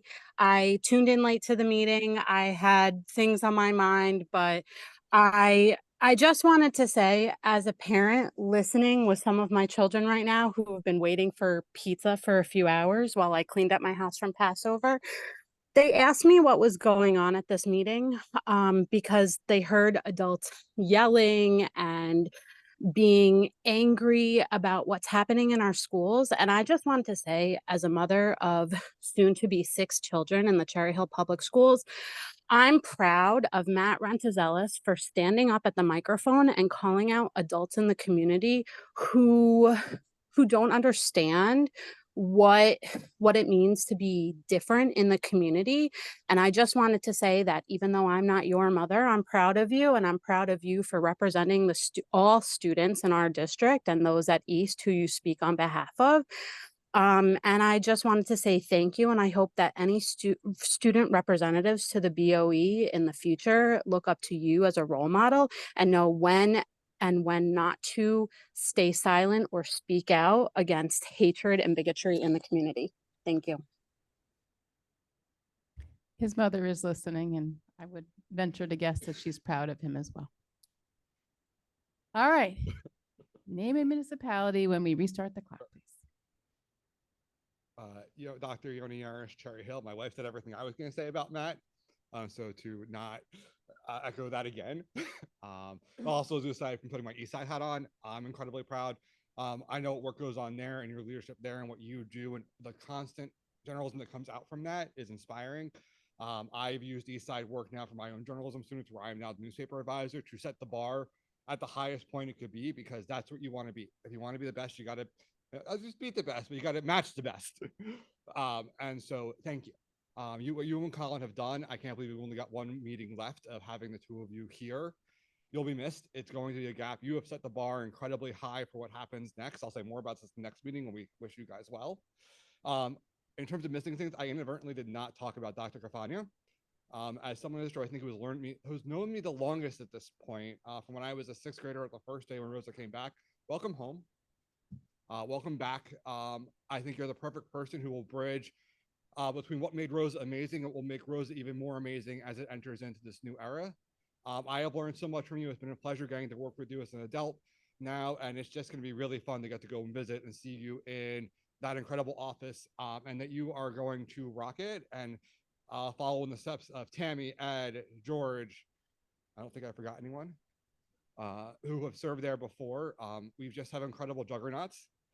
I think it'd be time for a strategic plan. Give some more work to strategic planning. We need some agenda items.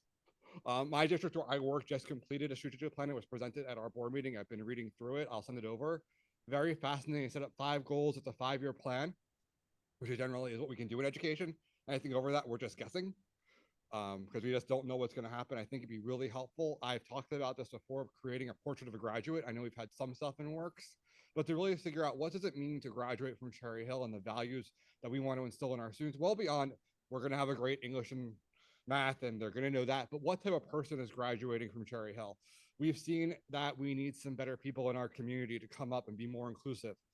And we've got the role models that from our students who come here time and time again, who are willing to speak out, that we may not always agree, but our students are never just agreeable. They come out and they speak and they're willing to do so. And even for a student who came out to us to Trenton to come back and be like, I did that and I'm disappointed with something. Although I may disagree with their perspective, they still came out and shared. And that's the culture that we breed in Cherry Hill. And I hope that people in the public understand that we are in a different generation. I was talking about this at work. We are in a group of students who have gone through more trauma than any students in a prior generation has ever gone through. We don't yet know what the impact of the pandemic will be for students who've not yet entered the district, and that we need to be aware of that and making sure that the PD that we do brings that in. And I am out of time and I want to respect that timer clock. Thank you. Appreciate that. Okay. I'm going to speak for the podium, or if you'd like to speak to the podium, I think that's probably the best place to go. So thank you. Thank you, Dr. Reed. So I just want to say thank you to the Would community. Benjamin Rood, Cherry Hill. Thank you. I just want to say thank you to the community members coming up here and calling out a member of the board and asking that member of the board to be held accountable is certainly exactly what public comment is for. So thank you for your comments. Just to clear up for board members, my comments are not a call to violence. They're a call to call out bad behavior and hate speech. That's what I am asking for. And in the vein of that, I will walk the walk using edge cases of injury in other states because of a interaction with a trans athlete is a form of fear mongering and hate speech. It is using that edge case to try to impugn the whole group. Those are the kinds of comments I'm talking about. Talking about people's inability to form their own identity. I find that to be a form of hate speech. Other examples include talking about trans women trying to get into the girls' locker room, painting trans people as perverts. That is fear mongering and hate speech. That is what I am talking about. That is unacceptable. And it's not a political discourse. You can have your people everywhere, everyone can have their political opinions. They can have their personal opinions. You do not have to like trans people. I do not care. You don't have to respect trans people in your own home. I do not care what you do in your home. But when you come into a public venue and you impugn transgender people, you are in fact attacking students in our district.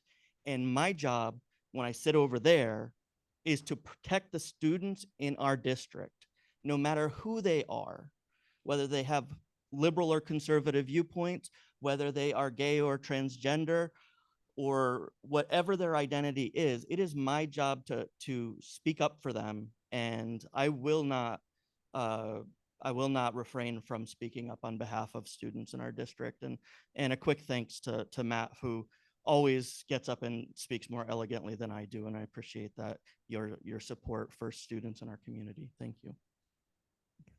Okay. think we are at the end of public comment.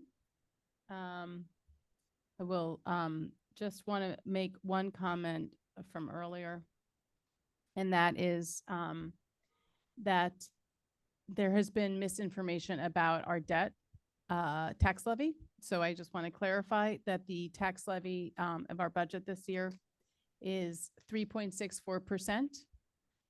We have a previously passed budget that puts our bond debt at 1.89%, bond tax levy, I'm sorry, at 1.89%. So the total is around 5.5%, which includes our previous bond tax and this year's tax increase to balance our budget, given our $6.9 million cut from the state. So to correct the record, there's incorrect information being shared about the tax, and I wanted to correct that. And that's the only comment I have. And Dr. Morton, I don't know if you have any other superintendent comments? No, not many. I just want to say congratulations to Dr. Dennis Perry on his pending retirement. And also congratulations to Ms. LaCoya Weathington on her pending retirement as well. We spoke about it yesterday again. I told her she sent me for a loop. She had my head spinning in circles when she told me. I totally didn't anticipate it, but I'm very happy for her and Dr. Perry as well. Thank you. Okay. And with that, I think it's time. So I make a motion to adjourn. Do I have a second? This is Sherfain. All in favor? Yes, motion carries. Meeting is adjourned.